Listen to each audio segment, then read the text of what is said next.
5:45. After the flow of time stopped. The mountains were high and the waters were deep. Huang Shi hid in the depths of the mountains.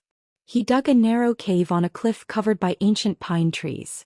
It was just enough to fit him and his luggage. He was frozen in the river of time, sweating profusely. The four of them came to the mountain to search for treasures. Huang Shi always thought that he could kill the other three easily. He never thought that he was the small fry that could be killed easily. The sloppy man called Zhou Xian hid in the reeds beside a lake. He had a steel-carrying talisman on him. He had a blank expression. The two direct disciples of the city above clouds, Xianxia, held hands.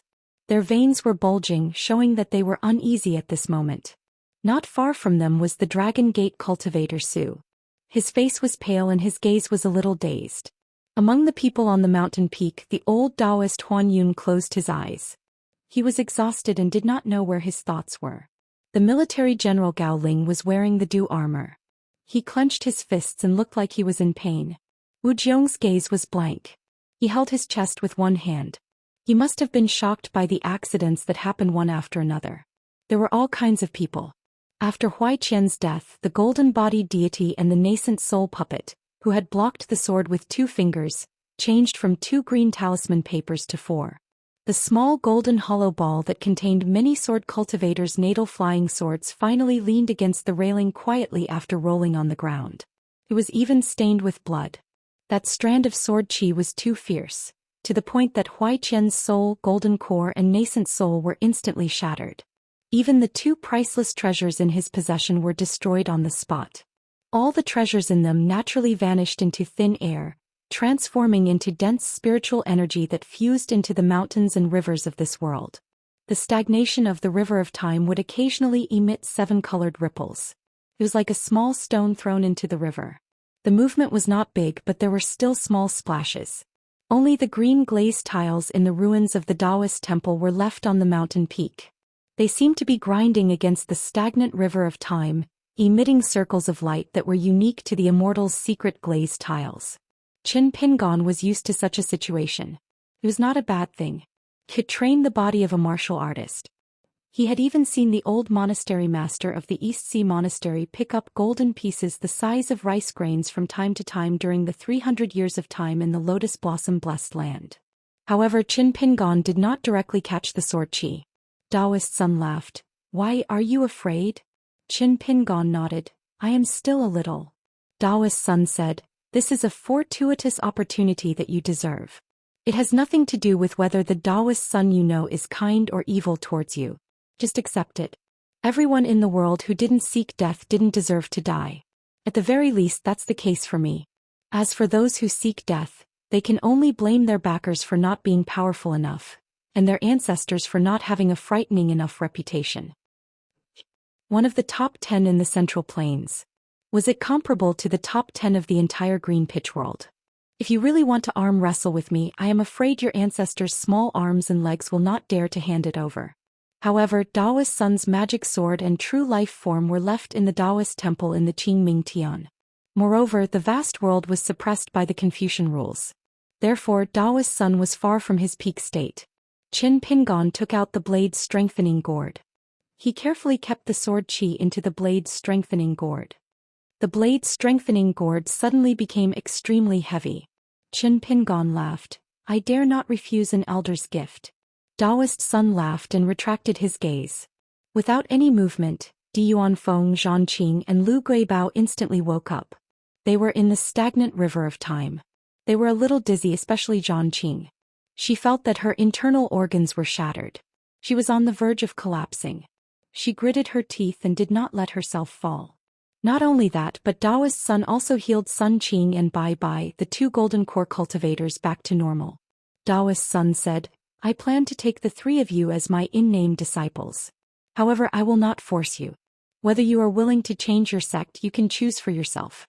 Remember, you only have one chance. Just ask your heart." Biting Country's young Marquis Zhang Qing did not hesitate.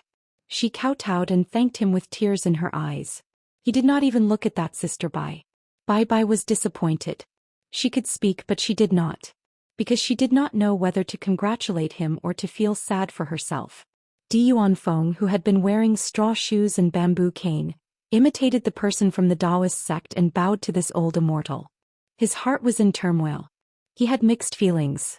After thinking for a while, he probably felt that the etiquette was not grand enough. He kneeled on the ground and kowtowed 3 times. He did not dare to get up for a long time. Kneeling on the ground, Di Yuanfeng felt like he was in a dream. First, in the study room of the cave, the tall old man who seemed to be very skilled in spells took the initiative to appear and said that he would take him as his first disciple. Then that guy died and was replaced by this Taoist son in front of him who said that he wanted to take him as his disciple. How many good deeds did he, Di Yuanfeng, do in his previous life? However, Taoist son did not tell Di Yuanfeng about the Taoist fate of his lineage. It was better to tell him later than earlier. His junior apprentice brother used straw shoes and bamboo cane to travel the world. However, the Taoist path was unpredictable. He died and his Taoist Tao disappeared. He was hit by the sword of the second Taoist disciple from Baek Okekyung building. The whole Qingming world said that his junior apprentice brother died honorably. It had not happened in 3,000 years that he could make the second Taoist disciple attack with all his strength. Taoist son was not willing to care about these seemingly good words. The reason why the demon was willing to treat Di Yuanfeng well was because of this. It was not really nostalgic for the Taoist surname Song, but it wanted to get a good omen. As for the young girl Lu Guibao, she was no different from Zhang Qing. She was just a trick that Taoist son came up with on the spur of the moment. However, to them Taoist fate was still Taoist fate. Furthermore, it was not small. In the future, each of their destinies would be guided by their master. Even Di Yuanfeng was no exception. In fact, the Peach Blossom Crossing and the Peach Blossom Water of Lu Guibao's Rainbow Manor were actually related to Taoist son's lineage as a sword immortal. No matter how small the Taoist fate in the world was, it was still Taoist fate. These 3 people's Taoist hearts could be slowly sculpted. Their current realms or even their current lifetime's Taoist cultivation might be a green brick on the steps to climb the mountain in the long run. The young girl was hesitant. Sun Qing tried to tell this disciple with his heart that the fortune of the Taoist path was so close. If she did not grab it, it might be too late to regret it in the next moment. However, Sun Qing was sent flying. Blood flowed from his 7 orifices. His mind was in turmoil and his soul was in torment. Sun Qing was in great pain. Taoist son looked at Lu Guibao and shook his head. Her talent is better than Zhang Qing's. Unfortunately, her temperament is not good enough. Her Taoist path is not compatible. Forget it. In that instant, the young girl's heart felt empty. She could not control her emotions and tears streamed down her face. However, she still gritted her teeth and did not say a word. She stood there without saying a word. Sun Qing struggled to get up. He wanted to persuade his disciple a little more. He wanted to tell that little fool that he was the one who expelled her from the ancestral master hall. She did not betray the ancestral master. So what if she betrayed the ancestral master? On the Taoist path, would you be able to encounter such fortune a second time even if you reincarnated 1,000 times? On the path of cultivation, there were many mysterious and profound opportunities. In this lifetime there was only one. If you missed it once, it would be impossible for you to encounter it again in your lifetime. Taoist son glanced at the young golden core and was slightly surprised. He said with a smile, "Your temperament is not bad. Unfortunately, your aptitude is too poor. Even if your luck is good, you will only stop at the nascent soul realm." Perhaps his words were unpleasant, but they were the truth. Taoist son said, "Then I'll only take the 2 of you away." Di Yuanfeng, Zhang Qing, stand up. In the future, there is no need to pay attention to the etiquette between master and disciple. Taoist son thought for a moment and carried the unpolished jade realm demon that was slashed into 2 to the mountaintop. "You like to play dead? Shall I send you on your way?" The 2 corpses merged into one and knelt on the ground. They did not say anything and only remained silent. Taoist son sneered and said, "My junior brother led you on the path of cultivation in the early years. Although my lineage has always been indifferent to matters of gratitude and grudges, a beast like you doesn't even know how to be grateful. That's a completely different matter." The great demon trembled. Taoist son nodded and said, "I couldn't save my junior brother back then, but I can help him get rid of this entanglement of his Tao fate." Playing with people's hearts? Was it fun? He did not even know his own heart and was playing with mud in a pile of mud. Wasn't he afraid of making people laugh their heads off? He had followed his junior brother for so many years, But in the end he had read so many books of the 3 sects and 100 schools of thought for nothing. He only knew the surface of the word truth-seeking, but did not know the essence of the word careful. Daoist's son reached out and touched the great demon's head, patting it lightly. The latter did not even have time to struggle before his essence spirit was destroyed instantly. He did not even have the chance to cry out. Instead 2 items jumped out and fell to the ground. One was a tattered book and the other was a token. Daoist's son took a glance and did not look anymore. He smiled and waved his hand in a direction. At the same time the 5 people including Di Yuanfeng had already returned to the river of time unaware of it. Qin Pingon instantly used the mountain river shrinking divine art and arrived at this mountain peak. He floated and stood still, no longer hiding anything. There was no need to. Daoist's son was slightly surprised. You have walked through the river of time many times? Qin Pingon answered honestly, not many times, but the time was not short. Daoist's son smiled and said, since you have seen the scenery at a higher place, you have to cherish it. Don't learn from that Zhou Xian who doesn't know the immensity of heaven and earth. Even an ordinary commoner would know to put up a door god to ward off evil. This kid, on the other hand, insisted on pasting the words seeking death on his forehead. The wisp of sword chi that someone left behind took a fancy to him, but I endured it. Only when I see people like him who are determined to seek death, I will always let their wishes come true. Qin Pingon hesitated for a moment. Daoist's son said, that Master Huang? He is not seeking death, but he is struggling to live. In my eyes, you and Master Huang live the same way, but your path is different. As for whether your path is better or worse, it is not something I can say. The path is not about how high it is but how long it is. Qin Pingon did not have any more small questions he wanted to ask. However, Qin Pingon had another big question that he wanted to ask. Daoist's son said again, you place too much emphasis on the good and bad of the human heart and the karma of the world, but your view is still too shallow. That is why your mental state is so tired. There are many things that are done that are useless in the end. The world is not a dead thing, it will correct people. However, when your cultivation level is high enough, there is still a slim chance that you can change some things. Was it because if he thought a little more he would find everything boring? That's right, life in the world is not interesting from the first day. However, there are very few people in the 3 worlds who are willing to remember this. Qin Pingon's expression dimmed. Daoist's son joked. Daoist Qin, you don't seem to have cultivated your heart enough. Daoist's son shook his sleeves, and many heavenly treasures and immortal artifacts turned into mustard seeds and flew into the heaven and earth in his sleeves. Even a portion of the Fengtsuan items in the hands of Huan Yun and the old consecrator of Cloud Above City left obediently and went into Daoist's son's sleeves. However, the Daoist son that fell to the ground turned into ashes. This yang spirit body that was purposely destroyed was just a useless outer shell. The many years of entanglement in the world were all because of that outer shell. It would not be taken away. The treasure mountain, beside the ruins of the Daoist temple on the mountain peak, was only left with a few small bags. Then in the next moment, everyone left the mountain peak and came to the empty space outside the White Jade Bridge. The green mountains and clear waters, as well as the many mountains that were diligently refined by the great demon, were all kept in Daoist's son's sleeves. It was as if the world had suddenly become vast and foggy. Daoist's son smiled slowly and said, other than what you have already obtained, I will stay here for the 10% of the opportunities in the mountain. When they wake up they will be beaten or killed, sad or happy. Everything will be the same as before. Zhou Xian's corpse, the green talisman and the small golden ball were all gone. A Daoist book that was overflowing with treasure light flew out and hovered in front of the young girl, Lu Guibao. Even if we can't be master and disciple, I will still give you a Daoist book.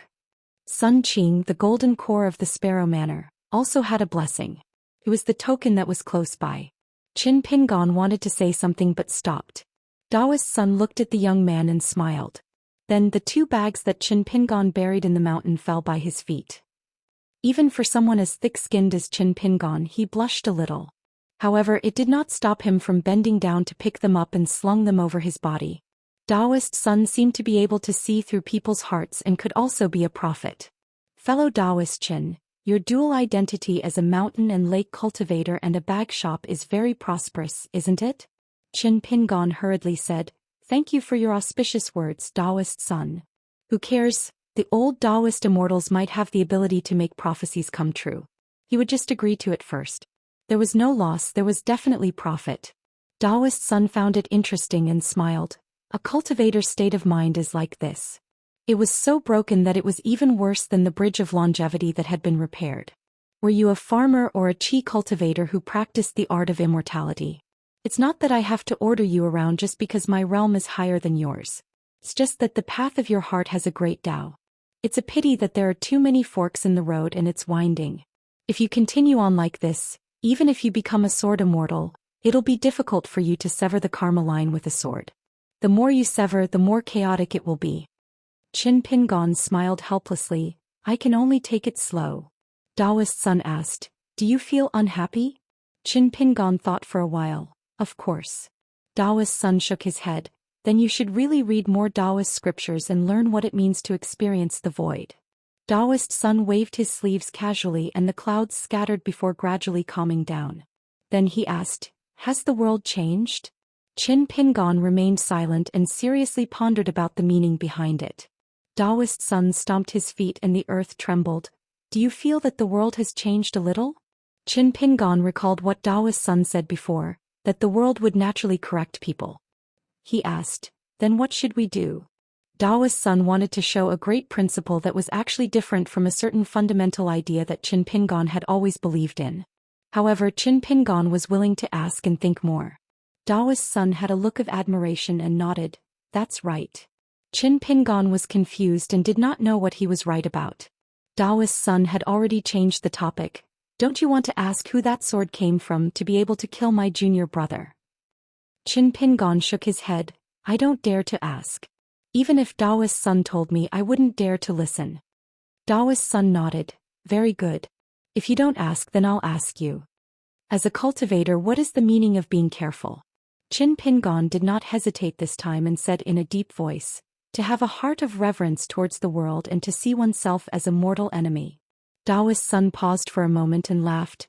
All right, the great world outside and the small world of the human body are all complete for you. Who taught you such a great principle? Qin Pingon said, I figured it out myself. Just like what Taoist Sun said, if the principle is too great, it will become empty. I'm not good enough at many small things that support this principle. Taoist Sun was a little emotional. Back then his junior brother had similar thoughts. He always said that Taoism was far and wide and had to be started from the details. Otherwise, as the world changed and customs changed, not to mention the foundation of his lineage's Taoism, even the Baekokeikyung building would not be able to withstand scrutiny. The higher it rose, the more trouble it would cause after it collapsed. No matter what this junior brother thought, with the foundation of the Taoism of cultivating Taoism and nurturing virtue, no one could criticize him, so it was not troublesome. The key was that his junior brother, as a key figure of the Taoism sword immortal lineage, had done many things on paper that he should not have done. Other than the great deeds that his junior brother had done in the eyes of the world, there was actually a small matter that he had been doing all along during this period. The demon that liked to refine mountains was actually being possessed by an otherworldly demon without knowing it. His junior brother tried to convert this otherworldly demon into Tao.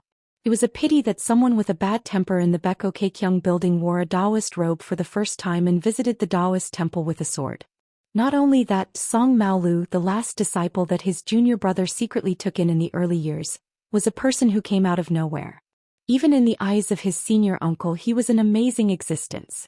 He built a Taoist lineage that was similar to the Dragon Tiger Mountain in the central mainland and had a great reputation, but in the end he did not have a good ending. Fortunately, when Taoist Sun left the Qingming world, the disciples of this martial nephew were doing well, and each of them had a Taoist lineage that was passed down. In the Qingming world in his hometown, the three leaders of the Baekokeikyung building were responsible for taking turns to take charge of the Baekokeikyung building. Usually, when the eldest disciple of the Taoist ancestor was in charge, the world was peaceful and there were not many disputes. When the youngest disciple of the Taoist ancestor, Lu Qin, was in charge of the Baekokeikyung building, the world was full of heroes and chaos. However, although it was chaotic, it was full of vitality.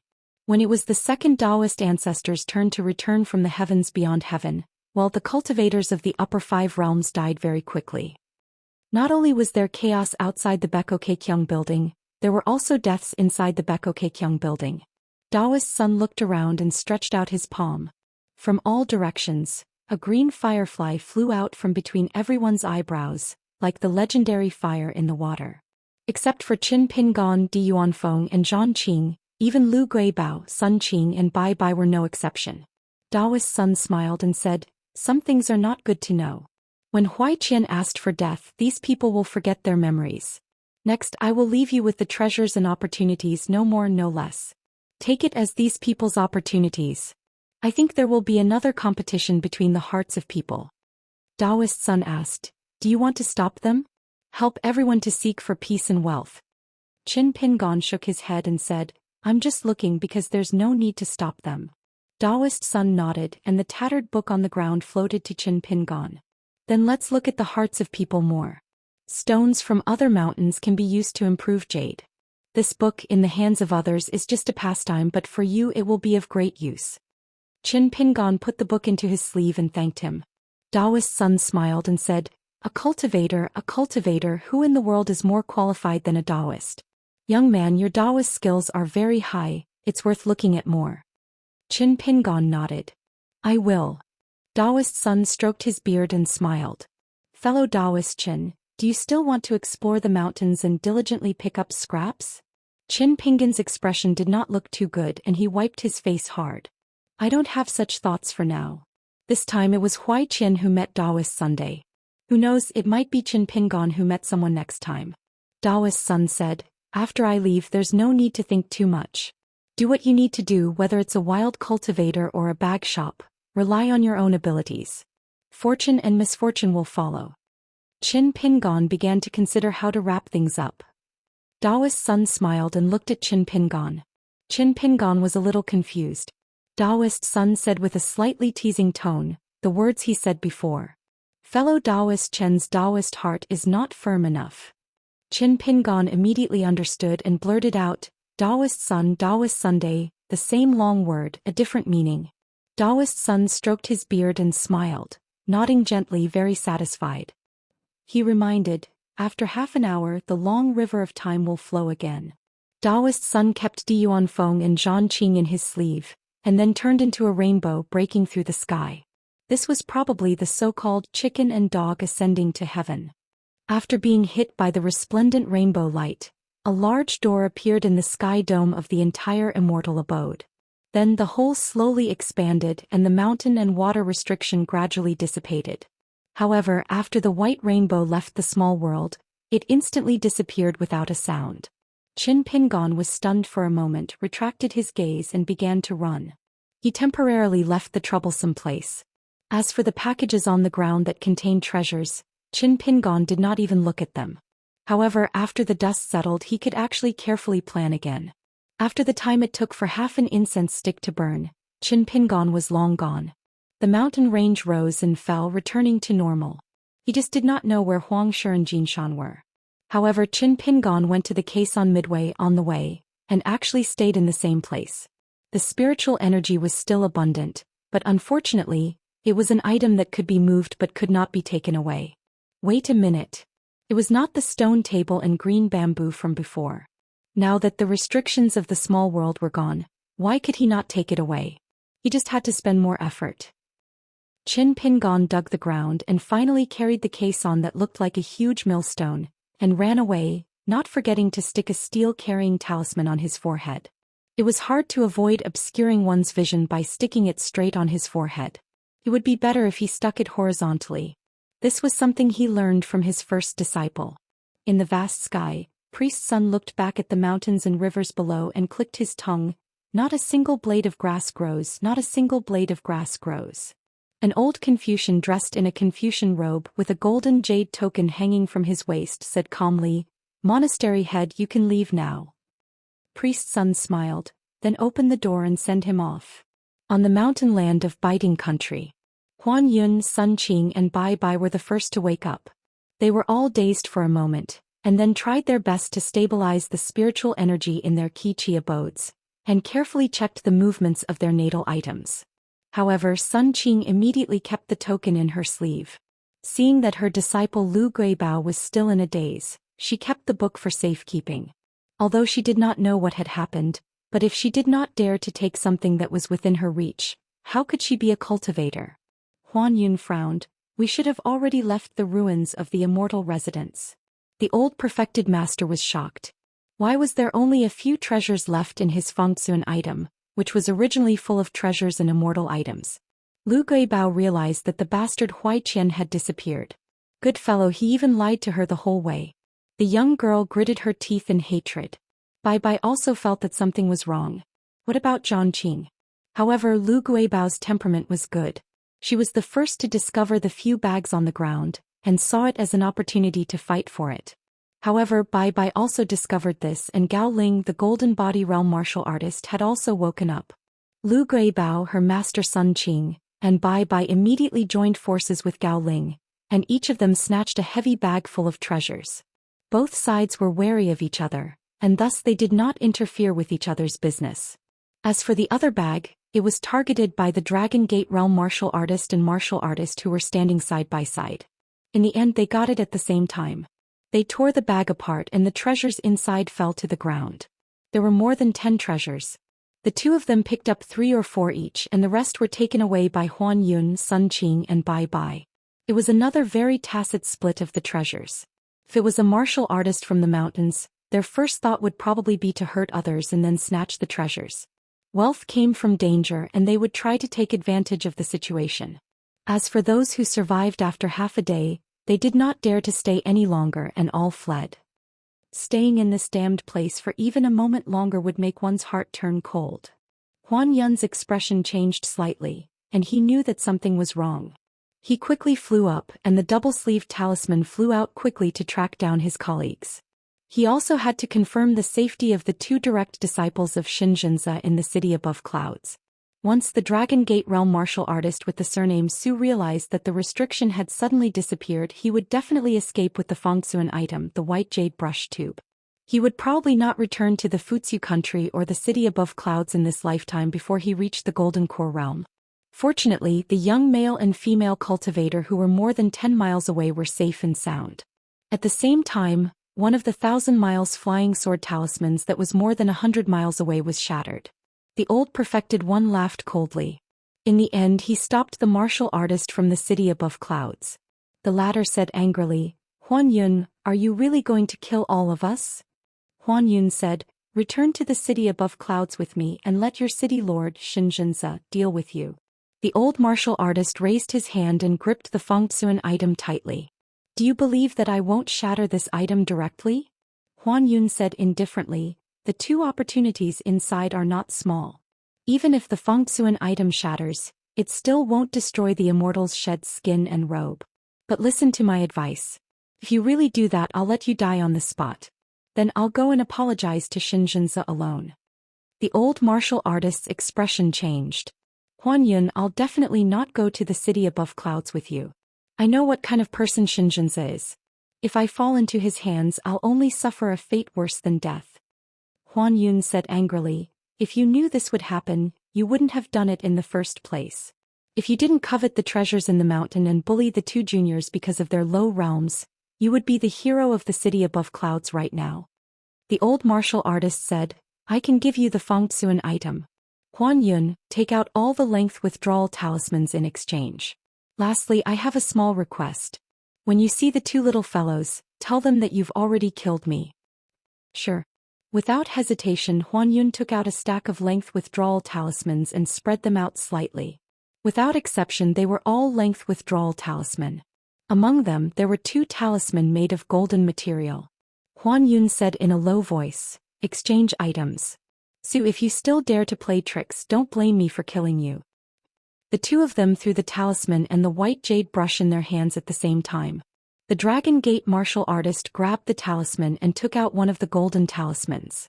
In an instant he was hundreds of miles away. Huan Yun sighed and turned back. He found the 2 youngsters and handed over the white jade brush. According to the agreement with the Dragon Gate martial artist, he said, Master Su is already dead. The youngster took the white jade brush carefully. It seemed to weigh 1,000 pounds. His fingers trembled as he kept it in his sleeves. Then he bowed to the old martial artist and said in a sobbing voice, I have no way to repay you for saving my life, protecting me and robbing me of the treasure." The young lady cried even harder. She held her face with both hands. As the old saying goes, those who survive a great disaster are bound to have good fortune in the future. She could not help but feel emotional. The tragic experience of searching for the treasure was going to give her nightmares for the rest of her life. Huan Yun smiled and said, "The two of you are further away from the others. Take this opportunity to leave this place quickly. When you return to the city above clouds, don't tell anyone about this." Huan Yun obviously wanted to walk around again to see if there were any treasures that he had missed. After the two youngsters from the city above clouds left, Huan Yun felt that something had gone wrong. It was just that he had not noticed it. That consecrator from Cloud Above City must have forced out the secret technique of the Fengxuan item. This wasn't strange. However, Huan Yun was sure that the other party couldn't have taken out the remains from the Fengxuan item and hidden it somewhere. He also didn't wrap up the robe and hide it on his body. Huan Yun still had a good eye for things. Therefore, the helper's trip to the mountain this time was not worth it. He only got the talisman but lost his position as the head helper of the city above clouds. Huan Yun suddenly sighed and laughed bitterly. The old martial artist finally understood something. He finally understood why that young man was behaving strangely. He, Huan Yun, had lost most of the treasures and items in his square-inch item. Then what was the situation with the white jade brush? What if the Celestial's mortal shell and the robe were gone? Or one of them was left behind? What would Xianxia of the city above clouds think? Huan Yun was a little emotional. That young cultivator was really a good seedling. What a pity. He was killed by Helper Su. Huan Yun was not able to protect him and could only bring back a square-inch item for the city above clouds. Huan Yun's eyes were cold as he chased after them. The old martial artist started to hope that there was still an celestial treasure left behind. If there was none, he would send it back to the city above clouds. If there was really one, then it would be Huan Yun's own opportunity. Bai Bai, Gao Ling and the helper of the Fuyo country left together. They all had heavy hearts. The young marquis of the biting country and the helper of the family were either gone or dead. It was not easy to explain. It was not easy to explain to the biting country's marquis residents, Zhang Qing's nascent soul master, and the water dragon sect's ancestral hull. Bai Bai could only hope that those treasures could make up for it. Gao Ling said, "Those two can be killed." Bai Bai smiled. "Indeed. The two of you can split the opportunity on them equally." Gao Ling used his martial arts technique and asked the water dragon sect's golden core cultivator. Her Majesty will ask more about it. After that, Immortal Master Bai's sect might think more. Bai Bai said, "Then we'll kill another one." Gao Ling did not speak anymore. Bai Bai said again, "Gao Ling, I guarantee that you can become the most powerful general in the Fuyo country." Gao Ling hesitated for a moment and suddenly said, "I want to change to a chair that Qi refinement warriors can't sit on but martial artists can. After I sit on it, it might not just be the Fuyo country. It might even be the Water Sky country and the Biting country. Immortal Master Bai can take whatever you want." Bai Bai smiled and agreed. "Your appetite is not small, but I think Gao Ling can sit on that chair steadily." The next moment, the helper of the Fuyo country was hit by Gao Ling's fist and his head rolled far away. Bai Bai's expression was normal as he immediately used his techniques to destroy the corpse. There was no need for words. The Sparrow residents seemed to have become the biggest winner, or at least one of them. 3 people came and 3 people left. They were neat and tidy. Moreover, they were not injured. They had taken many treasures and opportunities. Wu Jiong suddenly said, "Will the black-robed old man who has topped the scroll twice come and find trouble with the Sparrow residents?" Wu Jiong recognized the other party's Taoist robe. Sun Qing smiled. A person who can be friends with Lu Jinglong would not be so despicable. Wu Jiong was still a little worried. Just now, Sun Qing had roughly confirmed the rank of the Taoist book in the token. He only said that the latter was a treasure that only ordinary cultivators of the upper 5 realms could possess. After this disaster, other than Sun Qing and Lu Guibao, Wu Jiong did not trust anyone else. In the end, what Wu Jiong did not trust was the way of the world and the people's hearts. Not only that, Wu Jiong had a thought in her heart. It was a thought that even she was afraid of. When Wu Jiong asked herself, if she had the skills and cultivation of that young sword immortal, would Sun Qing and Lu Guibao, who were envied by their cultivation talent and fortune, be able to return to the Sparrow residence alive? Wu Jiong did not know the answer. He did not dare to think too much. Qin Pingon hid the caisson at the bottom of a deep pool deep in the mountains where there was no one around. He changed his attire and took off all his Taoist robes, changing into an ordinary green robe. He carried a large bamboo box with 4 bags inside. After walking for more than 10 miles, he saw an old acquaintance standing on a tall branch beside a mountain path with a large bag on his back. It was the martial artist of the Golden Body Realm, Huang Shi. Huang Shi smiled and said, "I know it's you." Qin Pingon said, "Then why didn't you hide as far away as possible?" Huang Shi smiled and said, "It's funny. Even I can't figure it out. After leaving that strange place alive, I feel more at ease staying by Brother Chen's side." Huang Shi no longer had any confidence in judging other people's cultivation and the depth of their Taoist techniques. He only had some confidence in judging people's good and bad. Qin Pingon shook his head and said, "Don't provoke me. Let's go our separate ways and cherish our blessings." Huang Shi shook the eye-catching bags on his back and said, "Brother Qin is an expert. With so many tricks I'm still far behind. Soon Bai Gao Ling and the other 2 might come looking for trouble with me. If they splash some dirty water on me, I might not even be able to walk out of the biting kingdom with so many things on my back." Qin Pingon asked, "I heard that you wanted to take revenge.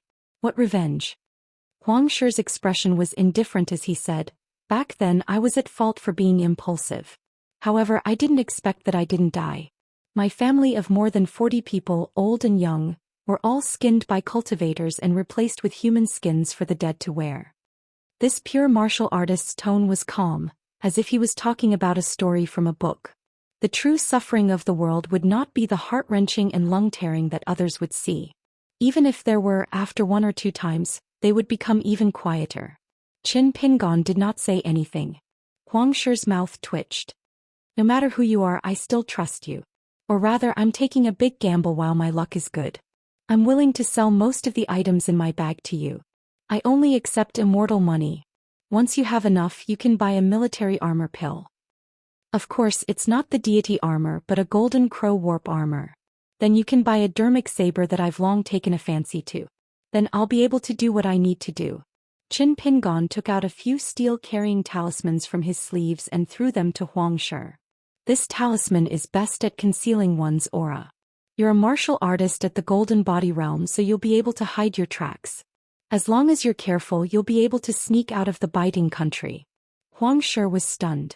He did not immediately catch the talisman. Back at the mountain behind the ruins of the immortal residence, he used the same method to make the other party vomit blood with a single punch. However, back then he was more interested in probing the other party's strength. When the few talisman floated into the distance, Huang Shi controlled the talisman in his hands. After a moment of silence, he asked, "What are you after?" Qin Pingon had already continued on his way. He left behind a sentence, "When the world is suffering, we dare to speak up." He was just a stranger and an outsider. Her words were understated. However, Huang Shi was a cold-hearted and ruthless martial artist. His lips trembled and his fists clenched tightly. Huang Shi loosened his fists and took a deep breath before wiping his face. Suddenly, Huang Shi shouted, "Hey, old brother Qin, please stop." Qin Pingon turned around and scolded angrily, "I don't have many talisman left either. I'm just someone who gets up early and works late every day to earn some hard-earned money. I'm not a child of wealth. Damn you, how dare you ask for a yard after getting an inch? You're so unkind. You haven't even settled the old scores on the mountain. You punched me so hard that my old bones almost fell apart." The corner of Huang Shi's mouth twitched. He was about to go back on his words when he suddenly laughed. He opened his luggage and tossed 3 items over. "I, Huang Shi, can't be considered a good person, but I don't want to owe anyone a favor." That young man immediately changed his expression. He chuckled as he received the 3 items and placed them into the bamboo box. Qin Pingon rubbed his chin. He felt that it was time for the 2 of them to sit down and have a drink while discussing business. Huang Shi laughed. "With these talisman, why would I sell them to you? With your business acumen, how could I not make a loss?" Qin Pingon smiled. "You flatter me." The 2 of them parted ways just like that. Huang Shi suddenly asked, "What's your name? Can you tell me?" That person didn't turn around. He raised his arm and clenched his fist. "I'm a good person, Qin." Huang sure couldn't be bothered to speak anymore. To hell with your good person, Chen. However, this person was really a good person.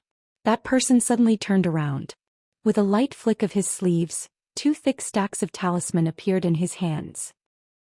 He said in a serious tone, "Actually, I still have some offensive talisman here. To be honest, every single one of them is a treasure.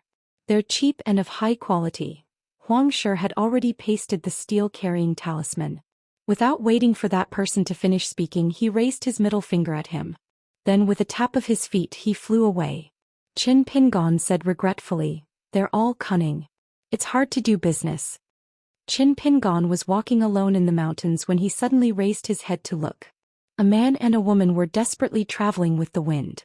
Then the 2 of them suddenly shot into the forest like arrows and disappeared without a trace. They were the 2 direct disciples of Xianxia in the city above clouds. The young man was cautious and changed his route with the woman. This was to avoid that what if. Previously, when he received the Fengzuan item from the old Zhenren and left with his junior sister, he immediately immersed himself in it. In the end, he discovered that there were a few unfamiliar celestial items inside. It should be that Consecrator Su had treated the Fengzuan item as his family's treasure. This vicious senior must have found it himself. However, the most important celestial remains and the robe were gone. Old Zhenren said that Consecrator Su had died. Did he force out the secret method of the Fengzuan item from Consecrator Su and take away the 2 priceless treasures? Why did Huan Yun do this? Why did he return the white jade brush to him? Was he certain that he wouldn't dare to reveal the secret to his master? Once suspicion arose, he would be suspicious of everything. Wasn't the old Zhenren Huan Yun the same? In reality, both of them were smart and good people. During this visit, even though Huan Yun did have some thoughts, he didn't do anything that went against his conscience. However, in the end, the direction of his heart took a turn for the worse. Huan Yun chased after them and landed on the ground. He stared at the 2 juniors and said indifferently, "What is the secret of the Fengzuan item?" The young man pulled the girl behind him and said, "Why do you ask when you already know the answer?" Huan Yun said angrily, "If that's the case, why do I have to do something unnecessary?" The young man smiled bitterly. "How can I guess the thoughts of you celestial masters?" Huan Yun told him what had happened. The young man was stunned and said bitterly, "If that's the case, why do you want to know the method of opening the Fengzuan item?" Huan Yun said, "I want you to know why you died." The young man asked, "We can betray the city of clouds and cultivate with you." Huan Yun looked behind the young man and said expressionlessly, "You have to prove yourself." The young man suddenly laughed and spat. "Damn you, Huan Yun, you're worse than those wild cultivators." The young man felt a chill on his back. A small sleeve knife was stabbed into his back. He staggered forward and then slowly turned his head. His face was blank. The girl behind him had already retreated more than 10 steps.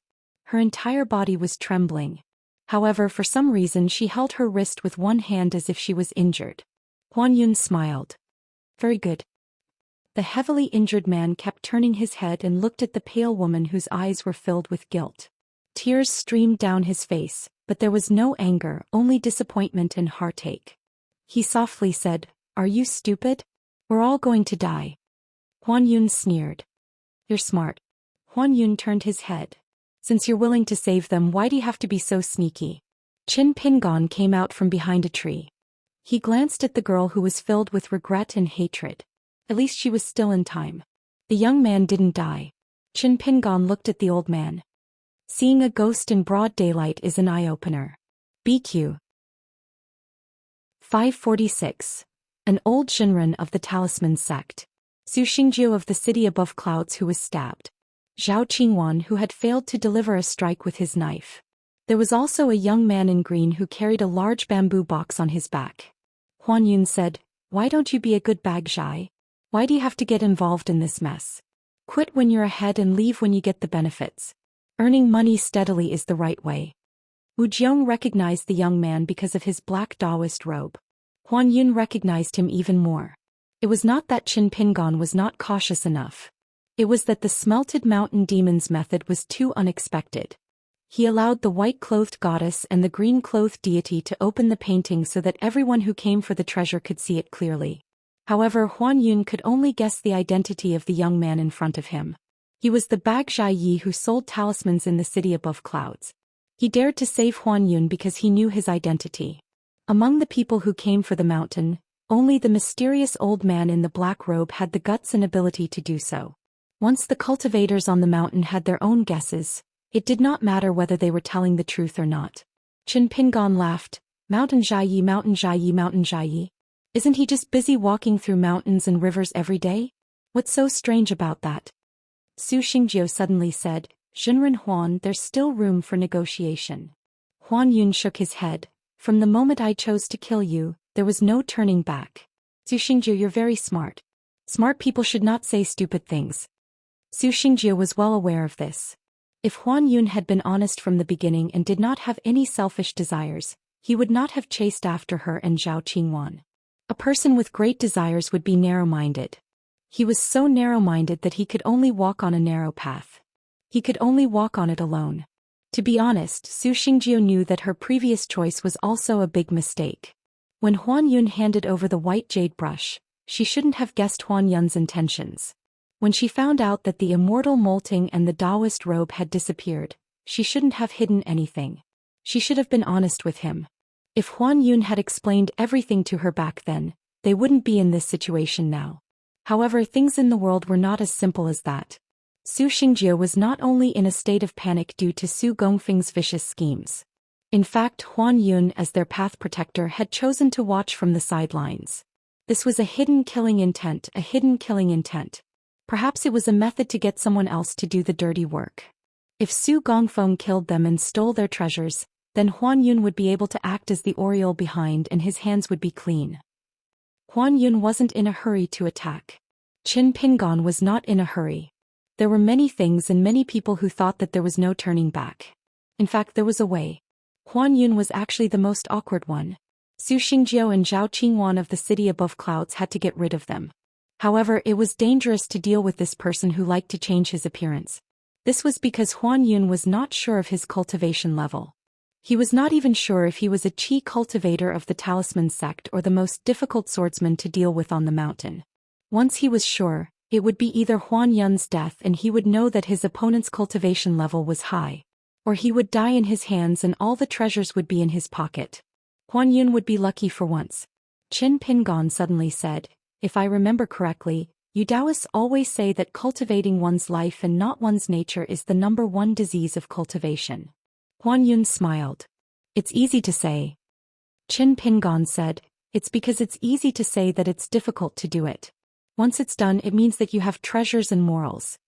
Dual cultivation of life and death was the decree of the gods. Dual cultivation of life and death. The person who succeeded was the so-called seamless tower of Taoism and the leakless fruit of Buddhism. Huan Yun shook his head. I know that you're not old and you're not a Taoist. Don't play games with me and use those catchphrases. Why don't the two of us talk about something more practical? Let's do a deal like in the city above clouds market? Qin Pingon shook his head as well. As long as you still want to kill the two of them, we can't do this deal. I've already said it. Old Taoist, other than your greed and killing intent, you haven't really caused any harm. Can the treasures and opportunities in Su Xingjiu's Fengsuan item compare to the Taoist heart that you've worked hard to accumulate for your entire life? Huan Yun couldn't help but laugh. He sighed. What? You want to persuade me to stop and turn back with just your words? Su Xingjiu said, Taoist Huan, I'm willing to take out all the treasures in the Fengsuan item as payment for my life. Please leave one for us after you've chosen so that we can answer to Master. Also, I can use the secret technique of the Ancestral Hall to swear that I won't say a word about what Taoist Huan has done. In the future, Taoist Huan will still be an esteemed guest of the city above clouds. If possible, you can even be the honorary guest of the city above clouds. Su Xingjiu had already pulled out the sleeve knife that was still a token of love. She wiped away the blood stains and kept it in her sleeve. Then she casually bandaged her wound and swallowed a precious pill from the city above clouds. The wound wasn't on her back but on her heart. But Su Xingjiu didn't care. Qin Pingon sighed. The smarter Su Xingjiu appeared to be, the more she was able to judge the situation. But in Huan Yun's eyes she was only a hidden danger. There was no other way. Then he would change his method and do it in a more North Continent style. If not, Huan Yun would have gone all out to kill him and bet on his victory.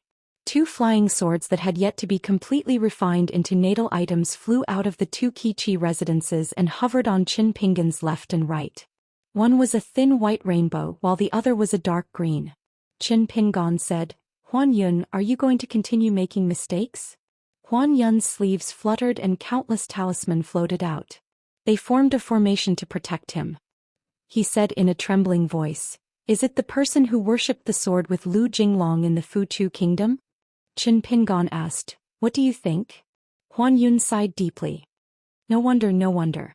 Qin Pingan turned to Su Xingjiu and said, "What do you say?" Su Xingjiu said, "Senior, I will bring my junior sister back to the city above clouds." Zhao Qingwan cried, "I won't go. Su Xingjiu, just kill me." Su Xingjiu smiled bitterly. "Let's not do anything stupid. There's nothing we can't overcome. Qingwan, if you trust me, then leave with me. We'll still be how we were before. I don't have a knot in my heart. As long as you untie it yourself, nothing will change. You can even change for the better. Qingwan, everyone makes mistakes. Don't be afraid. We'll change our mistakes." Zhao Qingwan looked like she was possessed. Her face was pale but her eyes were red. "We can't go back. We can't go back. Either you kill me or I kill you. Otherwise we'll die together. In our next life we'll be husband and wife. I promise we'll love each other for the rest of our lives. Su Xingjiu, what do you say?" Su Xingjiu was expressionless. She took out the hidden blade and tossed it to Zhao Qingwan. She looked around and found herself in the dense forest. She said self-deprecatingly, "Husband and wife are birds in the same forest. When disaster strikes, they fly away separately. However, we're already like this even though we haven't become Taoist companions. Qingwan, just give me another blade. Otherwise, I'll tie you up and go back to Cloud City with you. We've agreed to become Taoist companions for the rest of our lives. Su Xingjiu will do what I say." Zhao Qingwan held the blade and stared at Su Xingjiu in a daze. She suddenly smiled. Her face was still like a pear blossom in the rain. Her lips moved slightly but no sound came out. She seemed to have said 3 words. Su Xingjiu's eyes were hazy with tears. He had always been like this. He liked her eyes that could talk the most. Back then his master brought a little girl to Cloud City. The youth looked at her. She tilted her head and stared at him with her round eyes. The youth made a face. The little girl was so scared that she started crying.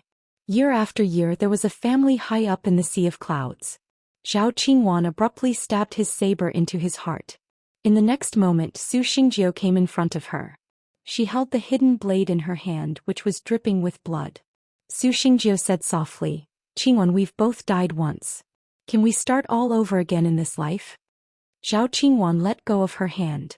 She squatted on the ground and held her face with both hands. Su Xingjiu threw the blade away. She squatted down and hugged her gently. Just as she was about to pat her back, she remembered that her palms were covered in blood. She turned them over gently and rubbed them with the back of her hand. Her movements were gentle. She murmured, "Don't be afraid, don't be afraid. Didn't you always complain that I didn't like you? Don't ask me again in the future. How can a man say that he truly likes someone? He always talks about it." Huan Yun's expression was complicated. Qin Pingan asked, "Huan Yun, you seem to have left a child in Cloud City?" Huan Yun was furious. "It's not my family's fault." Qin Pingan said, "I'm going to learn from you and get rid of the source of trouble." Huan Yun said, "Are you forcing me to die together with you?" Qin Pingan said, "Are you worthy?" Huan Yun seemed to have aged 100 years in an instant. He looked old. "Forget it. My reputation is ruined. From now on I won't step into Cloud City. No matter how Su Xingjiu and Xinzhenza target me, it's my own fault." Qin Pingan shook his head. "It doesn't matter if you think I'm a good person or a bad person. But I advise you not to treat me as a fool." Huan Yun gritted his teeth. "What do you want? Why, do you really want to kill me, Huan Yun, and then my grandson? I don't believe that you can do it." Qin Pingan interrupted Huan Yun and said slowly, "I'll accompany you on the Minxin Road."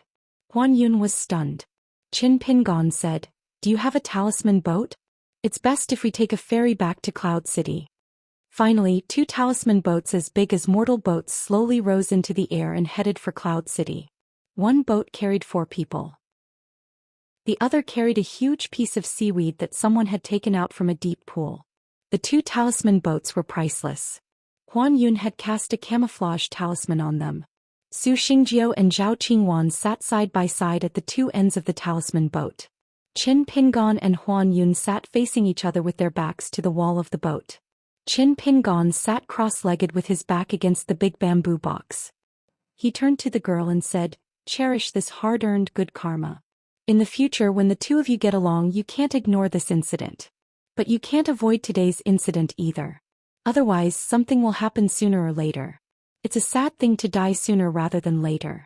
If the two of you can overcome this obstacle, you and Su Xingjiu will be a true Taoist couple. There are thousands of ways to cultivate the great Tao. Examining the heart is the most difficult. Perhaps this is the cultivation heart that the two of you should have. Whether or not you can benefit from this disaster depends on whether or not you are willing to consider the gains and losses in this." Qin Pingon then said to Su Xingjiu, "Even if you really don't mind this matter to her, a mistake is a mistake and a big mistake is a big mistake. So, don't comfort her with empty words. You Su Xingjiu have to be clear about this first. Otherwise, it will only make her feel more guilty and ashamed, and she will feel that she is not a good match for you. When the time comes, you will either turn against each other or become strangers.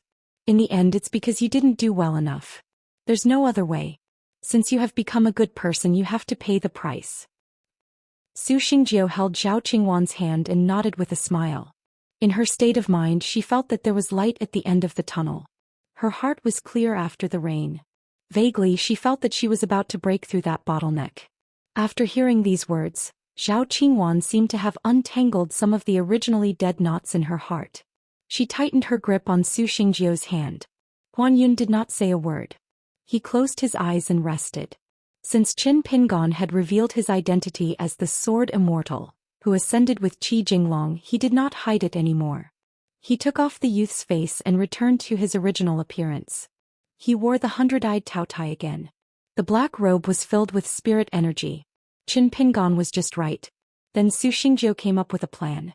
She would not let her master down, nor would she harm the interests of the city above clouds. She could also protect the old perfected master Huan Yun's reputation. Even Su Xingjiu's injury had an unexpected but reasonable explanation. It was flawless.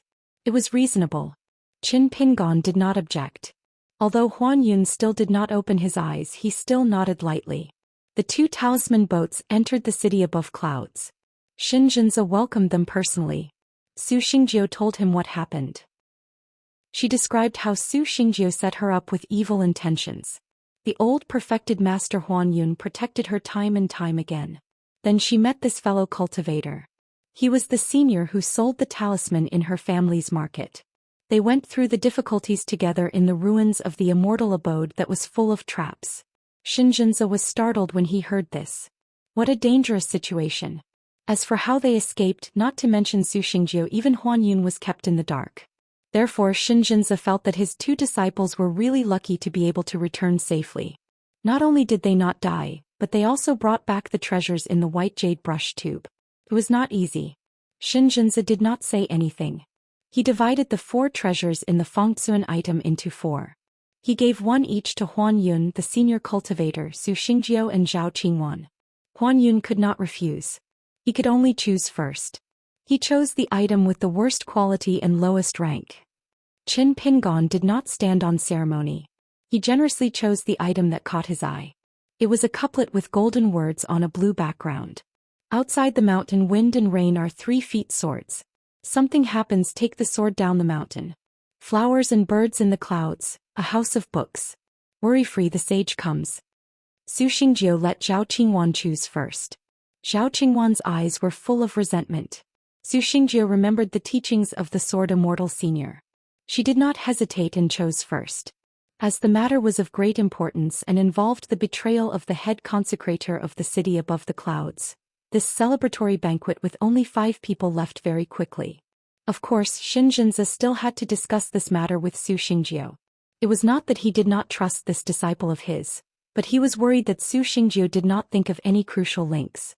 As her master, Xianxia naturally had to help her. To be honest, Xianxia often felt that as the city lord of the Golden Core City, he was not worthy of Su Xingjiu. However, he could not say this out loud. He could only keep it in his heart. In the secret chamber of Xianxia's cultivation grounds, Zhao Qingwan sat quietly to the side as usual, watching her senior brother Su Xingjiu talk to her master. However, when she thought of how Su Xingjiu, who respected her master the most, had used so much effort to deceive her master today, even though she didn't have any bad intentions, it was still something new that she didn't even dare to think about before. Zhao Qingwan couldn't help but smile. She lowered her head to hide her smile, but as she smiled, tears quietly slid down her cheeks. Xianxia sensed her abnormality and asked softly, "Qingwan, what's wrong?" Zhao Qingwan was a little flustered and did not know what to do. Su Xingjiu smiled and said, "Master, before we left the mountain, Qingwan always said that she was a burden. However, at that time she said it as a joke to me. In the end, when I looked back, I realized that it was true. Therefore on the way here she cried and laughed. Master, don't worry about her. When we return, I will scold her for not cultivating enough." However, after scolding her, Su Xingjiu smiled to herself. Xianxia asked doubtfully, "What's wrong?" Su Xingjiu stood up and bowed. She said solemnly, "Master, please allow me to become Dao companions with Qingwan." Xianxia laughed and said, "Is it useful if Master doesn't agree? You guys won't agree either." Zhao Qingwan raised her head. She was both sad and happy. She prostrated herself on the ground and cried loudly. Xianxia looked at Su Xingjiu. This golden core cultivator's expression was somewhat solemn. Su Xingjiu shook her head at him. Her eyes were clear. Xianxia did not ask any more questions. Every golden core cultivator in the world might have different realms and cultivation levels, but their wisdom was definitely not something an ordinary person could compare to. Perhaps it was rare for a golden core cultivator to kill a nascent soul cultivator. However, golden core cultivators could use schemes to harm nascent soul cultivators. Not only golden core cultivators but all cultivators in different realms were like this. How could one not be careful on the path of cultivation? Qin Pingon temporarily stayed in a residence in Cloud Above City. It was the private residence of the old Dragon Gate cultivator, Honorary Elder Su. This important person in Cloud Above City was only below Xianxia. He did not have any relatives or disciples. Hence Qin Pingon stayed there quietly. At this moment he and Huan Yun were in a pavilion on the peak of a fake mountain. The two of them sat opposite each other once again. Huan Yun asked, "Ask yourself, when will we reach the end of this journey?" Qin Pingon bent down and took out an item from the bamboo box. It was given to him by Huang Shi because he did not want to owe him a favor. It was a temple token with dragon horns and cloud patterns. It was jade green, 1 inch wide and 2 inches long. It could be worn on one's chest. It seemed to be made of the same material as the glazed tiles of the Taoist temple on the peak of the mountain. It was just a slight difference. It was just a feeling. Qin Pingon could not describe it. There was an ancient seal on the front, heart. On the back there was a poem. The ditch by the fields was dim and misty. The sun and moon at the door scattered the essence. It's a Taoist temple token. It's just that it's not commonly seen nowadays. Huan Yun glanced at it and said calmly, "Since ancient times, we Taoists have a saying that only Taoists can gather the void. In fact, Confucianism, Buddhism and Taoism all have similar knowledge." Qin Pingon held it in his hand and rubbed it slowly. He smiled, "Don't you know the principles too? You'll only know more than me." Huan Yun smiled, "It's a pity that my cultivation is not as high as that of a sword immortal." Qin Pingon asked, "It's only right that my cultivation is high. Or is it because my cultivation is high because my principles are right?" Huan Yun said, "The realm of a cultivator usually has nothing to do with principles." Qin Pingon nodded, "That makes sense." Huan Yun said, "I still have to thank you for not going to my residence directly." Qin Pingon placed the temple token on the table gently. He took out the other 2 items that Huang Shi gave him. One was a jade bangle with a palindromic poem engraved on it. Within the jade bangle there were specks of fireflies.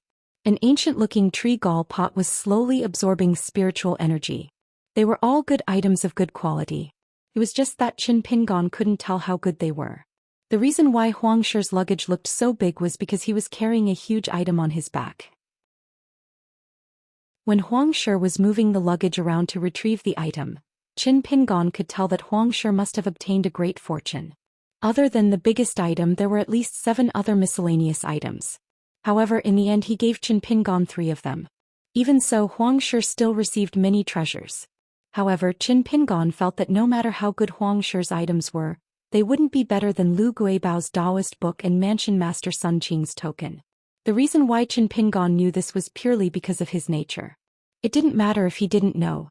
Anyway, he wouldn't fight with Huangshe. Was there a difference between knowing and not knowing? Of course there was. It was a world of difference. A person's heart and meridians were like flowing water and riverbed. Small things were the water and the world was ever-changing. One's nature was the riverbed.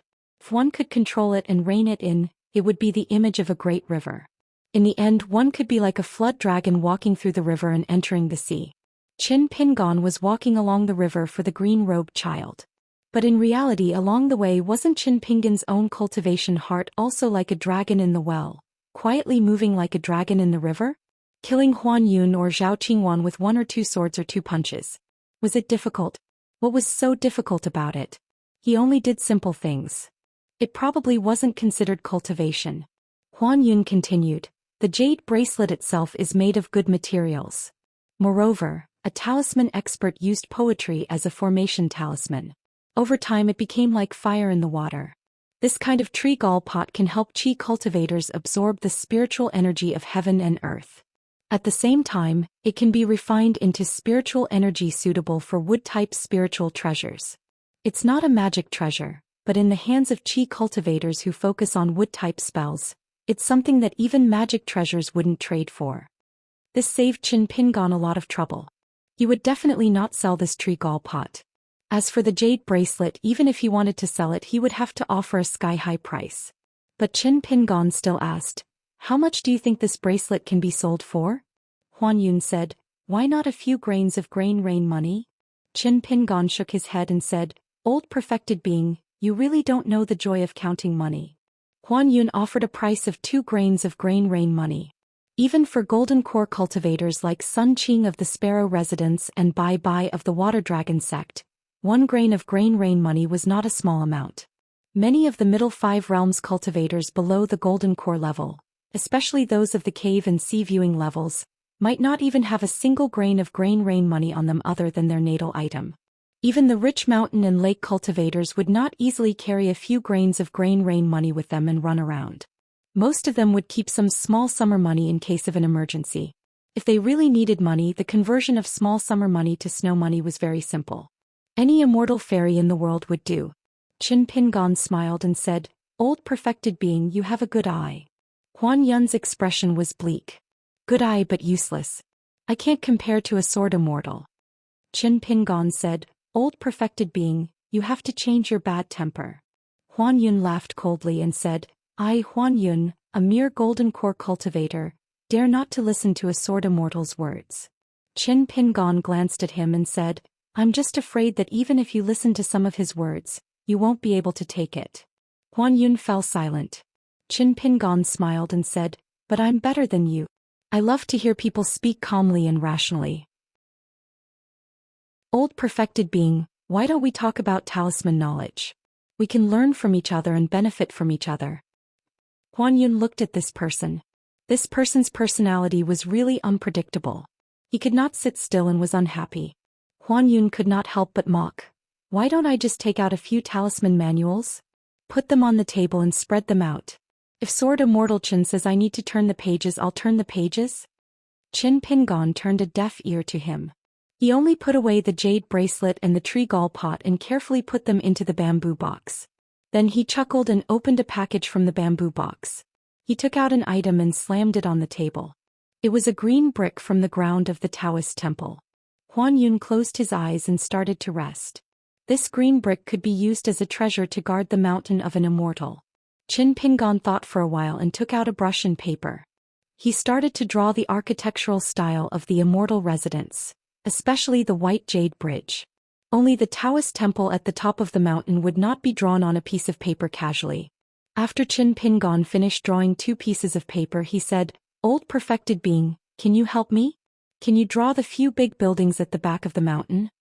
Huan Yun suppressed his anger and took out a brush and paper from the square-inch object. He started to draw. Qin Pingon stood up and walked around the stone table. He looked at the old perfected being drawing and exclaimed, Your drawing is better than mine. You are indeed a talisman expert. Huan Yun was about to stop drawing. That person was about to raise his hand. Huan Yun could only continue to draw. He had no choice. That person was praising him, but he was holding a green brick in his hand. The next day, Xianxia of the city above clouds was determined to buy the caisson in the immortal residence in the courtyard. This golden core city lord seemed determined to get it. His words were sincere, and he said that even if he had to sell everything he had, he would buy this immortal treasure that could stabilize the fate of the mountains and rivers. He was willing to pay with all the shops and mansions in the streets of the city above clouds. Qin Pingon did not agree immediately. Huan Yun actually had some thoughts about this priceless caisson, but he did not dare to speak. Xianxia wanted to ask Huan Yun to help him, but Huan Yun had a headache when he thought of the green brick in that person's hand. He rejected Xianxia. Xianxia laughed in anger. Old perfected being Huan, you can't be thinking of fighting with me for this item, right? Huan Yun did not feel embarrassed and simply said, it's a rare opportunity. Let's fight for it with our own abilities. Xianxia was helpless. He could only say that since this item was in the city above clouds, it should stay in the city above clouds. Huan Yun smiled. Take care. I won't send you off. Xianxia left in a huff. Qin Pingon went to the market outside the city above clouds again and started selling goods. But this time he only sold talisman and nothing else. He squatted by the side of the road with his hands behind his sleeves. He did not sell anything and just answered people who asked. Previously he had seen the news in the Mountain and River Palace Bulletin. The wild cultivator Huang Shi and the martial artist Xiaoyang were going to fight at Zhuli Mountain. Qin Pingon naturally would not miss this opportunity. After Huan Yun left yesterday, Qin Pingon started to calculate his gains from the treasure hunt. Apart from the broken pieces of wood from the Taoist statues, 36 green bricks from the Taoist temple, there were a total of 122 dark green glazed tiles. Water dripped from the tips of the green bamboo leaves in the blade's strengthening gourd. Of course, there were also many bamboo leaves and branches. For the time being, there was still a ball of broken sword energy stored in the blade's strengthening gourd. There was also the book that Qin Pingon had not read yet. The 4 items that Master Huang had given him twice were the bronze mirror, the vegetarian tablet, the jade bracelet, and the tree gall pot. Actually, he also had to consider the dense spiritual energy that was absorbed into the robe. He also made an extra trip to the River of Time. The old Taoist Huan Yun had actually entrusted the child to Xianxia early this morning and had a guest send him back to his mountain. Qin Pingon naturally would not stop him. If he did not have peace of mind, how could he calm down and cultivate? Calming down at night was the Taoist's peaceful state. Just like the Buddhist's first incense, it was everywhere. Qin Pingon suddenly smiled and raised his head to greet her. Su Xingjiu squatted opposite the stall. She had so many things to say but did not know where to start. Qin Pingon asked, "Are you all right?" Su Xingjiu smiled brightly. "I'm all right." Qin Pingon nodded. "That's good." Su Xingjiu asked, "Can I buy some talisman from Senior?" Qin Pingon said, "Of course, you're a guest. However, a talisman is worth as much as it should be. Don't take out the treasure that you obtained earlier. In any case, I don't accept it." Su Xingjiu's expression was awkward. He actually did have treasures on him, and 2 at that. As for the divine money, he did not have a single one. He had miscalculated. After a heart-to-heart talk with Zhao Qingwan last night, they all felt that they should hand over their treasures as a thank you gift. Qin Pingon smiled. "If you feel guilty about not being able to attend your wedding banquet, just treat that treasure as a red packet from me." Su Xingjiu said, "Then I won't disturb Senior's business." Qin Pingon waved his hand. "If you really want to thank me, help me pull over some rich spendthrifts." Su Xingjiu smiled bitterly. "I'll try." Qin Pingon smiled. "You believe a joke. If you can avoid doing things that go against your conscience, then don't do them." Su Xingjiu was speechless. Qin Pingon rubbed his forehead. "I was just saying it casually. Don't always take it to heart. Aren't you tired?" However, Su Xingjiu said, "Senior's words and actions are in line with the Great Tao." Qin Pingon was almost covered in sweat. "My sect is temporarily not accepting disciples." Su Xingjiu was baffled, but she still respectfully bade farewell and left.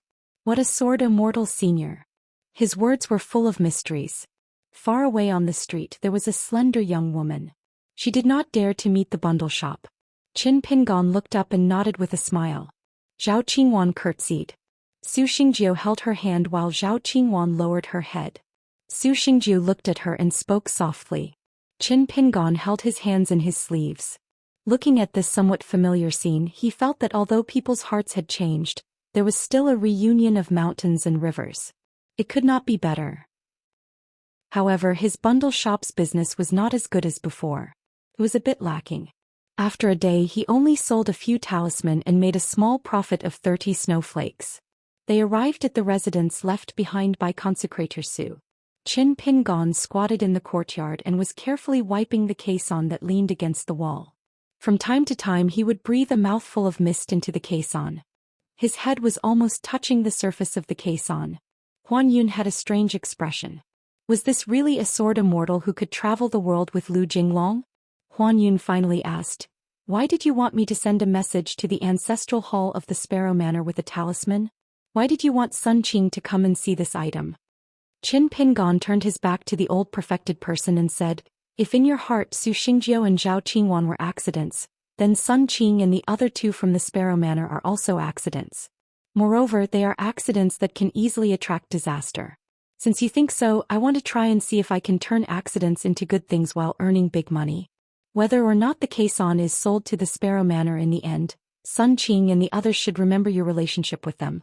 Also, you said that Sun Qing, especially her disciple Lu Guibao, are smart and straightforward people. This is all the more reason for you and me to try." Huan Yun asked, "Why are you helping me like this?" Qin Pingon used his sleeve to wipe the intricate patterns on the caisson gently. He did not turn his head and said slowly, "I am helping the old man who opened the door for me." Huan Yun sighed, "It's hard to break through the heart." Qin Pingon smiled, "It's hard to break through the new year in the marketplace at the foot of the mountain." Huan Yun started to fall silent.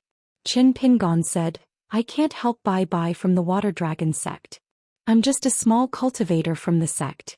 I feel guilty when I see a disciple of a big sect." Huan Yun said, "They are actually having a headache now. I can find a chance to meet Bai secretly and solve this problem." After all, Sun Qing of the Sparrow Manor and Bai of the Water Dragon sect did not seem to know anything about Su Xingjiu and Lu Guibao's plot. What they did not know was what happened later. It was fortunate that the two Golden Core cultivators did not know. It was only this young sword immortal who knew. Qin Pingon said, "I think we can let the great cultivators of the Water Dragon sect come to find you first. This kind of favor is what people like Bai mean. Otherwise, if you are wary of me talking too much and I am worried that you will leak the secret, I will kill the other party when I have the chance. I believe that as long as you stay in the city above clouds and show your face a few times or go sightseeing in the Biting Country or Water Sky Country, the Water Dragon sect will come to find you. It's better than you and Bai having a secret meeting behind closed doors." Huan Yun was stunned and smiled. "That would be best." At dawn the next day, Sun Qing of the Sparrow Manor brought her disciple Lu Guibao to visit the city above clouds. Xianxia almost cursed, but he had no choice. When the two talisman boats entered the city, the huge caisson was forced to reveal its true appearance for a moment due to the mountain restriction and the protective formation. He believed that there were secret pawns of the Sparrow Manor at the market and immediately sent a message to the Peach Blossom Crossing. This was normal. The city above clouds also had secret pawns at the Peach Blossom Crossing. Xianxia was not so narrow-minded as to not let Sun Qing enter the city. However, he still went to the mansion shamelessly.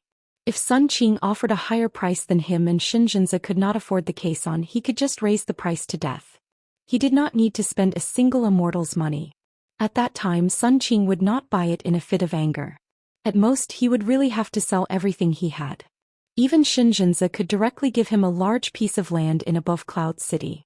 If that was not enough, he could buy it on credit or shamelessly borrow a sum of money from Huan Yun. In the courtyard, Qin Pingon looked at the ashen-faced Sun Qing and Xianxia, who was leisurely raising the price. Huan Yun was not sure about the value of the caisson either. He only said that the price was 80 pieces of divine rain money. Qin Pingon kept a straight face with a hint of innocence and helplessness. In fact, he almost could not resist giving Xianxia a thumbs up. Xianxia had already raised the price to 86 pieces of divine rain money. Based on this, Xianxia could raise the price to 1,000 pieces from morning to night. Sun Qing said coldly, Xianxia, that's enough. Xianxia smiled and said, Manor Head Sun, are you willing to part with your treasure? Then I have to thank Manor Head Sun on behalf of the city above clouds. Lu Guibao did not speak. There were 2 young men and women who came with Xianxia in the courtyard. They were familiar faces. Su Xingjiu and Zhao Qingwan. Lu Guibao was not too curious about the black-robed man who did not carry a sword on his back today.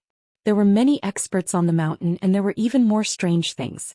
Besides, after taking off the old man's skin, he was not very good-looking. There was nothing to look at. Instead, she secretly sized up Su Xingjiu and Zhao Qingwan, trying to find some clues. Could it be that old man Huan Yun had looked on coldly and deliberately turned a blind eye to the actions of the city above clouds guardian Su because he had a card up his sleeve?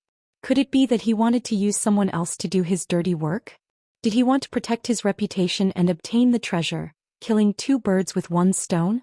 If that was the case, then this old man Huan Yun had really impressed her. In fact, Qin Pingon still hoped to sell the case on to the Sparrow Manor deep in his heart. Although Daoist Sun had already left this vast world, from Daoist Sun's words and actions, Qin Pingon could clearly see that Daoist Sun actually felt quite sorry for Lu Guibao. Although the conclusion was that the Dao was not compatible and he did not accept the girl as his disciple, he still gave her that Daoist book. For Qin Pingon, since he could not always carry such a big millstone around, he might as well take advantage of the situation and sell it to the Sparrow Manor. After all, Daoist Sun had given him so many opportunities. Qin Pingon felt that he had to do something to repay Daoist Sun so that he could feel at ease. Even if they might not meet again in this lifetime. Unless Qin Pingon really became an Ascendant Realm Sword Immortal, he would have the opportunity to go to the Green Netherworld. Sun Qing quickly felt relieved. She thought that the other party must have had something to do with the item close to him. Qin Pingon guessed her thoughts and responded with a smile. He was very calm. Sun Qing was actually a little guilty. *CK, wouldn't I owe him a huge favor again? The other party already has something close to him. If that's the case, the thing that I have to give away before it even warmed up to him is actually not that valuable anymore. This made Sun Qing feel a little helpless. Forget it, he's Lu Jinglong's friend anyway. There's no need to be courteous with him. Huan Yun left tactfully. Sun Qing handed over the token and the item close to her and 30 pieces of grain rain money. Then she took Lu Guibao and the case on and left the city above clouds on a talisman boat. The Sparrow Manor Lord was grinning from ear to ear. He started drinking when he got on the talisman boat. He did not forget to look down and laughed loudly at Huan Yun. Perfected Huan, the city above clouds is boring. It's just the size of a palm. If you fart in the east, you can hear it in the west. So if you have time, you should come to the Sparrow Manor as a guest. It's even better to be a guest. Xianxia laughed and scolded, nonsense. Perfected Huan is already a guest of the city above clouds. Huan Yun smiled and shook his head. But he was in a good mood. Qin Pingon stood in the courtyard. After having the item close to him, he seemed to have solved his urgent problem. He began to move like ants, reorganizing all the old and new items. After half an hour, Huan Yun returned. Qin Pingon was already sitting in the pavilion at the top of the fake mountain. He tilted his head and listened to the sound of the 2 pieces of grain rain money knocking against each other. Huan Yun sat opposite him and sighed with a smile. A small room is big and the world is big. I used to think that I understood it very well, but now I know that I don't. Qin Pingon was still knocking on the grain rain money. He nodded and said casually, I know that I don't know, but I do know a little.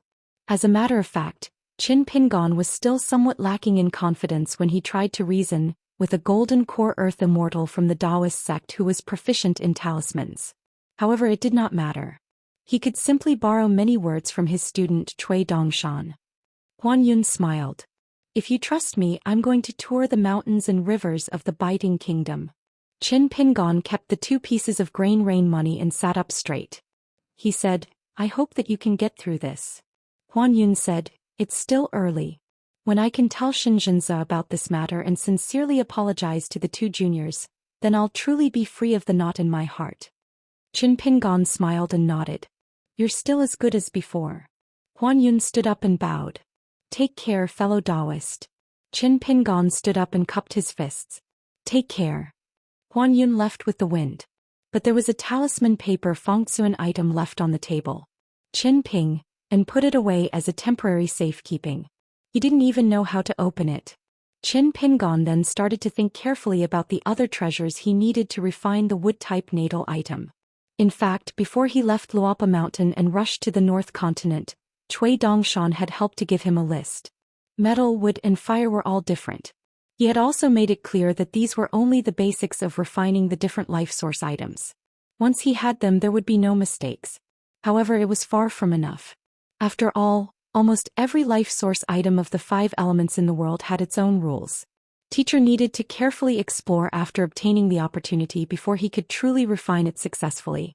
Qin Pingon was not in a hurry to leave Cloud City. Anyway, the ferry to the Dragon Palace Grotto Heaven would stop at Cloud City. 547. Qin Pingon reeked of alcohol as he returned to his residence in the city above the clouds. There was a circle of snow-mud talisman on the wall of the residence. It could prevent thieves but not immortals. However, it was better than nothing. After entering the courtyard, Qin Pingon gently shook his green robe. The smell of alcohol dissipated from his body. He walked to the place where Consecrator Su cultivated all year round and sat on a futon that could gather the chi of heaven and earth. Qin Pingon had already hung the couplet on the wall behind him. With this couplet, the originally empty house had a hint of a study room. Qin Pingon planned to hang this couplet on the first floor of the bamboo building when he returned to Luopa Mountain in the future. He would definitely not sell it. He would keep it as a family heirloom, just like the cursive handwriting that the county magistrate wrote after drinking. Qin Pingon took out the vermilion Taoist jujube wood token.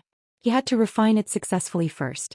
Otherwise, any chi cultivator could open the door and enter casually after they got their hands on it. It was meaningless to just refine the emptiness and keep it in the chi residence. When refining things in the world, the small refining emptiness was like the immortal money in his hand. It was inevitable that there would be a return and a return. The medium refining was like the ancestral hall that was built on the top of the mountain. It was truly rooted in the chi residence. The large refining was the natal item of the cultivator. Before refining the item in front of him, Qin Pingon took out 3 more treasures. He wanted to look at them and nourish his heart. Back in the water hall, Qin Pingon used talismans. He had made 3 deals with Priest Sunday. There was a wooden carving of the primordial lady. It was lifelike and had the beauty of wind and water. There was a round fan. The most interesting thing was that the round fan itself was embroidered with a picture of a lady in a boudoir holding a round fan. The slender lady was playing with a sparrow on a branch in the picture. There was also a pair of Dragon King baskets. They were inscribed with Fighting Dragon and Qian Pan respectively. Qin Pingon planned to give the wooden idol to Li Huai. As for the round fan, he gave it to the girl in pink. On Luopa Mountain, the busiest person every day was not head butler Zhou Xian, nor was it the diligent Xin Yuanji, nor was it Jing Dafeng who was basking in the sun and moon every day.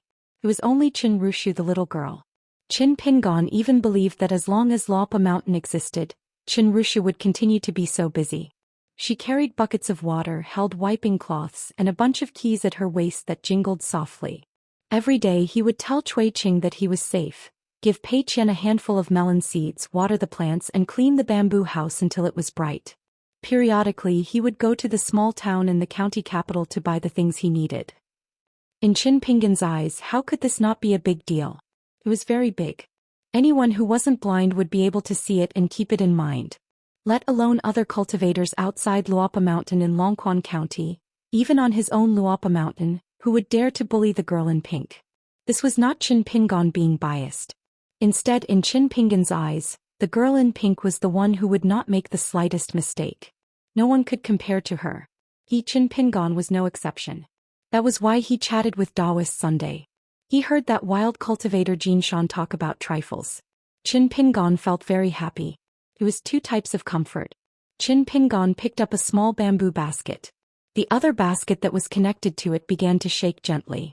At that moment 2 mountains of gold and silver were dangling in his hands. Qin Pingon was actually unsure of what to do with the Dragon King baskets. Firstly, the Dragon King baskets were severely damaged. Repairing them would definitely require a huge sum of money. Secondly, although the Dragon King baskets were extremely useful, being able to capture flood dragons in the world and possessing the innate ability to suppress opponents, there were many things that needed to be paid attention to. It was different from many offensive Dharma treasures that could be used immediately. If the Dragon King baskets did not have a unique immortal art to complement them, it was very likely that they would never return. Qin Pingon thought about it and decided to take it one step at a time. Now that he had an additional item close at hand, there was no need to pay extra. Then he would definitely have to get his hands on 2 of the Sword Immortal's natal artifact forged by Sword Hatred Mountain. If the price was cheaper than expected, 3 would do too. When he reached the Dragon Palace Grotto Heaven, he would first confirm the price of the Dragon King baskets before seeing if there were any spendthrifts. Why talk to me about repairing an item that only appears once in 100 years? However, he would not sell the Dragon King baskets if he could. After all, it was not a good idea to always use quantity to fool his first disciple when it came to gifts. Qin Pingon began to calm his mind and condense his qi to refine the item close at hand. This matter was not urgent and could not be done overnight. After 4 hours, Qin Pingon stopped refining at a checkpoint. He put on a Dharma robe and turned to refine the spiritual energy contained in the Dharma robe. His mind was silent. Unknowingly, it was midnight. Qin Pingon opened his eyes and exhaled a mouthful of turbid qi. He stretched out his hand and gently dispersed it. According to Cui Dongshan's mysterious theory, in a small world with a human body, many ordinary people in the world had exchanged their lives. The cultivation of qi refinement warriors was extremely particular about getting rid of the impurities and retaining the essence. They used the spiritual energy of heaven and earth to temper their muscles and bones, expand their qi residence and temper their soul. These were all meticulous skills. Therefore, people who cultivated Tao were no longer human. It was not all a scary saying. Qin Pingon turned and used his mind to patrol the qi residence. The door of the underwater residence was still open. The water that contained the spiritual energy of water was still flowing. This was only the scene after Qin Pingon drank all the water droplets condensed at the tip of the green bamboo leaves. He had not yet absorbed the purer and richer water energy of the green bricks. The boys in green were even more busy. The murals of the rivers and rivers in the underwater residence were painted more and more brilliantly by the boys in green. The small pond that was suspended under the stopping water seal seemed to have expanded a little. The water was also deeper. Qin Pingon was hesitating whether to refine the green bricks of the Taoist temple and then lay them on the floor of the underwater residence. Even if the green bricks of the Taoist temple had lost the wisps of water energy, the material of the green bricks itself was very valuable. At first, Qin Pingon planned to bring it back to Luopa Mountain in the future. The 36 green bricks that had been drained of their water fate could be used to pave 6 paths for practicing the mountain quaking fists 6-step pile walking. He himself, Pei Qian, Zhu Lian, Jing Dafeng and Sun Yuanji. Of course, there was also Lu Baixiang whom he hit it off with. Forget about Wei Xian. Forget about Sui Yu. He had already changed from a pure martial artist to a cultivator in the Jade Gui sect of the Tongyi continent. He wanted to become a female sword immortal that could ascend with a sword in the vast world. However, if the green bricks could add to the splendor of the underwater residence, then the 6 green bricks that belonged to Qin Pingon could all be refined. The stopping water seal hung in the sky, the ground was paved with green bricks and there were murals on the walls. Qin Pingon felt that if this was the case, his underwater residence could be said to be quite impressive. As for the 122 green glazed tiles, he would keep them for now. Their origins were unknown. At the time, Huan Yun did not dare to make a conclusion. He was only sure that they were priceless. If they were of the same origin as the colored glass pavilion in the White Emperor city of the Central Plains, then it would be even more frightening. It was said that the most precious item in the colored glass pavilion, other than the 12 pillars, was the glazed tiles on the roof. Qin Pingon collected his thoughts and left the house to practice the 6 steps in the courtyard. He did not expect another guest to hurriedly arrive. Was it Sparrow Manor Patriarch Wu? She could not hide the joyous expression on her face. So Qin Pingon was carrying a martial artist? She went to the pavilion at the peak of the artificial mountain. For this trip, she brought Qin Pingon a first-class robe from the Sparrow Manor. It was said that after the Manor Patriarch moved the Caisson Well to the Sparrow Manor, it was extremely compatible with the mountains and rivers. Not only could it stabilize the mountains and rivers, but it could also gather the qi from all directions. This was even before it was refined. It was only temporarily placed in the Patriarch Hall, and it already showed such miraculous signs. If it was refined, it would be even more impressive. It would be a foundational item that only the Patriarch Hall of the Immortal Sex could possess. Therefore Sun Qing had earned too much from this transaction in the city above clouds. She felt guilty and had to give him a robe as compensation. If Sword Immortal Qin did not accept it, that was fine too. After all, she had already been courteous. If Sword Immortal Qin was also courteous, then she would not be courteous. Qin Pingon repeatedly said, "You're welcome. I won't be courteous." He took the luxurious robe from the Manor Patriarch and kept it in his token. The only flaw was that the style of the Sparrow Manor's robe was too powdery. It was not as good as the snowflake robe of the Greasy City's female ghost. Even Qin Pingon could wear it. The Manor Patriarch did not stay for long. However, he left behind a few cans of tea leaves, saying that these were the only Sparrow Manor's small dark wall left this year. The Manor Patriarch smiled and said, "Sword Immortal Qin, if you want to sell it, please sell it at a high price. Otherwise, you will not live up to the name of Sparrow Manor's small dark wall." Qin Pingon was a little embarrassed. He said, "Please tell Manor Patriarch's son that I will leave a can of small dark wall as a gift." The Manor Patriarch smiled, nodded and left. As soon as the Manor Patriarch left, Xianxia arrived. Qin Pingon had just sat down and had to stand up to welcome him. The Manor Patriarch of the city above clouds smiled and said, "Wu, don't tell me you're inviting Mr. Qin to be a guest on the mountain? You can't go. You'll only delay your cultivation." Qin Pingon shook his head and said, "The Sparrow Manor has no such intention." Xianxia sat down and said, "Mr. Qin, since the Sparrow Manor doesn't have such foresight, why don't you join us? Aside from the divine coin that is given to us every year, this mansion and the entire Shiyu Street in Above Cloud City, all 32 mansions and shops of various sizes belong to Mr. Qin." Qin Pingon said, "It's not that I don't want to accept your offer, but I can't."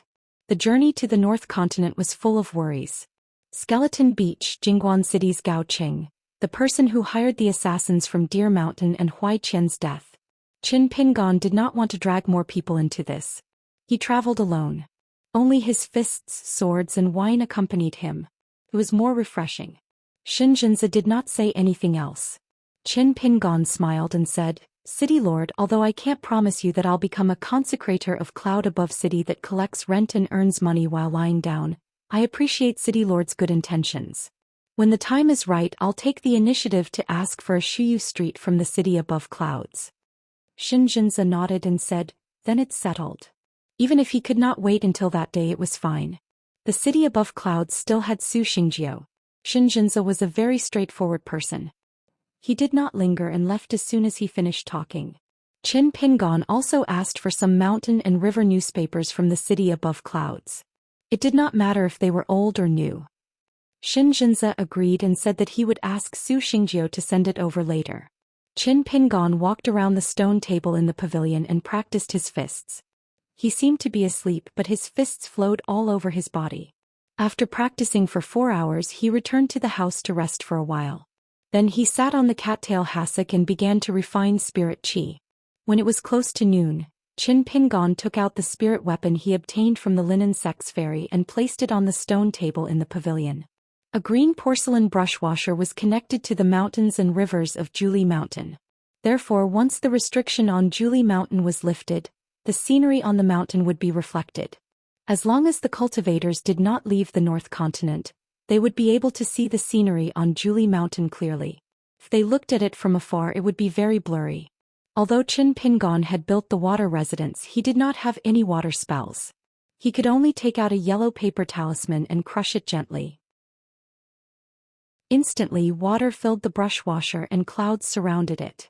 In the blink of an eye, an extremely flat and huge green stone platform appeared above the brush washer. This was the most famous Julie Mountain in the North Continent. It was more familiar to cultivators than any other mountain in the North Continent. On the green stone platform, both parties had yet to appear. The scenery beyond the platform could not be seen. Just like the white fog surrounding the ruins of the immortal residence, There was a clear boundary. This caused Qin Pingon to feel rather regretful. He had originally wanted to see the Spectator Mountain that the Qianglin sect had bought. This Shang sect, known as the Jade Forest sect with 2 sleeves, clear wind and unparalleled killing power, was one of the people that Qin Pingon wanted to make contact with the most during his trip to the North Continent. Of course, it was not because he admired the Jade Forest sect master who had admitted defeat to the 5 realms. Instead, it was because the Qianglin sect, with its endless wealth, was the largest buyer of Pearl Grotto Heaven's natal porcelain from another continent. Qin Pingon naturally would not go looking for the Qianglin sect. Qin Pingon's bag shop was not for nothing. He needed the other party to come looking for him on their own accord. Qin Pingon had to carefully lay the groundwork and control the timing of their meeting. He had to think about how the 2 sides should act reasonably and when they should meet. A sect that could be mocked and ridiculed by an entire continent's cultivators meant that the other party was extremely patient. While they were patient, they might not have any bottom line when they did things. This was a truly terrifying opponent. Su Xingjiu came to visit with a large stack of mountain and river bulletins.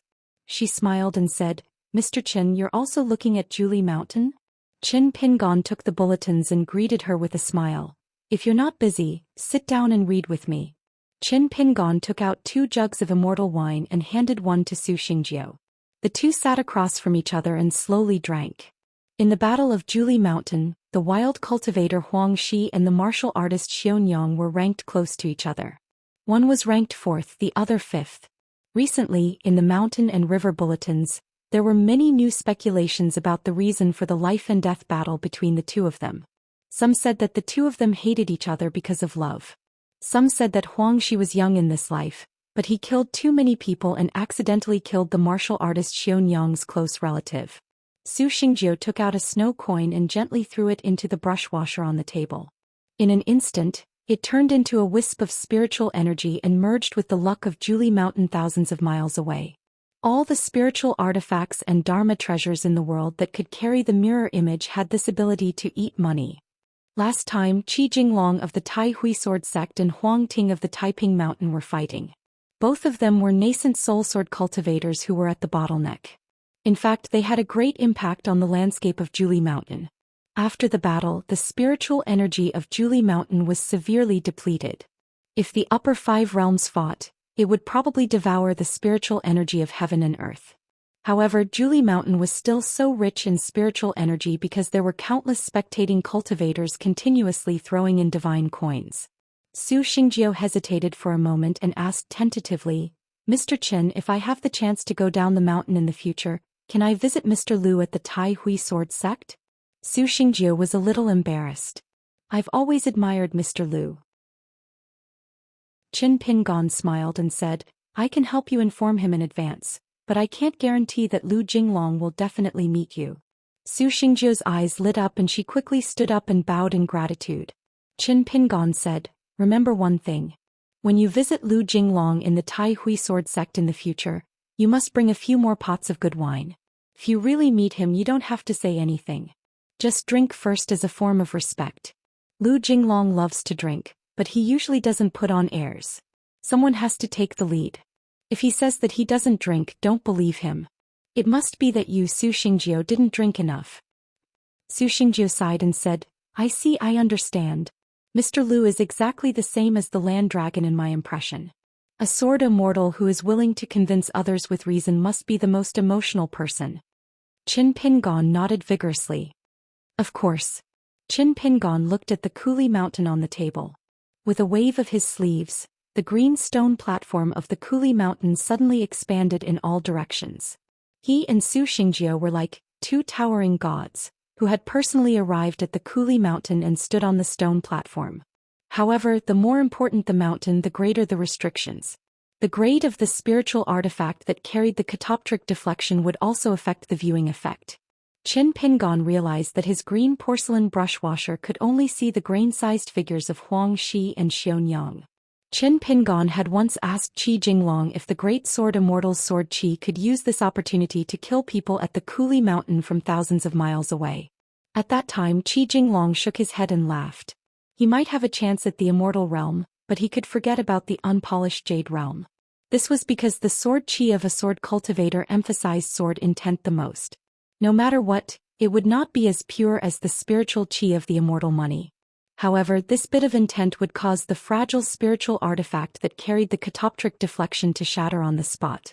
However, Qi Jinglong also said that there were indeed some ancient divine abilities and unorthodox techniques on the mountain.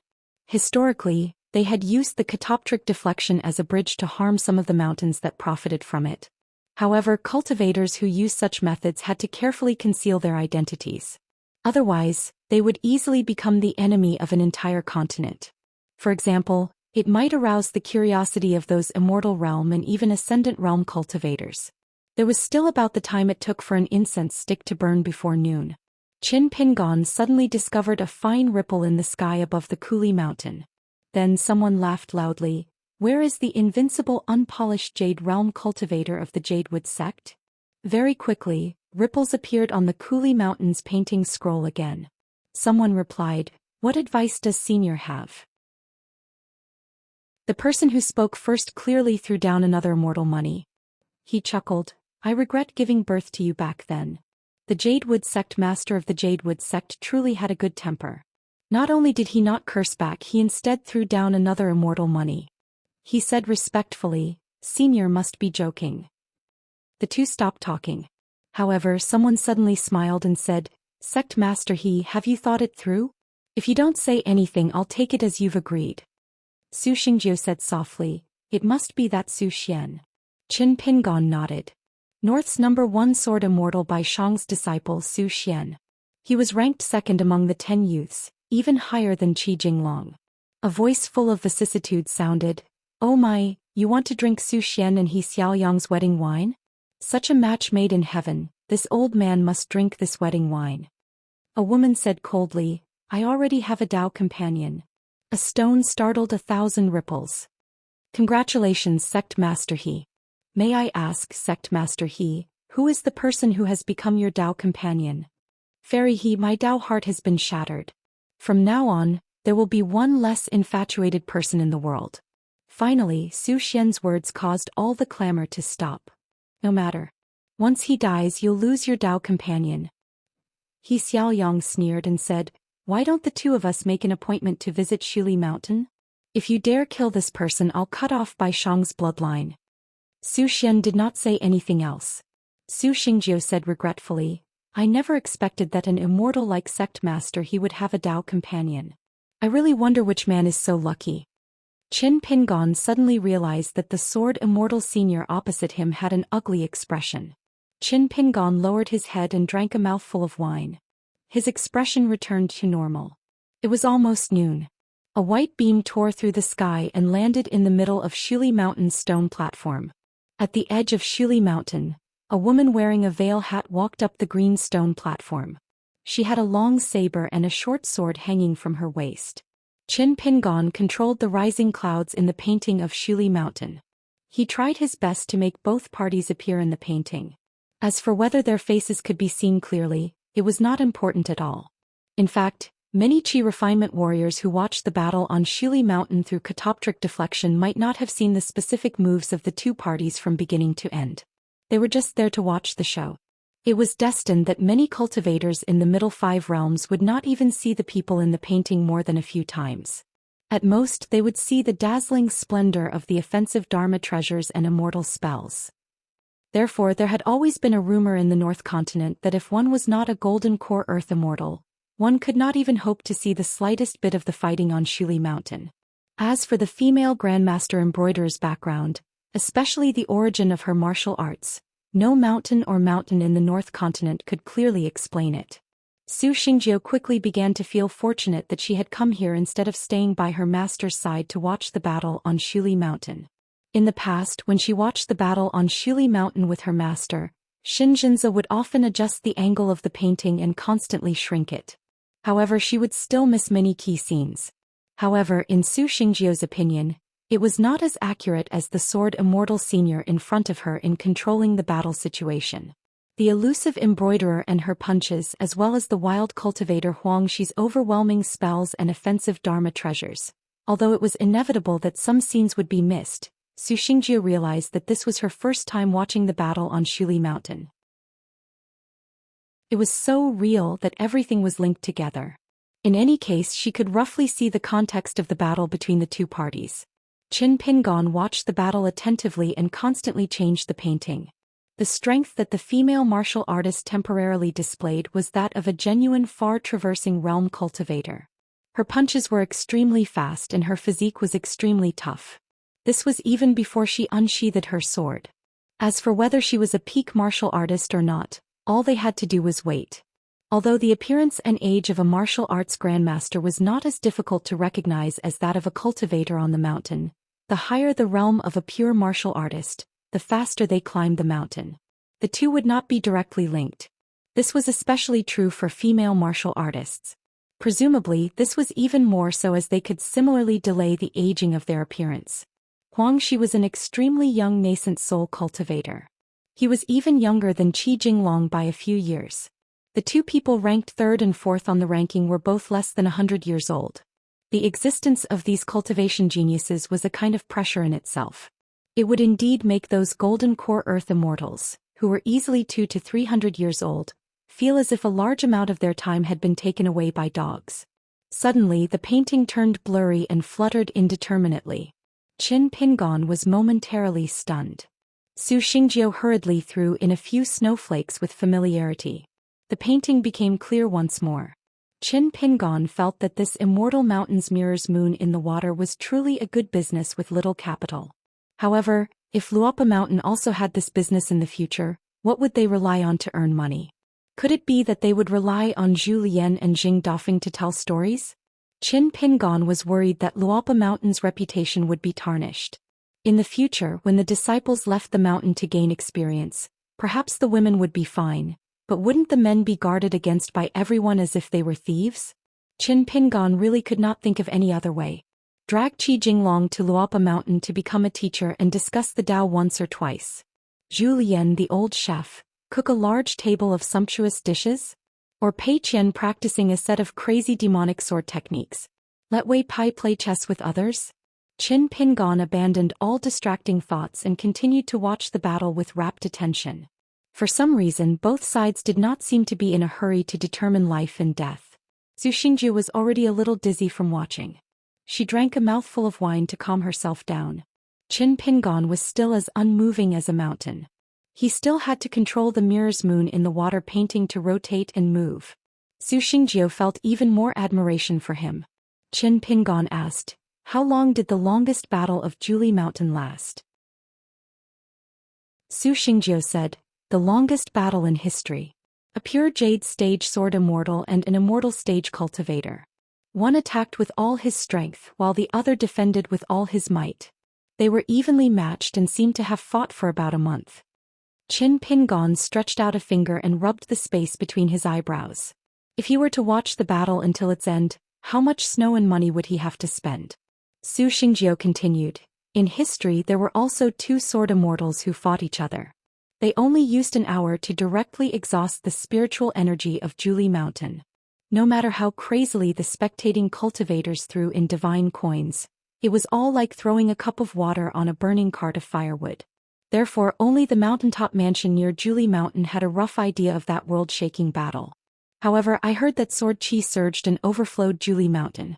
In order to protect the mountain from being affected, Zhonglin's sect had no choice but to activate the Grand Mountain formation. In one go they used up more than 100 grain rain coins. They even borrowed 200 from the cultivators on the mountain and compensated them double afterwards. Ever since then Zhonglin's sect has stored 300 grain rain coins on the mountain. They are untouched all year round." Su Xingjie's entire body was filled with spiritual energy. She suddenly stood up, intending to bid farewell and leave. Qin Pingon laughed, "That's good. Once the cave opens you can go up and watch the sea." Su Xingjie left on the wind. Above Cloud City had already prepared the place for her breakthrough. These days she had been on the verge of breaking through. She was only waiting for a subtle opportunity. After Su Xingjie left, her master Shinzhenzi would naturally help stand guard. If it was short it would be 3 to 5 days. If it was long it would be 2 to 3 years. No one could say for sure. It wasn't necessarily that the faster one broke through, the better. It also wasn't that the slower one broke through, the more stable it would be. It still depended on each person's luck. Her bones and acupoints gave birth to a cool breeze. In the middle of the gloomy water, her true appearance could be seen. Unfortunately, Qin Pingon had yet to experience this scene for the time being. The path he walked on as a Qi practitioner of the three realms had taken many detours and was somewhat bumpy. Qin Pingon continued to watch the battle. On Zhou Mountain, both sides of the battle were filled with killing intent. However, they were still testing each other. Clearly, they were both looking for an opportunity to kill each other in one blow. Qin Pingon had already thrown a few pieces of snow money down. He drank a few mouthfuls of wine. Usually he would pick up the food from the bowls and plates. Who would throw it into the dishes. These two people who were fighting were somewhat unkind. 2 hours later, Qin Pingon sat cross-legged on the stone bench, holding his chin with one hand. There was already a small mountain of snow money beside him. Looking at the two of them, it seemed like they would be fighting for a long time. After another 2 hours, the peak of Qin Pingon's snow money mountain had been flattened. An expert threw down a grain rain money and scolded jokingly, "You adulterous couple! Even if you really want to kill each other, why do you have to cheat others of their immortal money? Huangshi, since you're a sword cultivator, if you don't die on Zhou Mountain, you'll have to suffer my sword sooner or later." It turned out that the rogue cultivator Huangshi was actually a sword cultivator who hid his strength. As for that martial artist Xianxia, she was also very surprising. She was actually proficient in many immortal techniques. Although it seemed like they were training each other's skills, when both sides fought, they were filled with killing intent. Qin Pingon was somewhat curious about what kind of enmity had happened between the two of them that they had to put their life and death on Zhou Mountain in front of everyone's eyes. At a certain moment after the time it takes to burn a stick of incense, Qin Pingon stood up. Suddenly he crushed a large handful of snow money and turned it into spiritual energy. He did his best to maintain the landscape painting scroll created by the Celadone brush washer. That female martial artist seemed to have taken out an extremely high-grade mountain treasure. It was as bright as the sun, covering the entire Zhou Mountain. Even if he was only looking at the landscape painting scroll, Qin Pingon felt that it was somewhat dazzling. It caused the landscape of Zhou Mountain to be stirred up like turbid pond water, causing the spectators to be unable to see clearly. Qin Pingon could only vaguely see a thin black line cutting through the resplendent light that enveloped the world. A moment later, on the stone plateau of Zhou Mountain, Huangshi, whose flesh and blood had mostly melted and almost turned into half a skeleton, was actually still alive. On the other hand, that female martial artist Xianxia with astonishing methods had already disappeared without a trace. It was unknown whether her body and spirit had been completely destroyed, or whether she had successfully escaped on the line between life and death. Huangshi staggered. After taking a few steps, he rose up with the wind and left Zhou Mountain. Qin Pingon sighed endlessly. As long as the disparity between their realms was not too great, thousands of techniques would ultimately not be able to defeat a single sword. A single sword to break all techniques. Qin Pingon put away the Celadone brush washer and the pile of snow money. He had gained some benefits from this spectating battle. That female martial artist Xianxia's fist techniques and the foundation of her fist intent were very interesting. Gugu's mountain quaking fist and Zhulu Chuicheng's fist techniques were at the other extreme. In the pavilion, Qin Pingon imitated a crudely shaped fist stance. He slowly punched out using the female martial artist's fist and palm techniques. After a moment, Qin Pingon stopped and retracted his fist. As he could not learn it at all, there was no fist intent in his body. However, the benefits did not lie in the fist stance.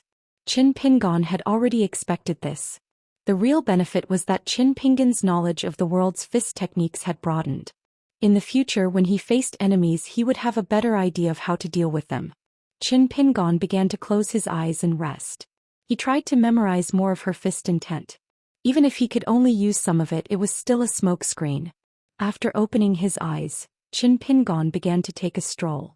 After practicing a lot and having a rough idea of what to do, he suddenly thought of a sad matter. There were not many talisman papers made of golden material left. There were only 10 left. He had to be meticulous in his calculations. The ancient talismans recorded in the true alchemy works?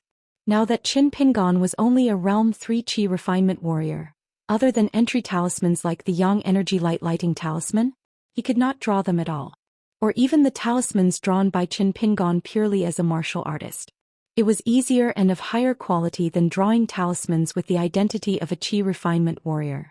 Unfortunately, the talismans drawn by martial artists, they could not seal the mountain and close the door. The speed at which the talisman glows disappeared was too fast. Qin Pingon took out the 10 golden talisman papers from the Fengtsuan item and counted them over and over again. Of course, there would not be an extra one out of thin air. He left the pavilion and sat on the futon in the house. He took the sword immortal from the wall and placed it on his knees. Then he took out the blade strengthening gourd and carefully drove the ball of broken sword aura out of the blade strengthening gourd. 10 years had passed since then. He did not see that person selling talismans in the market outside the city on clouds. Young Bundle Shop. In the capital of Dali, the young emperor held a small court meeting in the imperial study as usual. Over 20 officials and ministers gathered together. The imperial study was not big, so it was a bit crowded when there were too many people. The oldest one was the Minister of Personnel, Master Guan. It seemed the court meeting had consumed too much of his energy. At the moment he was sitting on the chair and taking a nap. He was holding a small charcoal cage wrapped in cotton cloth. It was a gift from the late emperor, and the eunuchs in the palace would keep it. As long as it was a small court meeting in winter, someone would bring it to the old minister without Master Guan's reminder. He was already 100 years old. At this moment the old man was already snoring softly. However, from the emperor to the other important ministers of Great Li, no one had the intention to remind the old man. Anyway, when the conversation reached a point where the old minister felt that it was a serious matter, he would wake up and say a few words. An assistant minister of the Ministry of Justice, who was in the prime of his life, was reporting the aftermath of an important matter to the various officials. The female cultivator Xianxia had been rescued. Her whereabouts were unknown. The two groups of Zhuang dynasty's high officials and men of sacrifice had varying levels of cultivation, but without exception, they were all cautious and steady old spies. One after another they crossed continents to North Continent and went to Mount Yao to investigate the records of everyone on the ferry back then. He hoped to find some clues to the Great Li dynasty colluding to attack Dan Mountain and frame the sword cultivators of Zhuang. In fact, some of them had succeeded. They did not take the ferry back to the Aquarius continent. Instead they took a long way to the sea. However, they were intercepted and killed by the Dali cultivators. The most troublesome one was the woman who went to the North Continent. Her name was Xianxia. She had actually revealed the heavenly secret during a catoptric deflection. She had said that Mr. Jian Ern of the North Continent was the one who had framed the Zhuang dynasty. This woman hoped that someone could relay this information to the heavenly Lord Xianxia. Xianxia was willing to die to prove the truth. Now the mountain where Xianxia was taken in had been sealed off by the Dali Qi cultivators. The Yuan family's Shangzhuguo was a thin old man. He rubbed his palms and smiled. What a great saying. I wonder what our imperial tutor's green wave pavilion is busy with. The burly master of the Chao family leaned back in his chair and sneered. He smiled and said, Minister Guan, do you want to stand up or sit down? Master Guan smiled and said, Lord Grand Master, please forgive me. I am an old man. I can't do anything except squat in the latrine and take advantage of others. He waved his hand and said, let's get down to business. As the imperial tutor arrived, the atmosphere in the royal study room became solemn. Everyone couldn't help but raise their spirits. Tui, he said, today I am going to tell you about the current situation of the Zhuang dynasty, the Book Lake and the Qingyuan kingdom.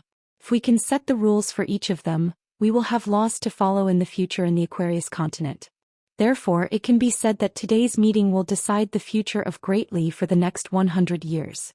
Everyone's words today will be recorded in the book without missing a word.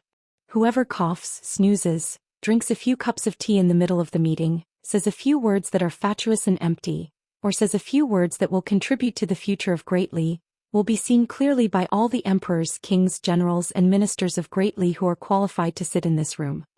Tui. In the end he said, whether or not you can become the first monarch in the history of the Aquarius continent, whether or not we can teach the people of the Dali dynasty a lesson. They have to keep their eyes open and look at the Dali dynasty. They have to remember the name of the king of the Dali dynasty. They have to remember the name of the king of the Dali dynasty. They have to remember who the king is. Tui? He stood up with a solemn face. In the court meeting, the young king slowly stood up.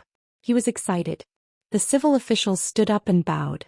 The generals stood up and bowed. In the Golden Armor continent, there was an ancient battlefield. There were broken statues everywhere. The wind in this place could make any chi cultivator below the Golden Core stage suffer, even if he just stayed there for the time it took for an incense stick to burn. Many pure martial artists also liked to come here to temper their physique, but most of them didn't manage to leave alive. Those gusts of astral winds that suddenly arose were untraceable. Some were fine like a burst of sword chi, scattered like goose feathers. Some of the astral winds could envelop a radius of 10 miles. They were all like sword immortals unleashing their swords. Once these astral winds passed, even if you were a martial artist at the Golden Body Realm, you wouldn't even have a corpse left. A young lady who was once the strongest in the world broke through the bottleneck of the 5th stage. Relying on a unique talent, she was able to stay here for so many years. She was currently facing a white-robed man who was walking slowly. Her fists were like thunder. The opponent was only at the Golden Body stage. She could kill an ordinary Golden Body stage martial artist with a single punch. But facing this Golden Body stage martial artist who was younger than her, she had already thrown out thousands of fists. But without exception, all of them were negated by the opponent's fists. Simply speaking, the opponent did not even retaliate. She was a pure martial artist who had the chance to reach the Golden Body stage. But she could not even touch the corner of his clothes. This white-robed young man's Golden Body stage was indeed only at the Golden Body stage. Unfortunately, the opponent was Zhou Xian, who had come here from the Central Divine Continent. Zhou Xi's every realm was an unprecedented martial art realm. She, who had come here to temper herself at a young age, did not believe it at all. Then she experienced a series of complicated mental processes of eagerness to try, probing with her fists, using all her strength, gradually despair and numbness. Just as she was about to stop, Zhou Xian finally said a second sentence.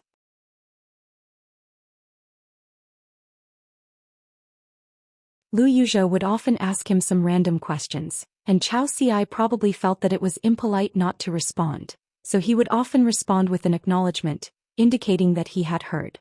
The young woman felt that there was an opportunity and punched with all her strength. As a result, her wrist made a cracking sound. When she floated to the ground, her shoulder shook a bit. When she steadied herself, one of her arms was already hanging down. Lu Yuzhou stretched out his hands and gently rubbed his temples. He felt that it was not good to encourage Zhou Xian to come here to visit the ruins, so that he could take the opportunity to see what kind of woman would look down on Huaiqian. Lu Yuzhou thought that this woman, who was very likely to be the strongest in the world at the 6th realm, did not need any Dharma treasures. Lu Yuzhou had a lot of them and she could just take them even if she did not need them. After leaving her hometown for so many years, would there not be a few juniors in her family after returning home? Just treat it as New Year's money for the children. As Longquan County was promoted to a prefecture. Near Luapa Mountain, there was a new provincial governor from the vassal Huangting country, and there was also a prefecture city god. As for the mansion with the beautiful water and wind plaque, the Guyin god was promoted according to his merit, as if he had reached the sky in one step, and became the mountain lord of the old north peak of Dali. The ghost in the wedding dress also returned to her own mansion, and lived in seclusion. Only the embroidered river god would occasionally visit. Among the 5 mountain deities of the old 5 sacred mountains of Great Li, 4 of them had been transferred away from their mountains to occupy other mountains in the Aquarius continent. Therefore, other than the unknown Yin deity of Gu clan, the other 3 mountain deities of Great Li had been promoted step by step due to their hard work. Even if they were not the true mountain deities of the old 5 sacred mountains, they had become the first-rate mountain deities of the Aquarius continent, second only to the new 5 sacred mountains. Wei Pai of the North Peak had already begun his closed-door training. The area around Mount Cloud was heavily guarded. The Dali imperial court attached great importance to this matter, and other than the sage Wanjia, they even specially sent Su Ruo to protect Wei Pai during his breakthrough. On Mount Luapa, Zhu Lian and Jing Dafeng were playing chess. The green-robed child had been watching the game for a while, and the more he watched, the more sleepy he became, so he fell asleep beside the stone table, drooling all over the table. Zheng Dafeng pressed down on the child's head, and with a twist of his wrist he wiped off the saliva on Qin Lingjuan's cheek, and then pushed the child's head away from the chessboard. Zhou Xian rubbed his chin and said slowly, even if we include Wei Pai's breakthrough and another night banquet, there is still a big gap. Zheng Dafeng said, if there's no other way we can send a letter to our mountain master, and ask him to take out some treasures to supplement the family. I don't believe that after wandering around the North Continent for so long, and being able to kidnap beautiful girls to the Aquarius continent, he won't have any surplus in his pocket. Zhu Lian smiled. Brother Dafeng, your handwriting is beautiful and pleasing to the eye. Why don't you write this letter, and my young master will be in a better mood when he sees it. Sitting side by side opposite Qin Lingjun were two little girls, the girl in black, Zhou Mili, and the girl in pink, Qin Rushu. Zhou Mili immediately coughed. Zheng Dafeng turned to look and pretended to be shocked. Where did this big water monster come from? Zhou Mili crossed her arms. What a coincidence, it's also from the North Continent, a place called the Mute Lake. A loud noise came from the bamboo house. Zheng Dafeng's eyelids twitched and said righteously, let's play chess when it comes to money, leave it to fate, leave it to fate. Zhou Mili drooped her head. Qin Rushu gently handed over her palm which was filled with melon seeds. Zhou Mili shook her head, she did not have an appetite. Qin Rushu bade farewell, kept the melon seeds and then brought Zhou Mili to the bamboo house. He estimated that in less than an hour the commotion on the second floor would stop. It was like that every day. She had to boil water with Zhou Mili and then go to the second floor to carry the person. That night, Pei Qian gritted his teeth in the house for a long time, then jumped up and down. After stretching his body he pretended to be refreshed and walked out of the first floor. Qin Rushu and Zhou Mili sat on two small bamboo chairs at the door. Pei Qian stretched out his hand and grabbed Zhou Mili's mountain traveling staff. Zhou Mili exclaimed and began to clap, her eyes shining. Great success. Pei Qian nodded. The old man on the second floor thought so too. He said that if he didn't finish tomorrow then the day after tomorrow at most, then he might not be able to teach me more fist techniques. When he said these words, tears flowed down his cheeks. Alas, in those turbid presbyopic eyes, they were filled with the gaze of the younger generation. On the second floor, Tui Ching chuckled. Isn't it good to practice fist techniques in the middle of the night? Pei Qian said angrily, Zhou Mili, what nonsense are you talking about? Do you think fist techniques can be done in a day or two? Zhou Mili frowned, feeling wronged. I was wrong. Pei Qian secretly gave her a thumbs up. She was responsible. She deserved to be the right Dharma protector of the shop in the dragon riding alley. She was loyal. The left Dharma protector who only knew how to jump up and down all day deserved a beating. Tui Ching said, why don't you go and help Sun Yuanji? Pei Qian said, oh, and walked to the open space. He looked up and asked, how much strength should I contribute? Tui Ching said, it depends on your mood. Pei Qian thought for a moment, frowned and began to seriously consider this question. This old man was really evil. Wasn't he trying to get Sun Yuanji to beat him up by punching him with a hammer? Tui Ching said, no matter what your mood is, if you don't go away I won't be in a good mood anyway. Pei Qian sighed and made a grimace towards the second floor of the bamboo building. After a series of silent gestures he threw the mountain walking stick to Zhou Mili. She put one hand behind her back, gently clenched the other hand and twisted her ankle. With a bang the dust on the ground flew up. Her figure disappeared like a puff of smoke. Sun Yuanji was practicing fist techniques on the steps of Luopa Mountain. Suddenly her heartstrings tightened. She turned her head to look. Someone's fist lightly touched her forehead, and then the figure brushed past her and disappeared in a flash. Sun Yuanji was sweating profusely. She looked at the place where the figure disappeared and saw a familiar slender figure. She stood with one foot on the slender branch of the tall pine and the other on the instep of her foot. Sun Yuanji knew that Pei Qian had been practicing on the second floor recently. But this little charcoal girl, how many days had she been practicing? Pei Qian said seriously, Sister Tsun, I was greeting you just now. I'll help you defeat your fist. You can't hit me hard. You're old and have been practicing for a long time. You're tall, so let me win. Sun Yuanji took a deep breath, took a fist stance and said in a low voice, please. As if facing a formidable enemy. Pei Qian was a little flustered. What are you doing? Let's go back and forth and learn from the big white goose. We just walk. Pei Qian hesitated and quickly took out a talisman. He put it on his forehead. First he gave himself courage. It seemed that he had to be serious. Otherwise, what if he was beaten half to death by Xianxia? Pei Qian knew very well that Sister Tsun practiced diligently every day. She walked up and down the mountain day and night without stopping. Old chef always said that this was the tenacity that a person who practiced martial arts should have. Pei Qian tiptoed. The branch under his feet bent in a huge arc but did not break. Then when Pei Qian tiptoed, the branch instantly bounced and Pei Qian disappeared into thin air. Xianxia was stunned. In the next moment she was punched in the back and fell down the mountain. In the air she was hit in the back by an elbow. Xianxia suddenly fell on the stairs. Her body bounced heavily, then her eyes rolled back and she fainted. Pei Qian floated to the ground and squatted at the side. His forehead was full of sweat. He wiped his face fiercely. What was going on? Zhou Xian and Jing Dafeng stood on the stairs and looked at each other. Pei Qian quickly touched the talisman on his forehead. He secretly pushed Xianxia with one hand and turned his head to shout, "I swear. It's really not my fault." Xianxia fainted by herself. I couldn't hold her. On a ferry that was passing by cloud above city and was about to reach the Dragon Palace Grotto Heaven. Qin Pingon was dressed in a green robe. He carried the sword immortal on his back and slanted his bag over his shoulder as he leaned against the railing. Soon he would be able to punch 2,000,000 times. However, he did not know how Pei Qian was doing in the school at Dragon Rider Alley. He was helping out in the shop to earn money. Would it affect his copying of books? Also, was he getting along with the big water monster in the Mute Lake?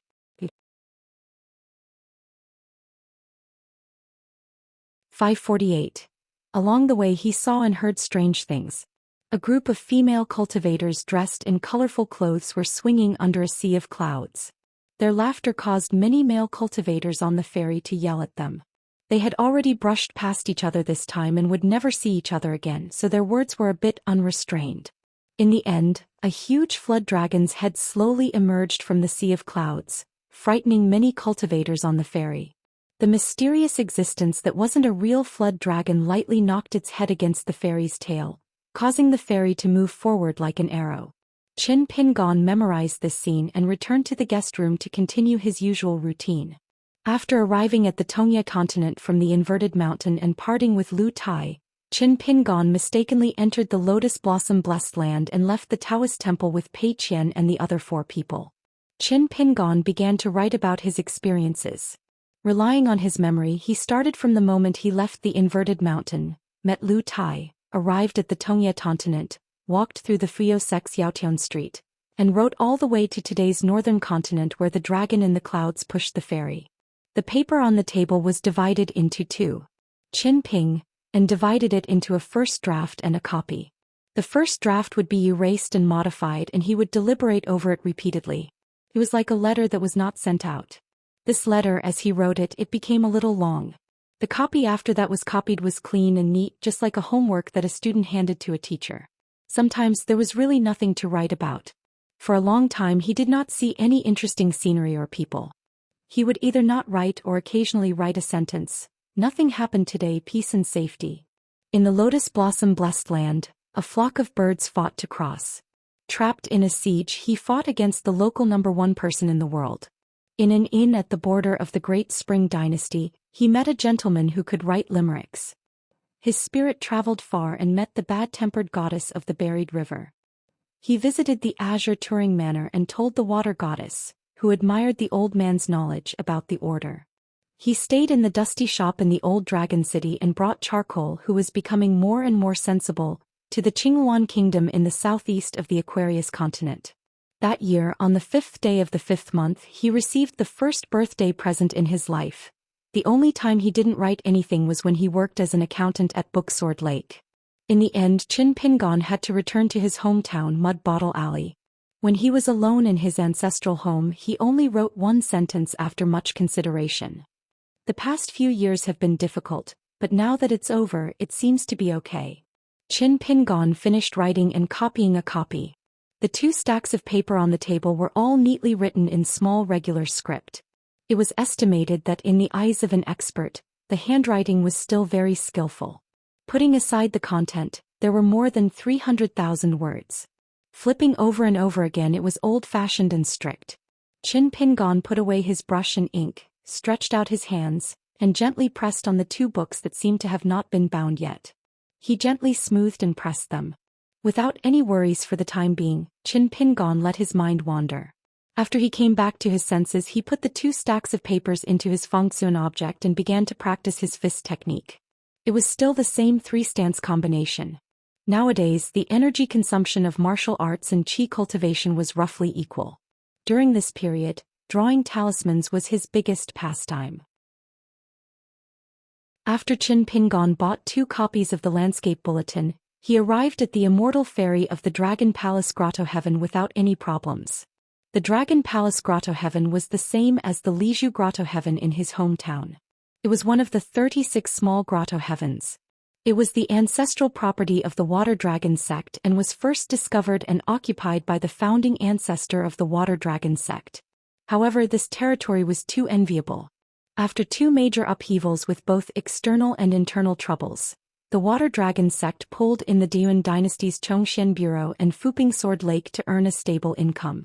The Water Dragon sect was an old sect in the North Continent. It had a long history and many stories.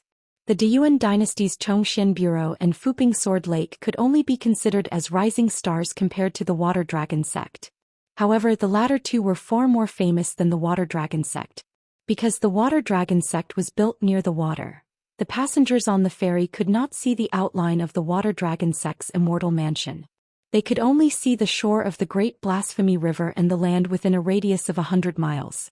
When the ferry passed through the fog formation that was rich with water vapor all year round and slowly landed at the ferry, they could see the magnificent buildings of the Water Dragon sect.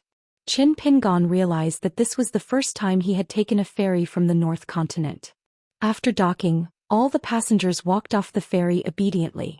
Thinking of the domineering behavior of the Deyuan dynasty's Liu emperors and the rumors of the Zhongxian bureau's Yunshao Palace's Yang clan, plus the female sword immortal Xiaotsai of Fuping Sword Lake, Qin Pingon was not surprised. The Water Dragon sect's wooden slave ferry had more than 1,000 immortal orange trees planted by the founding ancestor of the Water Dragon sect. Before the founding ancestor passed away, his last words were that he had lived a mediocre life and only had 1,000 wooden slaves to bequeath to his disciples. Qin Pingon was dressed in a green robe with a sword immortal on his back and a blade-strengthening gourd on his waist. He held a green bamboo mountain staff in his hand and walked slowly at the ferry with a towering memorial arch. On the memorial arch, there was a list written by a certain calligrapher saint of the Central Plains, underwater cave. The Great Blasphemy River flowed through here and the water surface was extremely wide as 300 miles. The Dragon Palace Cave was under the Great Blasphemy River, similar to the Dragon Palace Mansion in Psongyun Lake. However, there was no need for cultivators to avoid the water because the Water Dragon sect had spent a lot of manpower and material resources to build a long underwater bridge that allowed tourists to enter the Dragon Palace Cave. Of course, they had to pay a toll fee, 10 pieces of snow. After paying the fee, if one wanted to enter the Dragon Palace Cave that was said to have thousands of dragons in ancient times and was ordered to go out to summon clouds and rain, they had to pay an additional fee, 1 small piece of snow. This was clearly a case of slaughtering pigs. When Qin Pingon thought of the 100-eyed Taotai robe that he had picked up from Yunshao Palace's Yang Ningxing, he felt that the immortal money was not unbearable. Corpse Beach, Ghost Valley, Yunshao Palace's Yang family's Young Heavenly Lord Yang Ningxing. At the border of Wuling Kingdom, Fuping Sword Lake's Li Kai's direct disciple Sui Jingqing. In the ruins of the Immortal Mansion, young Marquis Zhangqing's direct disciple Bai Bai of the Water Dragon sect's ancestral hall. It seemed that on the path of cultivation those relationships were like a mess. Every knot, big and small, was a meeting, giving people the illusion that the world was actually so big. The wooden slave ferry was bustling, so noisy that it did not seem like an immortal ferry, but more like a bustling street in a mortal city. This was because the following October 10th and October 15th were 2 important days.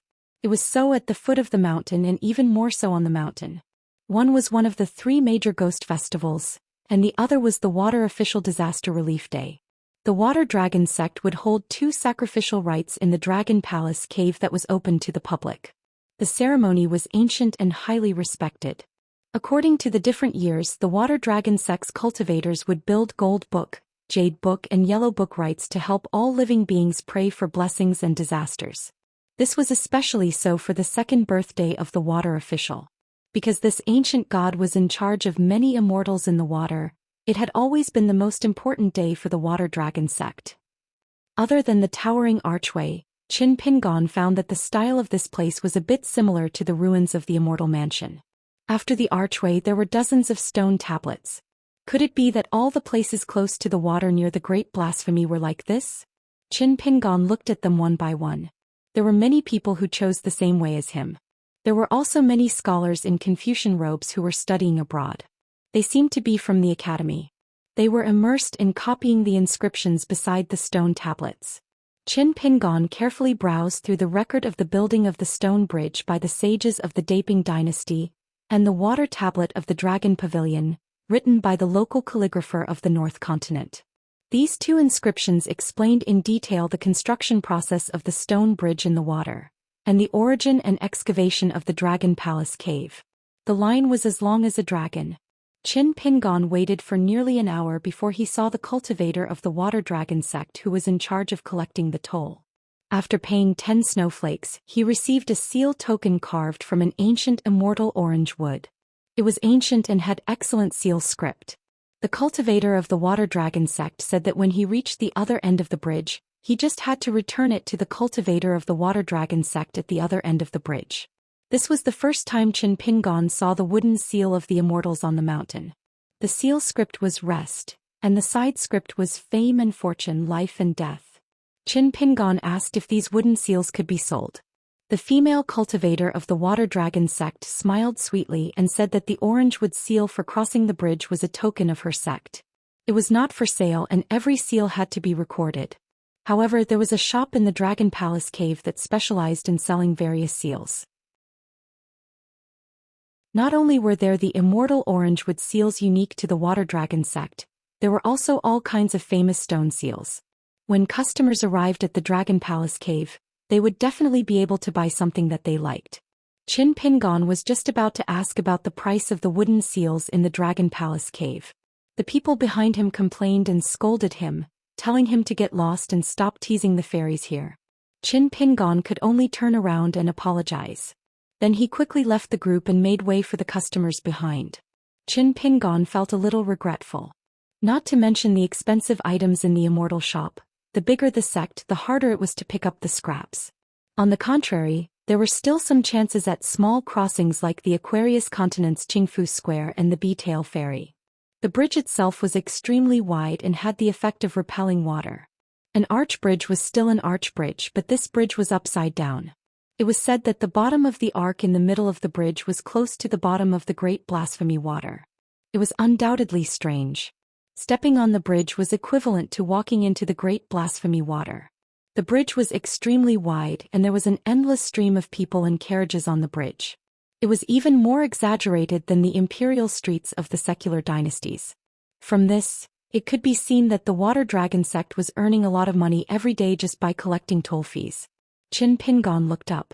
The Great Blasphemy water showed a clear and faint color, not as turbid as ordinary rivers. The bridge was more than 300 miles long, so one could hire carriages and horses at both ends of the stone bridge. On the other end of the Great Blasphemy and the stone bridge, the water dragon sect had endless mansion buildings. On both sides, there was a pure jade realm ancestor overseeing it. Therefore it was habitually divided into the south sect and the north sect. The ancestral hall was located in the north of Great Blasphemy, and the predecessor of the water dragon sect's ancestral hall was one of the 3 ancient ancestral temples of G Blasphemy. Therefore it was said that the disciples of the north sect had always thought highly of themselves. There was an invisible boundary between the two sections. Qin Pingon could understand. As long as it did not involve major matters, this kind of normal mentality was inevitable. In the future, once Liu Baixiang spread his influence outside Luopa Mountain, he might be the same. If Liu Baixiang's direct disciples came to Luopa Mountain's ancestral hall, they might also be uncomfortable. How to prepare for a rainy day was the most important test of a mountain's reputation. Flipping through books to understand the stories of the ancients, and observing others on the road was to observe oneself. This was probably the purpose of reading 10,000 books and traveling 10,000 miles. There were many things that one had to rely on oneself to think about and work hard.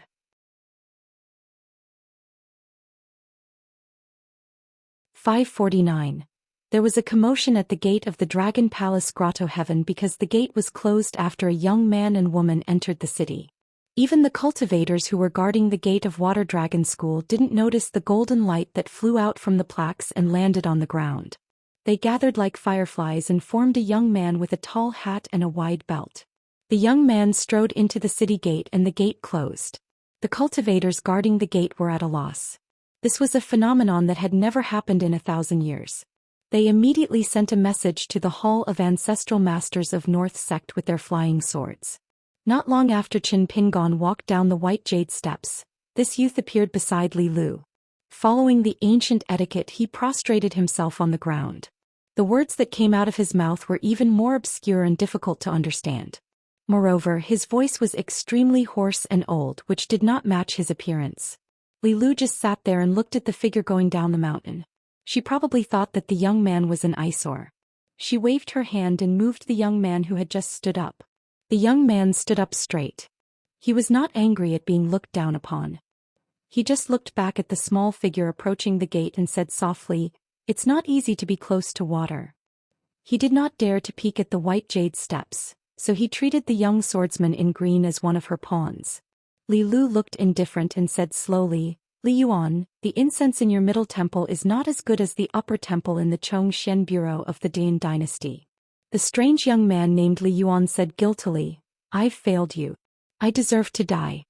There used to be 3 temples in the Zhou Xian dynasty. The lower temple was destroyed and disappeared. The middle temple was refined into the ancestral hall of the Water Dragon sect. The upper temple was controlled by the Yangs of the Yunshao Palace of the Zhou Xian bureau. Li Lu had once met Yang Ningzhen in the Ghost Valley at the Bone Beach. She had said something that Yang Ningzhen could not believe, but she had no choice but to believe. Yang Ningzhen was the eldest son of the Yang family in the Cloud Palace and the elder brother of the little heavenly lord Yang Ningzhen. He had managed to become one of the top 10 youths in the North Continent with only his identity as a martial artist and an alias. However, during the battle at Treasure Mirror Mountain, Yang Ningzhen had faced Li Lu, who had only been on the path of cultivation for a few years. Although Yang Ningzhen was not completely powerless to fight back, he had no chance of winning against her. Li Lu asked, "Did I fail to live up to your trust? Is it a big deal for you to keep an eye on the incense in this small ancestral temple?" Li Yuan was speechless. His golden eyes were a little dim and he looked even older. This young man gave off a feeling of vicissitudes and decay. He was one of the only 2 Xuejings left. His age was so old that even the founding ancestor of the Water Dragon sect couldn't compare to him. In the vast world, Xuejing was an ancient official position that had not been completely lost, but its reputation was not obvious. Often, it was the person in charge of the incense in the ancestral temple. The Confucian temple in the Central Plains would not pay too much attention to it. They would let it run its own course. Therefore, every time one of the blasphemous Xuejings collapsed, there would be one less Xuejings in the world. Such existences were not controlled by the mortal dynasties, nor did they have much interaction with the immortal sections. However, in the Qingming world where the Taoists were in charge, the Xuejings were extremely prominent and important gods with an orderly inheritance. There was only one Xuejings in each of the blasphemous temples. In the Dragon Palace Cave Heaven, there are a lot of heavenly materials and earthly treasures, especially those that are close to water and wood. Although they are expensive, they are of good quality. If Mr. Qin takes a fancy to them with this jade token, you can buy them on credit with the Water Dragon sect for 60 years. Li Lu was not telling the truth. Credit? The Dragon Palace Grotto Heaven that helped the Water Dragon sect, Zhou Xian Bureau, and Fuping Sword Lake earn a lot of money used to be one of her summer palaces. If Li Lu wanted to take it back, no matter how skillful the Water Dragon sect's ancestors were, how could the mountain and water array that they painstakingly built be able to withstand the attack of a sword immortal? What was the point of it to Li Lu? Moreover, how did the founder of the Water Dragon sect enter the path of cultivation from an ordinary teacher with poor aptitude? After that, how did he climb to the top step by step? How could the successive sect masters not know this in their hearts? So, who was going to credit who? The answer was clear. Qin Pingon was terrified when he heard the words, Guyu money. Li Lu took off the jade token and said, if Mr. Chen's heart is not calm no matter how far you go, you are still going around in circles. Qin Pingon nodded. Okay, then I'll have to trouble you, Miss Li. Li Lu shook her head and smiled. Mr. Chen, you don't have to be so polite. Li Huai has been thinking about you for many years. Every time the Cliff Academy and Li Huai exchanged letters, Li Huai would mention you. Li Lu will never dare to forget this great kindness of both imparting the Tao and protecting it. Qin Pingon said helplessly, Miss Li is much more polite than me. This was the truth. When he took care of Li Huai to the Academy of the Great Sui Kingdom, he was just fulfilling a promise. Besides, Li Huai was a little naughty along the way, but he did not make Qin Pingon work hard. Of course, Li Huai's mouth when he was young was really smeared with honey and arsenic. Especially his ability to be a tyrant was the best in the world. However, he was still a kind child. He could not hold a grudge, but he still cared about the good of others. Qin Pingon looked up, but there was no trace of that strange young man. Li Lu explained, that person is the local gatekeeper. Qin Pingon asked, like Xing Dafeng? Li Lu smiled. His duties are similar, but compared to Uncle Zheng it's like heaven and earth. Thinking back, when his younger brother Li Huai was still a child, Xing Dafeng often carried Li Huai to the Yang family's shop. Li Huai shouted that he could not hold it in anymore. Xing Dafeng's footsteps were like the wind running all the way. He hurriedly said that if he was a hero he would hold it in a little longer. He would release the water in the backyard of the shop. Anyway, whether Li Huai could hold it in or not, in the end, the two of them would go to the New Year's shop that sold pastries in the Dragon Rider Alley. In her long years, Li Lu had seen many quiet cultivators. They were untainted by the dust of the world and their hearts were pure. They were detached from the world. Only in this life in the Dragon Pearl Cave, she saw many real people that had nothing to do with the realm. Even Li Lu would miss the scenery of this small place. The two of them walked side by side and climbed up again. It seemed that after talking about serious matters, there was no need to deliberately talk about small talk. Qin Pingon thought too much, but it was not appropriate for him to speak. He was worried that an accident would cause unnecessary trouble for Li Lu. Li Lu had always thought very little and did not care about anything. In the ancestral master hall of the Water Dragon sect in the north of GFA, after receiving the flying sword message from the entrance of the Dragon Palace cave, most of the 16 chairs were already occupied. The remaining empty chairs were for the great cultivators of the sect who came for an emergency meeting. Except for a nascent soul cultivator who had been in seclusion for many years, the rest were all present. In the ancestral master hall, there was the disciple of the Golden Core cultivator Bai Bai, the current leader of the Water Dragon sect, Xianxia. There was also Wu Lingting, the master of the young marquis of the Biting Country, Zhangqing. However, as a nascent soul cultivator with a low aptitude and a wild cultivator, his seat was at the back. Wu Lingting's mood had been extremely bad recently. Her only disciple Zhangqing had actually disappeared into thin air. No one knew if she was alive or dead. It was simply absurd. If it was not for the talisman sect immortal Huan Yun, who had a good reputation on the mountain, who helped Bai Bai to prove that Zhangqing's inexplicable death was not directly related to Bai Bai, Wu Lingting would have made a scene in the ancestral master hall of the Water Dragon sect and directly questioned Xianxia. Therefore at this moment Wu Lingting was full of anger and his face was extremely ugly. Zhangqing was his disciple that he valued very much. A wild cultivator, especially a wild cultivator of the Earth Immortal Realm, accepted a direct disciple, which was more significant than a disciple of the ancestral master hall. It was regarded as the inheritance that wild cultivators risked half of their lives in exchange for. After all, wild cultivators harmed wild cultivators. Even if the master killed the disciple or the disciple killed the master, it was not uncommon. On the other hand, the ancestral master hall of the ancestral master hall was almost no one dared to commit such a heinous crime. The gate of the Dragon Palace Grotto Heaven closed by itself. Of course, this was not a small matter. Sect Master Sun Jie immediately gathered all the members of the ancestral master hall. Back then, the sword immortal had been dormant for many years and stole the treasure of the Grotto Heaven and successfully escaped from the Dragon Palace Grotto Heaven. The process from the loss of the treasure to the recovery was tragic. There were more than 10 seats in the ancestral master hall of the Water Dragon sect. Except for the left seat that was always occupied by the sect masters, almost no one sat on the right seat. This rule had been passed down for as long as the ancestral master hall of the Water Dragon sect was established. If any of the guests of the Water Dragon sect asked about this matter, the cultivators of the Water Dragon sect would keep it a secret. The situation was very simple. Sun Jie explained it in a few words. But in the ancestral master hall, everyone looked solemn. First, a strange woman showed a jade token and entered the city to climb the white jade stairs. Then the city gate closed and isolated the world. The cultivators tried to check, but it was to no avail. Xiao Jingji, the pure jade realm female cultivator of the Water Dragon sect's South sect, looked like a young woman and had a graceful aura. She said slowly, "Sect Master, why don't I immediately go to the Sea of Clouds at the Grotto Heavens crossing and wait for them?" Sun Jie frowned and said, "Apart from that, what we really need to consider now is whether the Grotto Heaven should be under martial law or not. Once we choose to do so, it will inevitably affect this year's Gold Scroll Dao Field and the Water Official Disaster Resolution Assembly. Our Dragon Palace Grotto Heaven has always been known for its stability.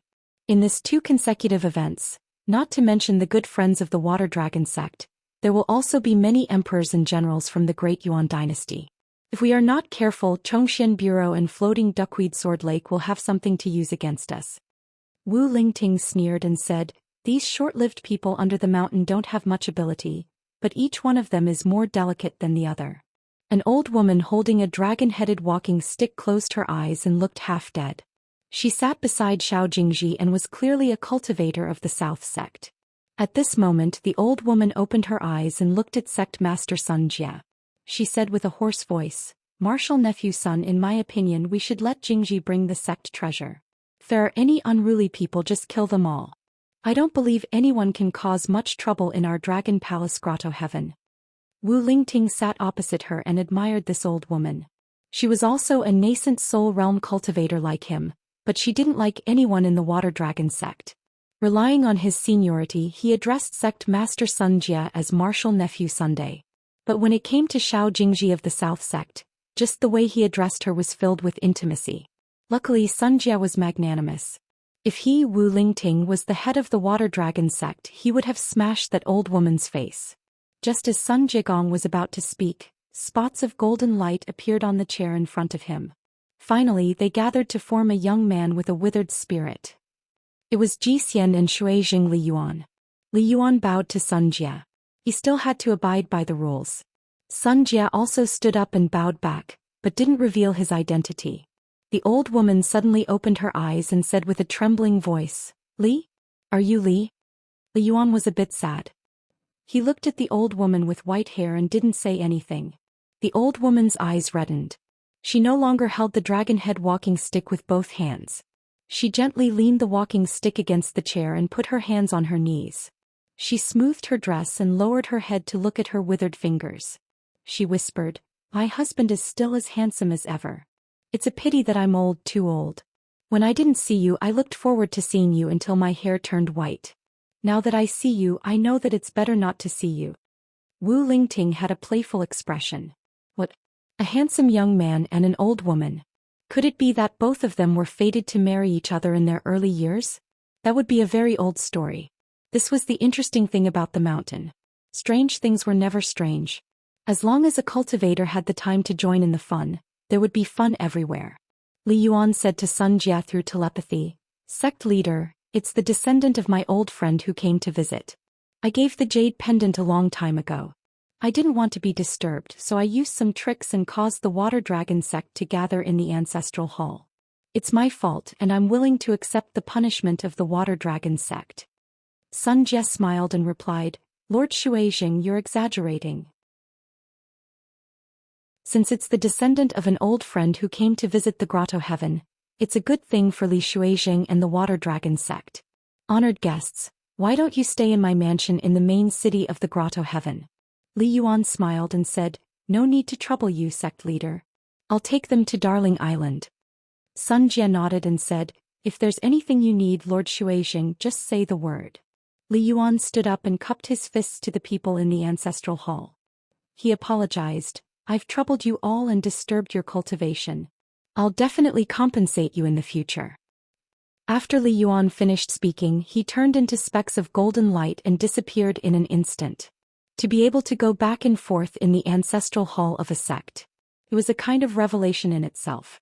Because in the ancestral hall of the immortals on World Mountain, any consecrator or guest had to walk in and out of the door. It was no different from the mortals entering and exiting the ancestral hall.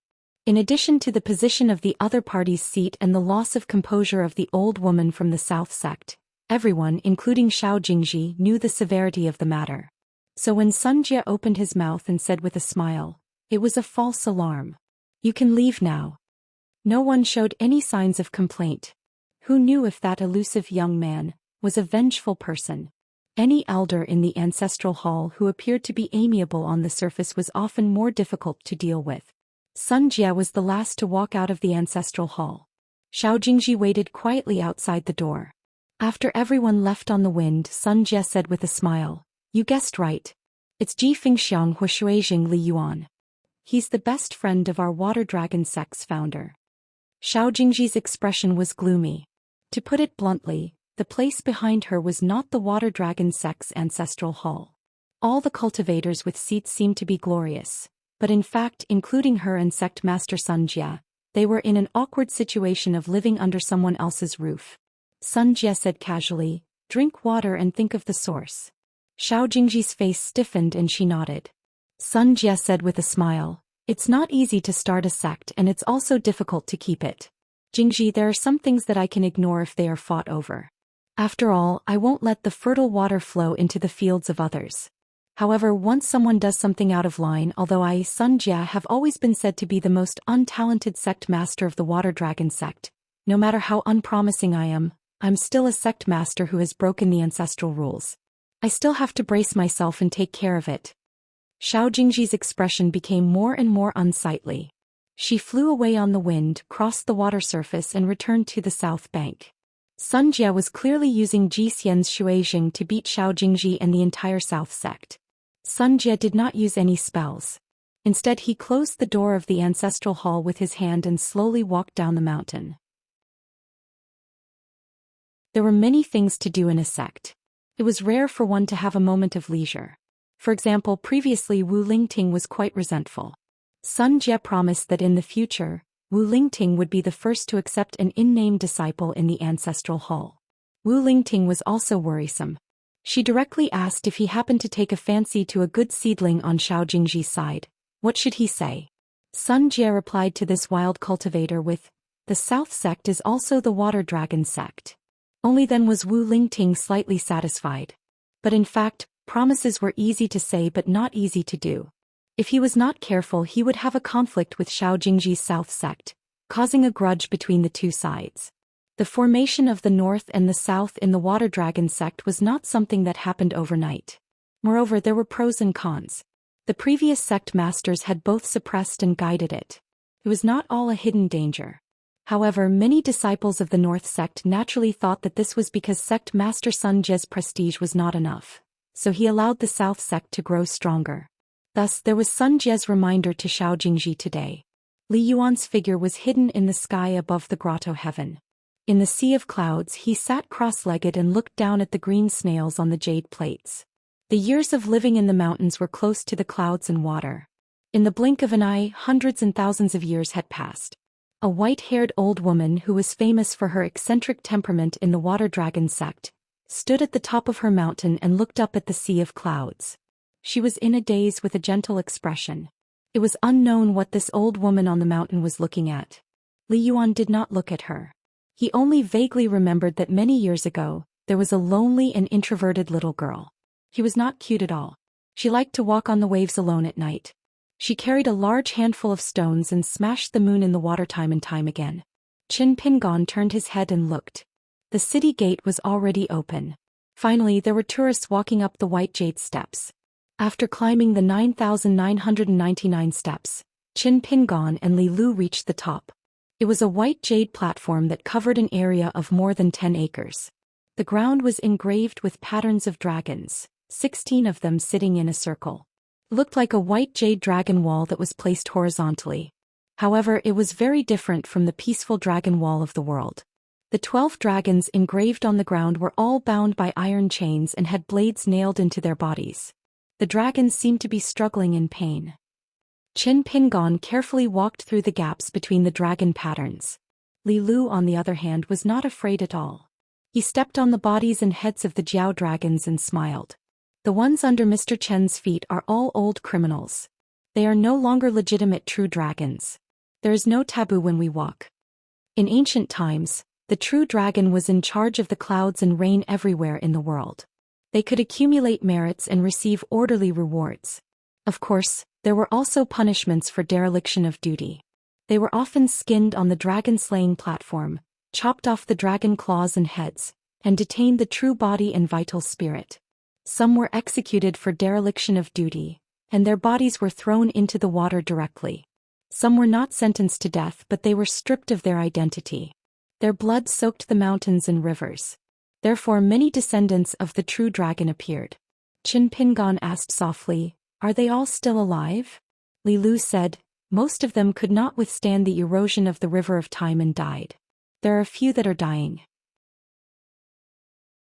The dragon wall on the ground is not only their cage but also a kind of protection. Once the grotto heaven is broken, they cannot escape death.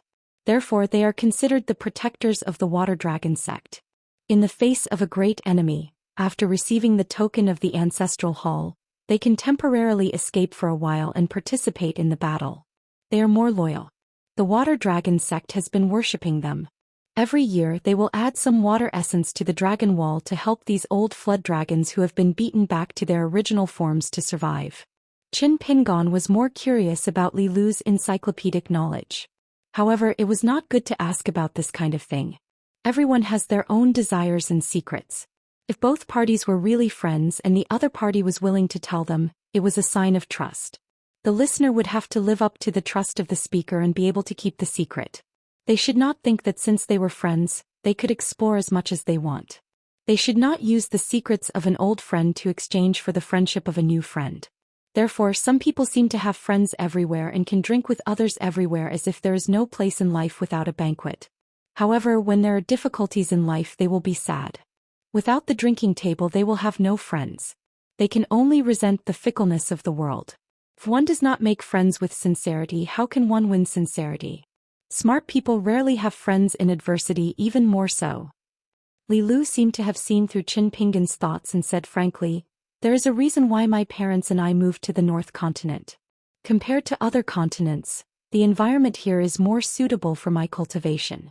If my father wants to continue breaking through, there is almost no hope if he stays in the Aquarius continent. It is also difficult here, but at least there is a chance." The size of a continent often determines the number of cultivators in the upper 5 states. The North Continent was vast and rich in spiritual qi. Therefore, there were more cultivators in the upper 5 states than in the Aquarius continent. However, there was not much difference in the number of martial artists in the Peak State, especially in the Peak State. There were only 3 Peak State martial artists in the North Continent, including Guyu, who had just perished together with Jiyu. The Aquarius continent, which was the smallest among the 9 continents, also had 3. Li Lu's father Li Air. Song Zhangqiang the vassal king. Tui Qing of Luopa Mountain. Now that Guyu had died in battle, it was a chance for all the martial artists in the North Continent to share the martial arts fate of the continent. As for how much they could get, it would depend on their own abilities. This was the root of the saying, "A martial artist in the 3rd stage of God Ascension dies in his own country, while a martial artist in the Peak State dies in his own continent." Li Lu suddenly asked, "Mr. Qin, have you been to the secret realm of mountains and rivers?" Qin Pingon nodded and said, "Not long ago, I went to an unrecorded ancient ruin." Li Lu said, "No wonder. After Guyu died, the martial arts fate scattered, but there was a strong martial arts fate that was somewhat mysterious. It seemed to contain Guyu's obsession. It lingered around the North Pavilion and Water Sky Nation for a long time, lingering for about half a year before slowly dispersing. It should be because we couldn't find you, Mr. Qin. If you receive this gift, you'll have a much higher chance of successfully reaching the golden body state as the strongest 6th stage. Even if a martial artist in the Xianxia continent of the same level keeps on increasing his fist intent, it shouldn't have much of an impact on Mr. Chen. It's hard to predict now. If the other party keeps on improving his fist technique while Mr. Chen stays stagnant, Mr. Chen will break through his own bottleneck and reach the 7th stage before the other party breaks through. Then you'll lose that opportunity. Qin Pingon understood. It was because he had practiced the mountain quaking fist for many years and had been taught by Senior Gu Yu. Therefore, even if he was a foreigner, Senior Gu was still willing to give him a portion of the martial arts fate. Of course, he would regret missing out on Gu Yu's legacy, but there was nothing to regret. Qin Pingon held the green bamboo mountain staff in one hand and clenched his fist lightly with the other. He said, "It's all right. Senior Gu Yu is from the North Continent. It's only right that he leave his martial arts fate to the martial artists of this continent. I can only live up to Senior Gu's expectations by practicing my fist technique harder." To Qin Pingon, this gift could be divided into 2 types. He didn't receive the martial arts fate, but he had to grasp the heart firmly. When it would really harm his own interests, he could still distinguish between right and wrong, clearly distinguish between right and wrong, and not let gains and losses affect his state of mind. This was the true reason. Li Lu smiled and said, "Mr. Qin, if you can think this way, it means that Gu Yu has good taste. My brother Li Huai isn't bad either." Qin Pingon had a nagging feeling that there was something wrong with Li Lu's words, but it also seemed natural. But when he thought about the local customs of his hometown, he didn't find it strange. Just the mud bottle alley where his ancestral home was, there were sword immortal Chao Shi and book Lake Gukin from the South Saw continent. Of course, Qin Pingon also counted. Qin Pingon and Li Lu didn't say anything else as the tourists climbed up the platform one after another.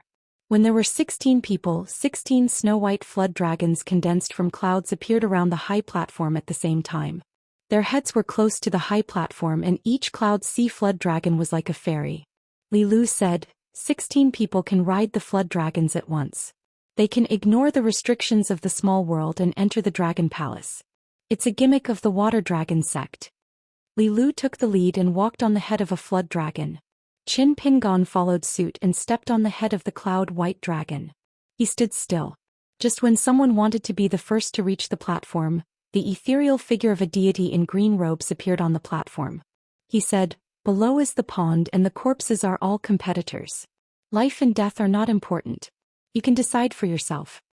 Qin Pingon was probably the only one who noticed that the deity in green robes was standing the furthest from Li Lu. The 16 snow-white flood dragons formed by water began to slowly rise into the sky. They were about to break through the thick sea of clouds and let the passengers vaguely see a golden light hanging high in the sky. Then they suddenly fell without warning. The surrounding clouds were vast. Li Lu rode the flood dragon under his feet and came to Qin Pingon. He smiled and said, "The golden light above is the embryonic form of the sun condensed by the essence of incense in the temple. It is also one of the foundations of the water dragon sect. But the progress is slow. Because there is no method, the embryonic form is very rough. It went astray from the beginning. According to the current speed of incense accumulation in the temple, the water dragon sect can't do anything even if they are given another 10,000 years. The possibility of the water dragon sect's cultivators wanting to create a sun and a moon in the dragon palace is much smaller than the one they snatched from Qin Chuanan's shoulders." Qin Pingon looked up. There was only a sea of clouds high in the sky and bottomless in the bottom. There was no golden light. Qin Pingon said to himself, "If I were the water dragon sect's cultivators, I would make the same choice. Even if there is only one light, I would be willing to accumulate incense." Li Lu said, "Mr. Qin, cultivation is still not the same as martial arts. It's not that you can't pay attention to the stupid skill of dripping water to penetrate a stone. But if a cultivator only pays attention to this, it won't work. Even if Qi cultivators live a long life, they can't withstand sitting in the mountains for a few times." Qin Pingon nodded and smiled. "I will remember." After about half an hour, the cloud flood dragon swayed gently and its 4 claws touched the ground. The surrounding clouds dispersed and everyone's vision suddenly became clear. Qin Pingon found himself standing on a sea of clouds. Looking down, it was a majestic city built on a huge island. It was like the capital of a dynasty. The city was surrounded by green mountains and glowing treasures. Outside the majestic city, there were islands of different sizes. There were ancient buildings on each of them. Some were near the mountains and some were near the water. They were like stars surrounding the moon, guarding the capital in the middle of the world. The blue waves stretched for thousands of miles. It was boundless. Above the sea of clouds there were many green talisman boats. Some were as small as a boat with a black awning and some were as big as a warship. Xue Jing and Li Yuan stood not far away. Li Lu brought Qin Pingon and walked towards the young man who even the descendant of the water dragon sect's ancestral hall did not know. Li Yuan brought the two of them to a warship.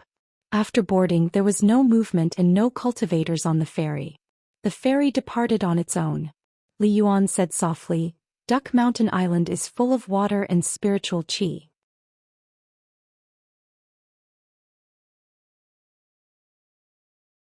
But how did this sword immortal suddenly become a legendary immortal weapon from a half-immortal weapon? Li Lu revealed the secret. The sword has a bit of great spirit and a bit of pure Tao intent. Qin Pingon fell into deep thought. The latter was understandable because the sword immortal had refined the broken sword energy that Daoist Sun had given him. But what was the reason for the former's great spirit? Li Lu did not say more. Also, Mr. Qin can stay at Duck Island and absorb the surrounding water spiritual energy without any worries. Dragon Palace Grotto Heaven will not mind such a small loss. Moreover, it is Duck Island's share. There is another piece of news that is not good news. Let Li Yuan help me send a letter to Luopa Mountain in Aquarius Continent. There will not be any clues. Li Lu stopped. I will go to Dragon Palace for a tour. Qin Pingon nodded. Before Miss Li leaves Water Dragon Sect, you must inform me so that I can return the jade token. Li Lu did not know whether to laugh or cry. Qin Pingon also did not know whether to laugh or cry. He had guessed Miss Li's plan. Li Lu nodded. Okay, before I leave I will come to Duck Island. Qin Pingon did not ask her to stay. Li Lu turned into a rainbow and left. There was not a single ripple of spiritual energy in the world. It was the same as Sword Immortal Tai Kai's Imperial Wind Qi technique. Qin Pingon walked around the mansion alone. He was prepared to find a secluded place suitable for cultivation. He planned to look around before going to the pond and the Immortal Ascension Steel. Li Lu silently rose into the sky and landed near the mansion. Only then did she go to the Sea of Clouds. She took it that she had kept her promise. In the Sea of Clouds, Li Yuan stood with his hands behind his back. Li Lu asked, "How is Water Dragon Sect's ancestral hall?" Li Yuan said concisely, "Everything is fine." Li Lu smiled. "Li Yuan, you only have this bit of hard work left." Li Yuan smiled. Li Lu asked, "What does that old woman have to do with you?" As long as Li Lu was in Dragon Palace Grotto Heaven, she was superior to the other saints. Li Yuan shook his head and sighed. "It's my fault for pretending to be a water ghost and scaring a little girl." Li Lu lost interest. After instructing Li Yuan to keep an eye on Mr. Chen's cultivation, she casually opened the sky screen. When she entered a certain part of the water of salvation that bordered the small grotto heaven, she was thousands of miles away in an instant. She was much more stealthy than any immortal's supernatural power that could shrink mountains and rivers. All rivers, lakes and seas in the world were under Li Lu's jurisdiction. Actually, regarding Qin Pingon's underwater mansion, Li Lu was probably the most qualified person in the world to criticize. She just did not deliberately say it. Qin Pingon first chose a place for cultivation. Then he strolled alone. After he finished looking at the 4 historical sites, he began to return to the mansion. He took out 6 green bricks from the Taoist temple and placed them on the ground. Then he began to practice his martial arts. He hung the sword immortal on the wall and leaned the mountain walking staff against the wall. After practicing his martial arts, Qin Pingon went to a study room to write a letter. He talked to Zhou Xian about the matters of the Lotus Root Blessed Land. Of course, there were also many trivial matters. At the end of the letter, he told Zhou Xian that he would wait in the Dragon Palace Grotto Heaven of the Water Dragon Sect until he received a reply from Luopa Mountain. In the letter, he confessed to Zhou Xian that he did indeed have some surplus after wandering around half of the North Continent. However, if he could borrow money from Luopa Mountain and make up for the shortfall in time without any hidden dangers, he would not sell his belongings cheaply. She planned to bring enough good wine to visit the young sword immortal that she had admired for a long time when Mr. Lu entered the upper 5 realms and successfully withstood the sword-seeking of the 3 sword immortals. She heard that Mr. Lu actually loved to drink. It was just that, under normal circumstances, he was not willing to drink. For this reason, Zhou Xian had even specially trained her alcohol tolerance. This caused Xianxia and Zhao Qingwan to be somewhat worried. Perhaps Zhou Xian had become so complacent that she actually drank so much. Zhou Xian could only explain that Mr. Qin had told her that if she could not hold her liquor, even if she met Mr. Lu, they would not be able to chat, let alone drink. Outside a thatched cottage on a mountain peak of the Tai Hui sword sect, the youth who had already officially become a disciple of the sect, Whitehead, sat alone on a long bench. His entire body swayed back and forth, only feeling bored. Well, he had originally thought that the one surnamed Lu, after all, was a famous sword immortal. In the Tai Hui sword sect, no matter what, he should have a lofty mansion with the grandeur of an immortal family. He had never thought that there would only be this small rundown cottage behind him. There were many books inside, but he did not like to read them. Thus Whitehead had nothing to do. He pondered if he was still an assassin of the Deer Mountain, whether or not he would be able to deal with those Tai Hui sword sect geniuses. However, those people of the same age when they saw him were all courteous. One would not slap a smiling person. Whitehead felt that he really could not bring himself to use his fists and knives. Those fellows looked at him with eyes more envious than the other. Whitehead found it strange. Do you guys like being that Lu's disciple that much? Is it okay to exchange with you guys? It was a pity that when those people heard about it, they all looked at him strangely. After that, they did not come to the thatched cottage for a stroll. Well, it was better if he was alone. On the shore of the West Sea of the North Continent, near the Baby Mountain and the Thunder Deity's residence, an old and a young Taoist appeared. The young Taoist squatted on the ground and vomited non-stop. This was the benefit of having experience. First, he ate and drank to his heart's content. Compared to vomiting for half a day, it was actually more comfortable. The old Taoist squatted down and patted his disciple's back lightly. It's my fault for not being skilled enough. Zhang Shanfeng turned his head and cried miserably. Master, if you say that, I won't feel any better. Venerable Fiery Dragon smiled and said, Master, in your heart you feel better. Zhang Shanfeng took a deep breath. Just as he was about to stand up, he continued to squat and vomit. Venerable Fiery Dragon was about to complain about himself when a group of cultivators who were riding the wind towards the Baby Mountain saw the young Taoist's embarrassed state and laughed out loud. Zhang Shanfeng did not care about this. He was very dizzy. The old Taoist priest, on the other hand, disappeared without a sound. He arrived behind the 2 earth immortals of the Imperial Wind Realm and pressed one of their heads with his palm. He said with a smile, What's so funny? Tell me so that I can have a laugh too. The 2 earth deities only felt their scalps go numb. They immediately shrunk their necks like 2 chicks. One of them braced himself and said loudly, Old Taoist, I'm happy to have met you.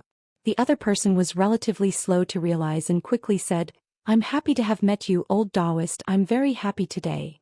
Venerable Fiery Dragon pushed lightly, causing the 2 earth deities to stagger forward. He smiled and returned to Zhang Shanfeng's side. Zhang Shanfeng did not notice his master's departure and return.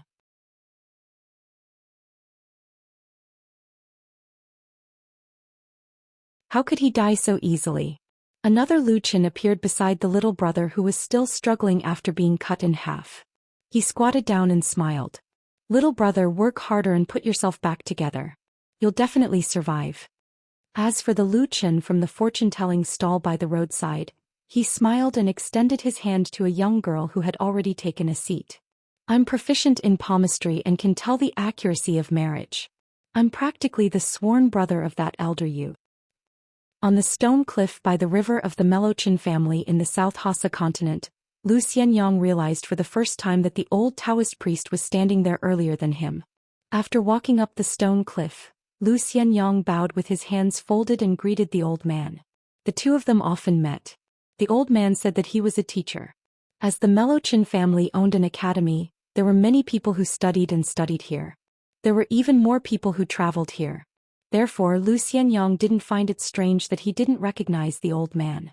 Lu Xianyang found that the old man seemed a little different today. He didn't ask about his progress in his studies and whether he had any doubts. The old man once said that it wasn't good for him to not stick to the rules when his studies were not deep enough. If his studies were deep enough, he would be obsessed with the rules.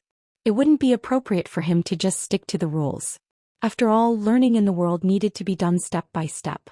The old Taoist priest stood on the edge of the cliff and looked at the river. After a long silence, he turned his head and asked, "Lu Xianyang, what do you think of the Mellow Qin family's culture and style of study?" Lu Xianyang was a little surprised. This was the same question he had asked the old man when he first met him. He didn't know why the old man asked again. Lu Xianyang still gave the same answer. "Good." The old man asked, "What's good about it?" Lu Xianyang smiled and said, "It's good that it's useful." The old man nodded. "Then it's really not bad." Lu Xianyang asked softly, "Old man, what were you thinking about earlier?" The old man smiled and said, "Old people always think about what will happen after they die." Lu Xianyang was speechless. The old man said again, "Young people shouldn't be so lethargic. You should be full of vitality. You should dare to say what's wrong with the world, dare to ask what's wrong with the principles, and dare to think about how you can use the principles you learned from books to benefit the world." Lu Xianyang nodded and said, "I'll try my best to do that." The old man sighed and said, "Looking at young people like you, old people like us feel that we don't have enough time. We don't have enough time to be teachers." Lu Xianyang sighed. The old man smiled and said, "Don't sigh. Luck will run away." Lu Xianyang was stunned. There was such a thing.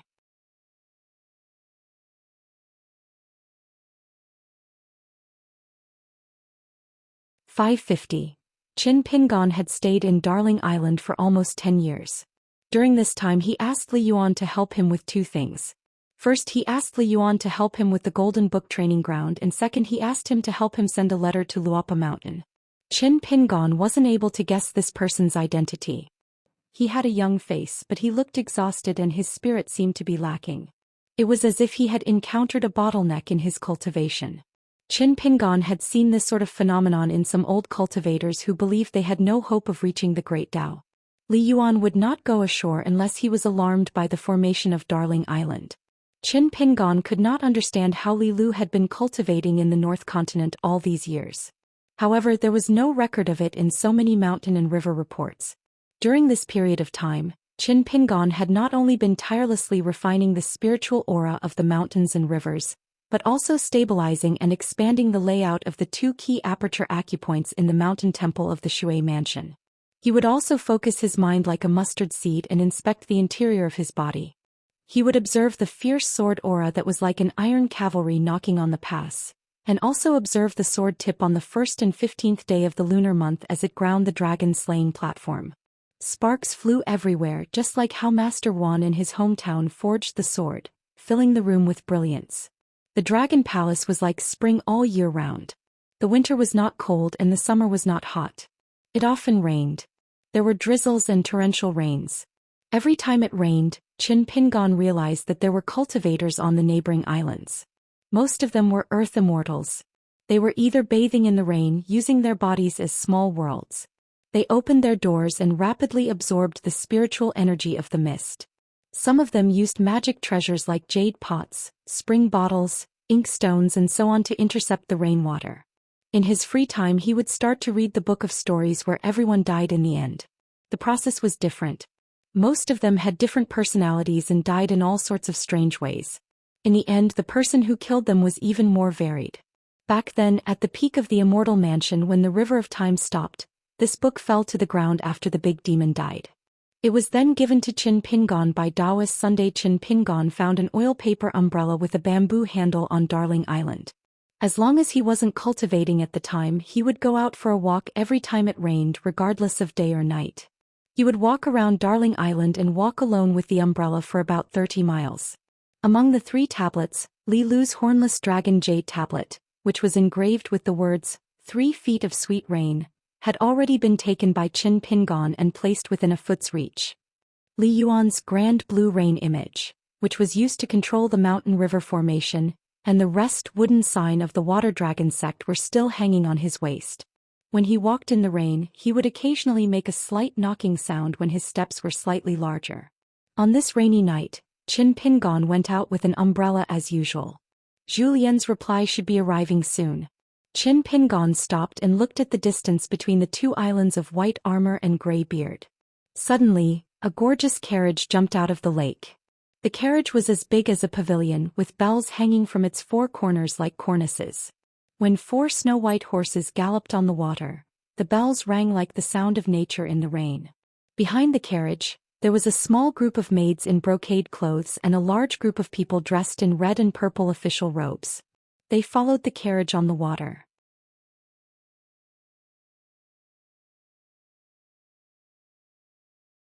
According to Lu Zhongruan, the most important kind of elixir, any one of them could make the Book Lake surge with hundreds of feet high waves. Before Qin Pingon left Luopa Mountain, Lu Zhongruan had yet to truly discuss the matter of migration with Zhou Xian. In truth, Qin Pingon did not quite understand why Lu Zhongruan insisted on splitting the female cultivators of Pearl Hairpin Island into two. Apart from the Hall of Ancestral Masters that remained at Calligraphy Lake, he would send the majority of the Hall of Ancestral Masters to Longquan County to cultivate. Since the current Calligraphy Lake had rules, and it was under the control of Jiang Shangzhen's True State sect, it was completely different from the previously lawless Calligraphy Lake. To put it bluntly, with Lu Zhongruan's meager wealth, the True State sect really would not covet it. Even if they moved to the Longquan County, they would still be living under someone else's roof. Qin Pingon should take the immortal money of the Pearl Island, not one less. The Pearl Island had mobilized a lot of people and Lu Zhongruan had spent a lot of money. Qin Pingon really could not figure out how Lu Zhongruan did business. Just like how Qin Pingon did not know the relationship between Li Lu and Li Yuan, he also did not know the relationship between Shenlin and Li Yuan. So along the way he just talked with the water god of the Nansen Hall. As Qin Pingon was used to this kind of thing in the Book Slip Lake in Xianxia Island, he was already very familiar with it. His responses were flawless and polite, but he did not give people the feeling of alienation and coldness. For example, he would humbly ask Shenlin about the origin of the fairy ascension stele on the Darling Island. Shenlin of course told him everything he knew. As the two most senior gods in the cave heaven of the Dragon Palace, they were very familiar with the people in their own territory. Li Yuan listened to the two guys who met for the first time chatting in front of him. He felt it was a little fun. But he also felt it was a little sad. The high and mighty master of Jianghu finally came to the Dragon Palace cave after countless years. What was the result? She did not even bother to look at the Nansen Water Hall. She did not even bother to say a word or two to Shenlin, who did not make any contributions but worked hard. Li Yuan could even be sure that if it was not for the arrival of this Mr. Qin, the master of Jianghu would not even look at him, the master of Jianghu who had taken care of the summer palace for countless years. He was really ruthless. Li Yuan always felt that whether it was him or Shenlin, both of them were gods with quite high ranks. They could be considered to be indifferent to the worldly affairs. But compared to the unattainable ancient great god, they were like the infatuated type in the human world. Shenlin seemed to be very interested in talking. He took the initiative to introduce the local customs of the Dragon Palace cave to Child Qin. This was what Qin Pingon wanted to hear the most. Since the first time Qin Pingon went out to travel with Little Treasure Bottle and the others, it had always been like this. He asked the woodcutter when he went up the mountain, asked the boat driver when he went down the river, and asked the local people when he entered the city or passed through the town. At that time Qin Pingon did it himself. Even if Li Baoping, who was the most serious and meticulous, wanted to share youngest uncle's burdens, Qin Pingon would still be worried. After that he traveled around alone and it was still the same.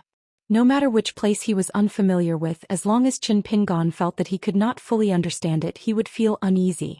This probably had a lot to do with the wedding dress ghost blocking the way in the early years, the accident in the Eagle Fortress, accidentally entering the Lotus Flower Blessed Land, and experiencing the murder behind the scenes in the Ghost Valley. Qin Pingon knew that if he went to the extreme on this matter and did not change, it would be a bumpy pass on the road of cultivation. This idea suddenly came to Qin Pingon after he met Li Lu. Because after comparing Li Lu's words and actions here, Qin Pingon found that even if he returned to his hometown, except for sitting alone in the ancestral house in the Mud Bottle Alley, he could still think of nothing. Besides, even in the bamboo house in the Fallen Mountain and the shop in the Riding Dragon Alley, he was used to immersing himself in the paranoid state of, I know everything trivial and flawless. That was why Qin Pingon was so envious of the two divine magical skills of the immortals. shrinking 1,000 miles into a square inch, and watching the mountains and rivers with the immortal. In particular, when Li Lu casually said that, if the state of mind is not stable no matter how far you go, you are still going around in circles, it simply woke up Qin Pingon, the dreamer. Qin Pingon dared to say that he never knew what he wanted, where he wanted to go, and what kind of person he wanted to be. But all along the way, the path had been bumpy, and it wasn't all caused by the fate of the world. Qin Pingon himself had many blessings and misfortunes brought about by himself. That was why Qin Pingon sat on the roof that day, feeling that the world was vast and he did not know how to take the next step. The promise of 10 years was to become a golden body realm martial artist and return to the inverted hanging mountain. He had rebuilt a longevity bridge and successfully refined 5 natal items. Become a true swordsman in his heart and strive to become a great sword immortal who had obtained great freedom at the same time. However, a person's strength was limited and so was his mental strength. At that moment, Qin Pingon thought about many things and weighed the pros and cons. How could it only be these 3 major matters? How could it be as simple as owing a few thousand grains of grain rain money? The things that he had to do were not just these personal matters. The matters were messy and varied in size. How should he differentiate the order of things? How should he spend his time and effort every day? And how should he spend his time and effort on each specific matter based on his own principles? Qin Pingon subconsciously stopped in his tracks. The water god of the Nansun Hall also stopped without leaving a trace. Li Yuan had been idling behind the two of them. He carefully counted how many pearls of the Dragon Palace that had been refined into tiny mustard seeds were embedded in Xinlin's light muslin robe. At that moment he had already counted more than 9,000 pearls. Xinlin's visit this time was not Li Yuan's own initiative. It was the temporary appearance of the previous leader of the Jianghu that caused this old member of the Nansun Hall to have a hint of telepathy. Xinlin noticed that the young man beside him was in a daze and absent-minded. She did not feel that it was rude or offensive. In fact, it could be regarded as an invisible trust for a cultivator to be so relaxed. Qin Pingon quickly put away his messy thoughts and apologized. Madam Xin, I am sorry. I was a little absent-minded just now. Xinlin smiled and shook her head. However, she already had the intention to leave, so she invited the young man to visit the Nansun Water Hall when he was free. Qin Pingon nodded and agreed. Then he felt a little helpless. Li Lu said that she would go to the main city and then come to Darling Island. However, he guessed that she would directly leave the cave of the Dragon Palace and the Water Dragon sect. When he asked Li Yuan only said that he did not know. Xinlin left and walked to the shore.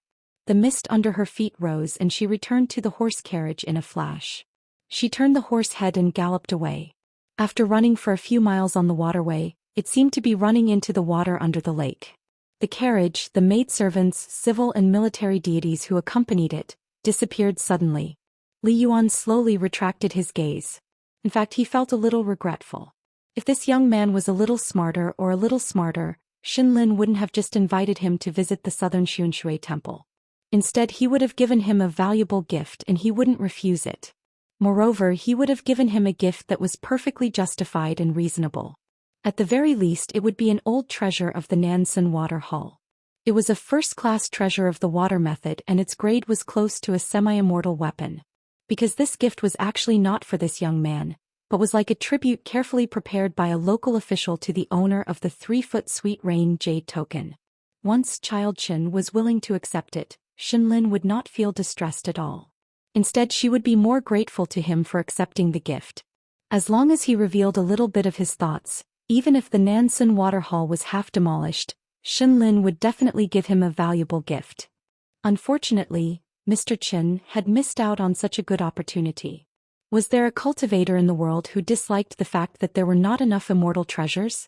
Just like these gods of mountains and rivers, who would complain about having a little bit more incense essence? Probably not. What was even more unfortunate was that Li Yuan could not open his mouth to remind him. Otherwise, if he was not careful, it would only harm Xinlin, who was already rotten like a piece of mud and rotten wood. It would also make him, a little water master, unable to bear the consequences. Qin Pingon watched the carriage go away. The young man in yellow clothes and black boots stood beside him. His flash of complicated expression was quietly seen by Qin Pingon. Li Yuan took out a secret letter and said, Mr. Chen, this is the reply letter from your hometown. From sending the letter to receiving the letter, the water dragon sect will not notice anything. In fact, this letter was a little heavy. This was the relationship between mountains and rivers. Because there was an ingenious mountains and rivers restriction set up on the letter. As a water master, it was inevitable that this letter would be a little hot. Qin Pingon took the secret letter and saw the 4 big words on the envelope. He smiled knowingly. The 4 words were to master. At first glance, it was the handwriting of his first disciple. The handwriting was neat and tidy like his master. It was obvious that he had put in a lot of effort when writing. Qin Pingon first put the secret letter in his sleeve. Li Yuan was about to leave. After all, that person said that Mr. Chen wanted to cultivate in peace here and no one was to disturb him. Walking under the eaves, he looked at the curtain of rain between heaven and earth.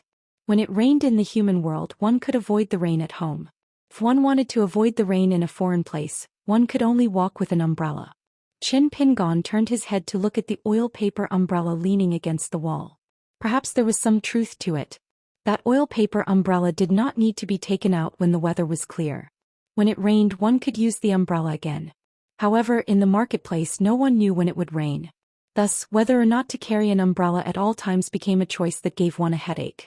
Carrying it on one's body would more or less increase the burden. On a sunny day, holding it in one's hand and letting others see it was even more inappropriate. As for the cultivators walking on the mountain, there was no need to hold an umbrella to avoid the rain. Qin Pingon stretched out his hand to scratch his head, somewhat worried. Thinking back and forth, the last thought he had before he turned and walked towards the room was that it would be great if this heavy rain was Guyu's money. If that did not work, it would be fine if it was Snow's money.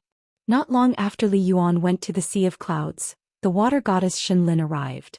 As long as the two intended to conceal their whereabouts in the Dragon Palace Grotto Heaven, even the 2 nascent soul cultivators of the Water Dragon sect who guarded this place would not have any clues. The 2 Jade Roar Realm cultivators of the Water Dragon sect did not choose to guard this place all year round.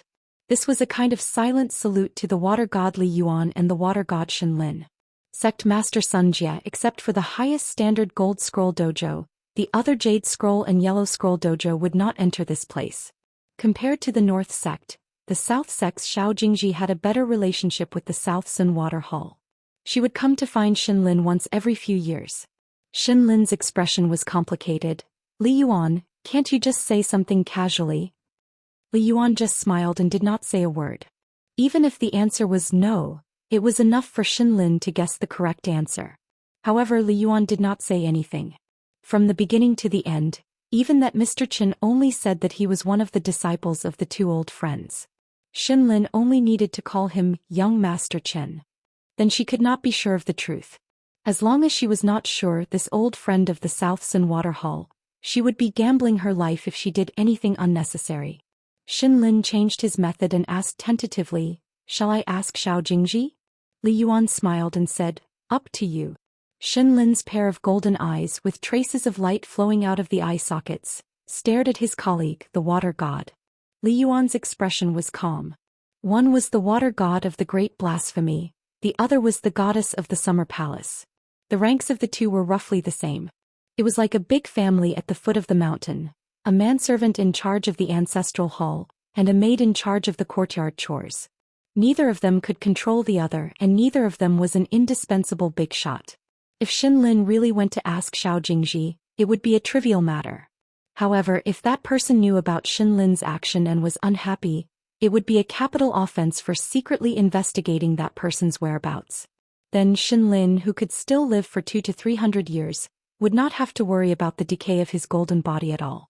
It would be gone with a slap. It was not that Li Yuan did not want to help Xiao Jingji, but he did not dare to. Was he not a clay bodhisattva crossing the river?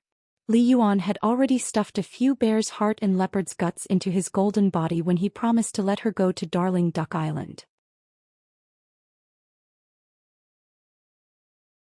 Xianlin's golden body was about to collapse.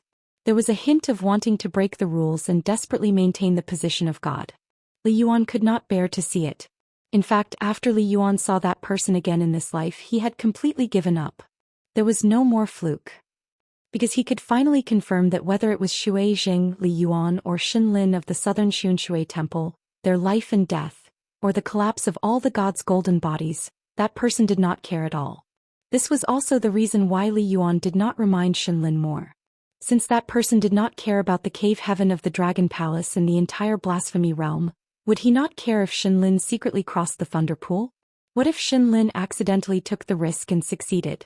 Did it mean that Li Yuan could also do the same to repair his golden body and prolong his life? Li Yuan actually did not like this terrible feeling. That was why he thought of coming to this restaurant that was full of smoke and fire in the mortal world to drink and drown his sorrows. Li Yuan did not know what Mr. Qin was worried about in Darling Island. Why did he need to take a walk with an umbrella every time it rained? Anyway, Li Yuan felt that even the rain in the cave heaven of the Dragon Palace was the wine. Even if he drank it all up, it would not be able to drown all his sorrows. Moreover, the gods in the mortal world could not get drunk, no matter if it was the wine in the market or the wine brewed by the immortals. Li Yuan wanted to squeeze out a drop of tear to pity himself, but he could not do it. He began to drink the wine in the third watch of the night. He began to bang his hands on the big table and howl. He was like a drunk young man in the mortal world who could not hold his liquor well.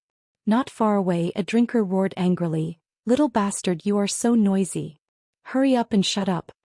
Li Yuan wiped his face and turned his head to look pitifully. His palms gently moved back and forth on the table. "I am in a bad mood now. What's wrong with howling a few times?" The man sneered and said, "You disturbed my mood of drinking. Kid, tell me yourself. Do you want to be beaten?" Li Yuan raised his hands and rubbed his cheeks. He planned to bring this guy to the blasphemy center. Instead of drinking wine, he would drink water for free. At this moment, an old man and a young female cultivator walked down from upstairs.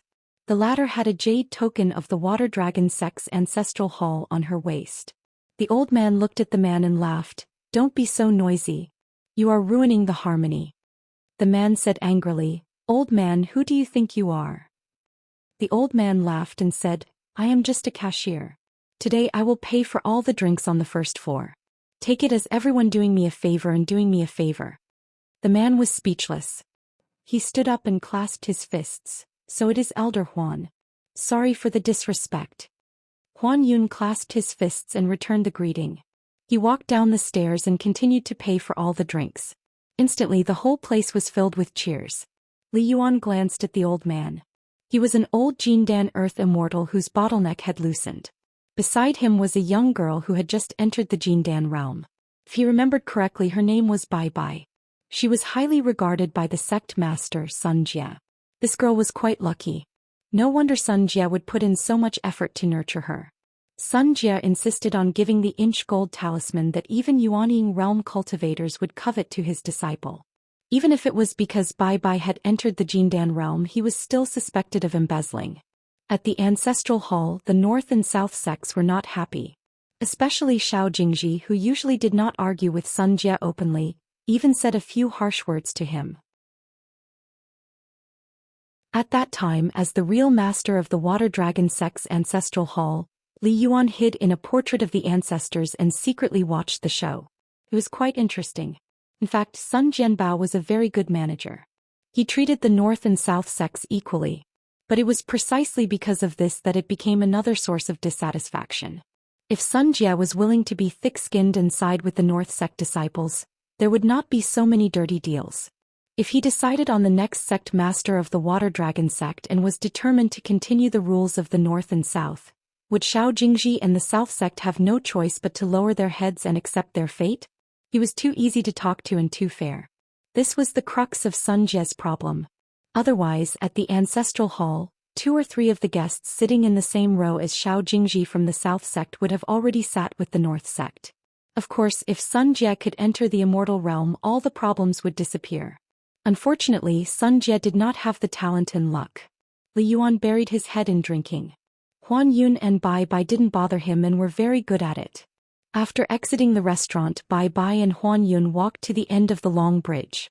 Bai Bai laughed softly. "Old Shinran, although I have entered the Golden Core realm, I have not been here for long and my talent is still shallow. I have yet to open up my own residence. I hope that the next time you come to our sect, I can already occupy an island in the Dragon Palace." At that time I will definitely treat you well.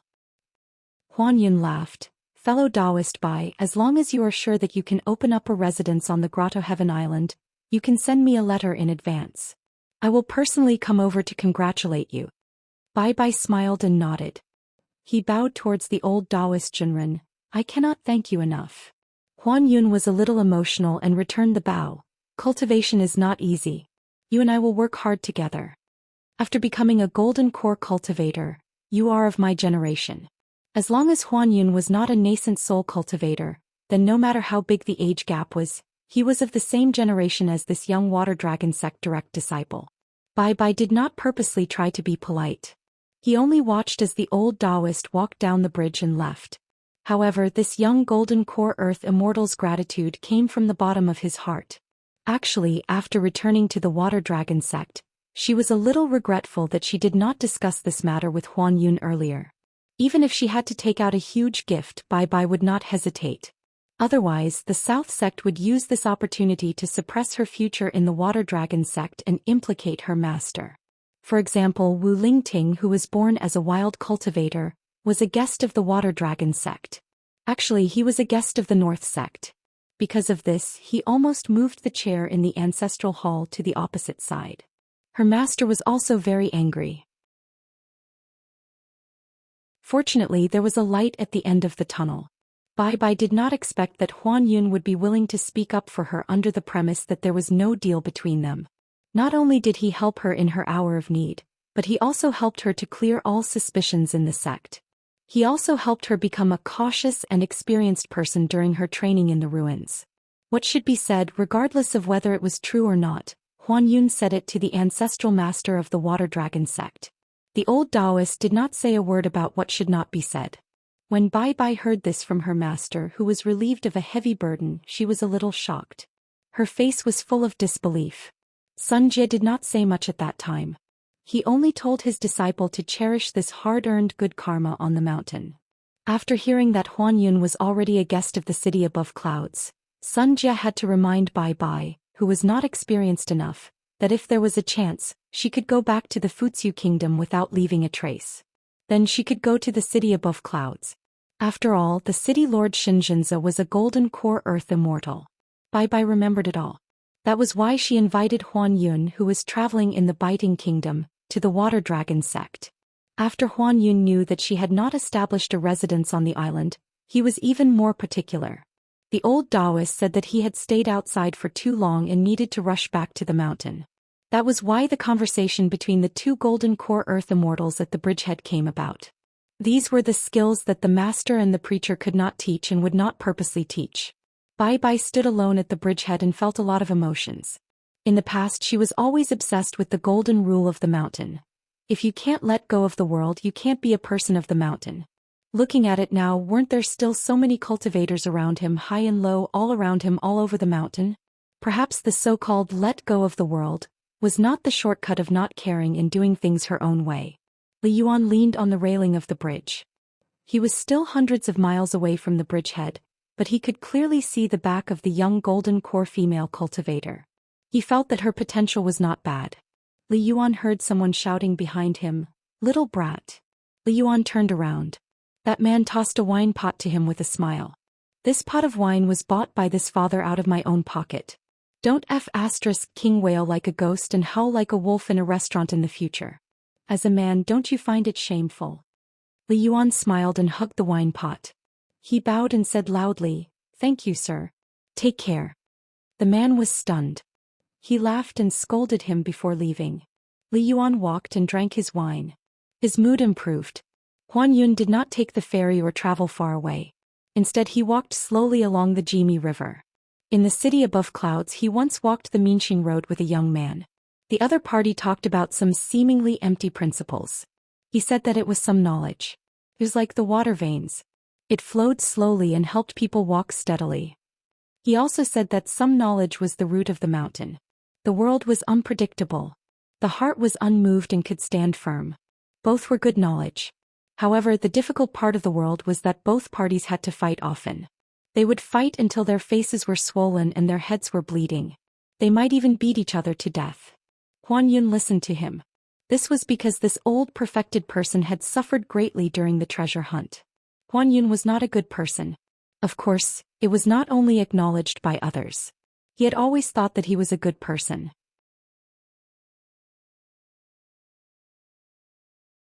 Qin Pingon entered the house and began to read the secret letter. In the letter, Zhou Xian first mentioned about Wei Pai's breakthrough. He became the first upper five realms mountain god in the history of the Aquarius continent. The emperor of the Dali dynasty Song He had personally visited the Longquan commandery. Just the ministers of rights and discipline had come, climbing Mount Padding Cloud to congratulate Wei Pai. Not only that, but the Dali imperial court had even taken out a water-loving half-immortal artifact from the royal treasury and gifted it to Mount Padding Cloud as a final trump card. With that, even if he was a mountain god, Wei Pai would be able to control the flow of water in his territory with greater ease. He could even suppress all of the highest-ranked river gods in the northern mountains of Dali. As a result, the new emperor was no longer just treating Wei Pai courteously. Instead, he had taken the initiative to give power to Mount Padding Cloud. Wei Pai basically wielded the authority over the land where the Song clan prospered together with the Ministry of Rights and the Ministry of Discipline. As a result, Zhou Xian told Qin Pingon that the mountain lord did not have to worry about being a cheap seller. When Wei Pai broke through, it caused a great commotion. It was said that the entire capital of Dali was in an uproar. Many wealthy families flooded into the newly established dragon province like carps in a river. They wanted to go to Mount Padding Cloud to offer incense to the mountain god Wei Pai. That was not all. The Ministry of Revenue of Dali had even given Mount Padding Cloud almost 100 copper coins as a gift from the imperial court. The other ministries had their own sincerity as well. Of course, they had all received the young emperor's nod of approval, which was why they were bold enough to give Mount Padding Cloud as a gift so openly. The young emperor was clearly rather surprised himself. Originally, he had overestimated the various ripples that Wei Pai's breakthrough would lead to, but he never thought he would still underestimate the atmosphere of celebration from the entire court. It was basically one of the few occasions since the founding of the Dali dynasty that the entire nation had celebrated together. The last time it happened was when the vassal king of Dali, Song Zhengqiang, had defeated the Lu dynasty that had always ridden on Dali's neck. Only then had the capital of Dali seen such a grand occasion where all the people came out. Going back even further, it was basically several hundred years ago. The Song clan had completely broken free from their status as a vassal state of the Lu dynasty. They could finally call themselves a dynasty. Zhou Xian said that Wei Pai would be able to make up for half of Gu Yu's shortfall just by holding a third night feast of gods. In addition, Lu Zhongruan had already signed a mountain and river contract on Pearl Island, choosing to settle down on the back of the Caliceri where water was relatively abundant. The ancestral hall remained at Book Slip Lake and had not moved, so as to avoid Jinjing sect making things difficult for them. However, more than 10 of the most talented direct disciples would cultivate on the Caliceri's back. Lu Zhongruan had already begun to hire the Mahist craftsmen and machinists to build a mansion on the Caliceri's back. According to the contract, these buildings, along with the Caliceri's back mountain itself, would automatically become the private property of Mountain Lord Qin Pingon when they left the mountain, unless the contract was renewed after 300 years. However, Lu Zhongruan had only paid a deposit of 30 grains of Gu Yu's back for 300 years on Pearl Island. On the matter of immortal money, she insisted that her family property was too small and that she had no savings.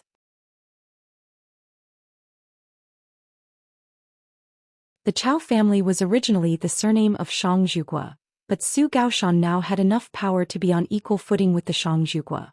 It was said that the Dali dynasty would eventually set up 6 hunting inspector chairs. One in Dali's capital, one in Old Dragon City, and one in the old Zhou Ying dynasty's territory. No one knew who would sit on the other 3 chairs and where they would be placed. There was not even a guess. Then there were the many places where the country had been destroyed. The local cultivators even wantonly assassinated the officials stationed in Dali. Chao Gui and Su Gaoshan's iron cavalry continued south. The last iron cavalry began to stop. Some of them stayed in the territory of the Zhou Ying dynasty and returned north to quell the rebellion. There were dozens of big and small news in the letter. Qin Pingon carefully read Zhou Lian's letter twice before picking up Pei Qian's letter. There were only 2 pieces of paper. It was all her boastful words. She was serious in copying books and did not take credit. Her self-created crazy demon swordsmanship improved by leaps and bounds. It was the best of the best. She had a good relationship with Zhou Mili. Now the little water monster was already the right protector of the Sui Sui shop in the dragon riding alley. She asked her master if she would promote Zhou Mili to be the right protector of the Luopa mountain after returning to her hometown. The letter was a little ambiguous. Pei Qian said that she would not casually promise Zhou Mili such a big official title. She had a clear distinction between public and private affairs. No matter how good her relationship with Zhou Mili was, she would be impartial, so she still needed her master to make a decision personally after returning home. She also said that Sun Yuanji was very serious in practicing martial arts. She was indeed a martial arts genius personally selected by old chef. Alas, there was one time when Sister Tsun was too focused on practicing martial arts and did not pay attention to the steps. She accidentally sprained her ankle. Pei Qian happened to pass by at that time and did not manage to hold Sister Tsun. So until now she still felt guilty. So if Sister Tsun mentioned this in the future, her master must not blame her. It was definitely an unintentional mistake on Pei Qian's part. Qin Pingan read until here and knew that there was a big mystery. She must have done something like eating chestnuts to pave the way for him in the letter. Moreover, Pei Qian herself certainly did not realize that she had written so much about what she had seen on Luopa Mountain with her own eyes. She did not even mention how much money she had earned from the shop at Dragon Rider Alley. In Qin Pingan's opinion, she must have played truant and skipped a lot of classes at school. Qin Pingan did not think much about it. Anyway, Zhou Lian was keeping an eye on her. There should not be anything out of the ordinary. If there really was something, he believed that Zhou Lian would directly mention it in the letter. But when he went back, he would still let her eat chestnuts until she was full. In her letter, she did not mention anything about the progress of her studies at school. How could she be considered studying hard? With her temper, if she received a word or two of praise from the teacher at school, how could she not show it off? Pei Qian also said in the letter that Sister Xianxia was no longer at Spiritual Grace Mountain. She heard that she had moved to another place to cultivate. She was a little worried about Sister Xianxia. Alas, it had been a long time since she went to the Chaotu shop to buy pastries. Pei Qian said that a good-looking sister named Sui Jingqing came to the mountain. Not only was she good-looking, she was also very generous.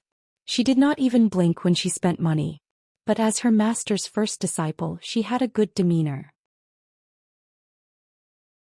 She had never taken the initiative to ask Sui Jingqing to buy anything for her. Not even once. At the end of the letter, Pei Qian wished her master a smooth journey, a prosperous source of wealth, a happy and safe life, and an early return home. When he saw this, Qin Pingan was a little reluctant to knock her chestnuts.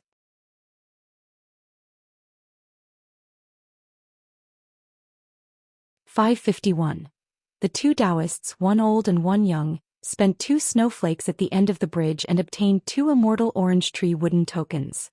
Zhang Shanfeng asked softly, "Master, is your camouflage effective or not? Why do I feel that there are still a lot of people looking at us? Furthermore, we are from Kuti Peak. It is not something to be embarrassed about. When I went out to travel, no one could tell that I was from Kuti Peak. Even the people who mistook me for Peach Mountain and Xianfinger Mountain did not do so. If I followed your instructions and said that I was a Taoist master with a different surname from Mount Longhu, no one would believe me." Venerable Fiery Dragon smiled and said, "It must be because your senior brothers are not famous." Zhang Shanfeng sighed, "I feel that my senior brothers are quite skilled in Tao." Venerable Fiery Dragon smiled and said, "Every time they go up the mountain slowly and do not go down the mountain awkwardly. How can you tell that they are skilled in Tao?" Zhang Shanfeng nodded his head vigorously and said softly, "I heard from my junior brothers and sisters on the mountain that the senior brothers and sisters who are able to go out and open their own peaks have a frightening level of attainment." Venerable Fiery Dragon laughed and asked, "How high?" Zhang Shanfeng shook his head, "This is not accurate. Some say that they are earth immortals of the Golden Core realm. Some say that they are immortals of the Dragon Gate realm." Zhang Shanfeng then said seriously, "Master, although we are not allowed to talk about cultivation realms casually, my junior brothers and sisters are still young after all. They are just chatting because of their naivety. Master, please do not talk about it too much. When we go back, we will catch people and get angry. If not, how can I cultivate in Kuti Peak in the future?" Won't they scold me behind my back and say that I am a gossipy elder? Venerable fiery dragon smiled and nodded his head. Zhang Shanfeng was still worried. Master, you have to give me a definite answer. If not, I feel that it is too dangerous. Zhang Shanfeng could not help but be nervous. Ever since he could remember, he had only seen his master get angry once. A senior martial brother who was able to leave Lying Ground Peak and open up a mountain on his own once got into an argument with another senior martial brother who stayed on Lying Ground Peak to cultivate for some unknown reason. Perhaps it was because they didn't get to the bottom of things clearly, so they ended up arguing over the difference in their cultivation levels. Actually, the senior martial brother who was mentioned didn't even feel that he needed to pay attention to those words. He never thought that his master, who had clearly been sleeping soundly for 2 to 3 years, would shake off the accumulated snow on the mountain peak for the first time. Then in a flash he left Flat Ground Peak. At that time Zhang Shanfeng, who was still a young child, was busy having a snowball fight with a few Taoist children of the same age. In the end they all looked at each other and then continued to have a snowball fight. Whether their master was there or not, it did not affect their frolicking. After all, it was rare for it to snow on Earth-lying Peak. They only had the chance to see it after their master fell asleep. It was even happier than the New Year. Later on, Zhang Shanfeng heard that the senior martial brother who had only said one wrong sentence was expelled from the sect on the same day. That senior martial brother had knelt at the edge of Lying Ground Peak's boundary for an entire month, and had also kowtowed for an entire month, but his master had not changed his mind. The rest of the senior martial brothers all walked up Lying Ground Peak. However, none of them dared to speak. They just stood on Lying Ground Peak as if their mistakes were not any smaller than their senior martial brother.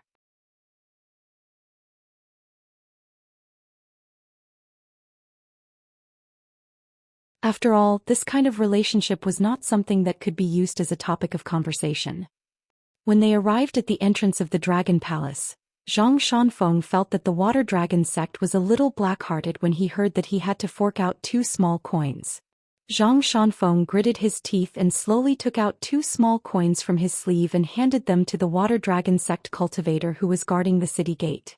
When they passed through the city gate, Zhang Shanfeng touched the door nail on the red lacquer door and did not forget to turn his head and say to the old Taoist, "Master, do you want to touch it too?" Back then Qin Pingon said a lot of village customs. Among them, going to the city gate to remove all kinds of diseases and passing through the city gate to touch the doornail can drive away filth and bad luck. Fire Dragon Immortal smiled and shook his head. "I'll pass." Zhang Shanfeng passed through the city gate and saw the white jade staircase that was 9,999 steps long. He immediately sighed. Impressive, really impressive. It's worthy of being called a sect of immortals. There was only a winding path up the mountain in his crouching ground peak. The path was overgrown with weeds, but there were many wild fruits. Before Zhang Shanfeng left the mountain to travel, he often brought a large group of Taoist children to search the mountain and returned with a full load every time. When he reached the peak of the mountain and saw the 16 dragon walls beneath his feet, Zhang Shanfeng felt that the Water Dragon sect was rich and imposing. When he thought of the immortal style of the Water Dragon sect and his contribution of 2 small coins, he felt a little happy.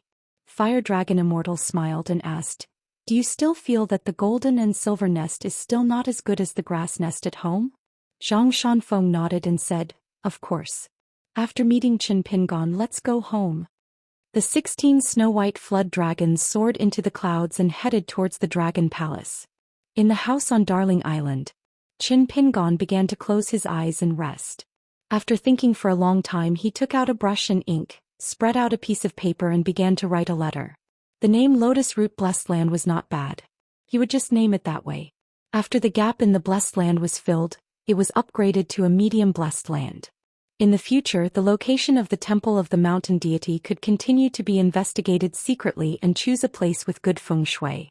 However, Luopa Mountain was not in a hurry to sign any contract with the Emperor of Nanyuan Kingdom.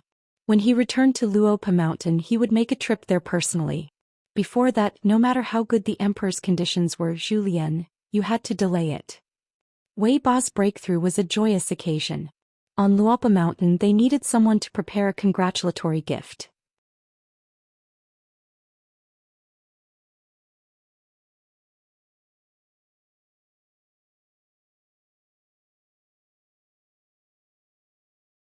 Venerable Fiery Dragon shook his head and said, "In your eyes, Qin Pingon, as long as you kill this person, everyone in Qin Pingon's life from children to teenagers and later on will all die. Everyone that you know and know you, especially those who are no longer in this world, seems to have died with you. They all died together. In the end, is it really not because of your selfishness, Qin Pingon? You're too afraid of death. Not only are you afraid of your own death, you are even more afraid of others dying for you." Qin Pingon stood where he was, the blade strengthening gourd in his hand gently falling to the ground. Venerable Fiery Dragon smiled at Zhang Shanfeng and said, "Let's continue walking and let Qin Pingon think about it. There is no hurry." Zhang Shanfeng was so anxious that smoke was coming out of his throat. However, the old Taoist master shook his head at him. Zhang Shanfeng then held the umbrella that Qin Pingon passed to him tightly and continued walking with his master. After walking far away, Zhang Shanfeng was worried. He turned his head and asked softly, "Master, is it really okay to leave Qin Pingon alone there?" Venerable Fiery Dragon said calmly, "When was Qin Pingon not alone?" Zhang Shanfeng was stunned. The old Taoist master smiled and said, "It is not that Qin Pingon and you are not sincere. It is just that this kid is used to it since he was young." Zhang Shanfeng asked, "Bad thing?" The old Taoist master thought for a while and said, "It is not a bad thing to be able to walk all the way to today. It is a good thing. However, if it is still the same after today, then?" Zhang Shanfeng asked the same question again, "Bad thing?" Unexpectedly, Venerable Fiery Dragon shook his head and smiled. "It is an even better thing. It is just that he has not thought it through. It is a bad thing that he is unable to break through the bottleneck. If this point is not seen through, and not admitted, it will be a disaster. It will be the biggest demon in one's heart. The gate of the heart is the gate of hell. Outsiders wander around the gate of hell and there is a fine line between human and ghost. Therefore, it is difficult to differentiate between human and ghost. It is still fine for ordinary people. They just want to live and live a better life. There is no such thing as a human or ghost. However, for cultivators, if their heart is muddy, they will make mistakes." Zhang Shanfeng scratched his head and said, "Master, I really do not understand." The old Taoist master smiled and said, "Because you do not need to understand. The difference between people is the difference between heaven and earth." Zhang Shanfeng asked, "Master, if you say that others are selfish, it is not my place to say anything. However, if you say that Qin Pingon is selfish, I feel that it is not right." The old Taoist master shook his head and said, "It is not a derogatory statement. Therefore there is no need to stand up for him." Zhang Shanfeng suddenly stopped and said, "Master, I will not leave. I will stay here and look after Qin Pingon. If not, I will not be at ease." The old Taoist master nodded and said, "Very good." Zhang Shanfeng grumbled, "What's so good about it?" The old Taoist master smiled and walked around the island alone. Furthermore, the old Taoist master was curious about the answer that the young man came up with. Zhang Shanfeng squatted on the ground. Although it was not raining, he had nothing to do. He held up an umbrella and looked at the mustard seed figure standing by the lake. Venerable Fiery Dragon continued to walk. However, Darling Duck Island was only 30 miles away. Venerable Fiery Dragon still walked to Qin Pingon and looked at the lake together.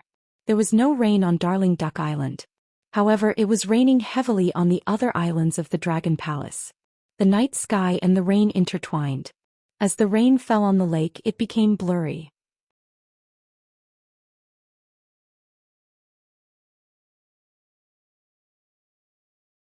After listening to the young man's nagging patiently, Fire Dragon Immortal asked, "Qin Pingon, is there anyone or anything that you think is right?" Qin Pingon nodded and said, "Of course. For example, my parents are good people. I will only like Ning Yao in my life. I must see more scenery like Mr. Qi. I want to become a swordsman like Alliance. I've met many truly good people. I don't want my cultivation to be solely my own business. I hope that in the future, whenever I see an injustice that I dare not speak out against, I'll be able to fight to my heart's content without any mistakes. I hope that reason is reason. It's not something that can be used when it's useful and put aside when it's useless. In the world, the weak can be angry and the strong can respect others."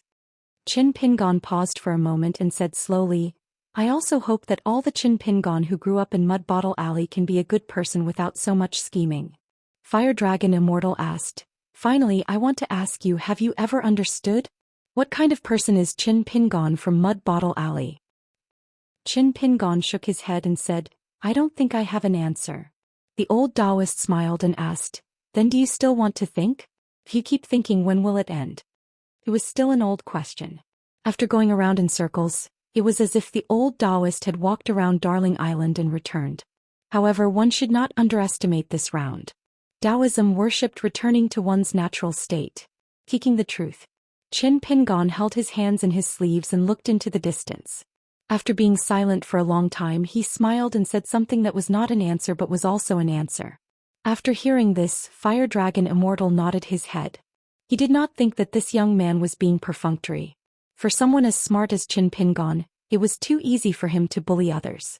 However, it was difficult for him to bully himself. Hence, the old Taoist sighed in his heart.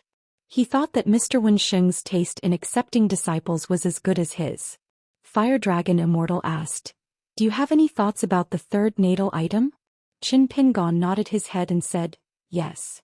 Fire Dragon Immortal asked, do you need my help? Qin Pingon smiled and said, yes. Fire Dragon Immortal nodded his head and said, sure. It was a straightforward question and answer without the slightest bit of sloppiness. The old Taoist patted the young man's shoulder and said, go and catch up with the mountain peak. I'll stay here and enjoy the scenery. Qin Pingon bade farewell and left. The old Taoist stood at his original position. Fire Dragon Immortal sighed slightly. He thought of Qin Pingon's previous reply. What a good, I'd rather be myself after dealing with myself for so long. First, set a small goal. For example, remember, book guest residence.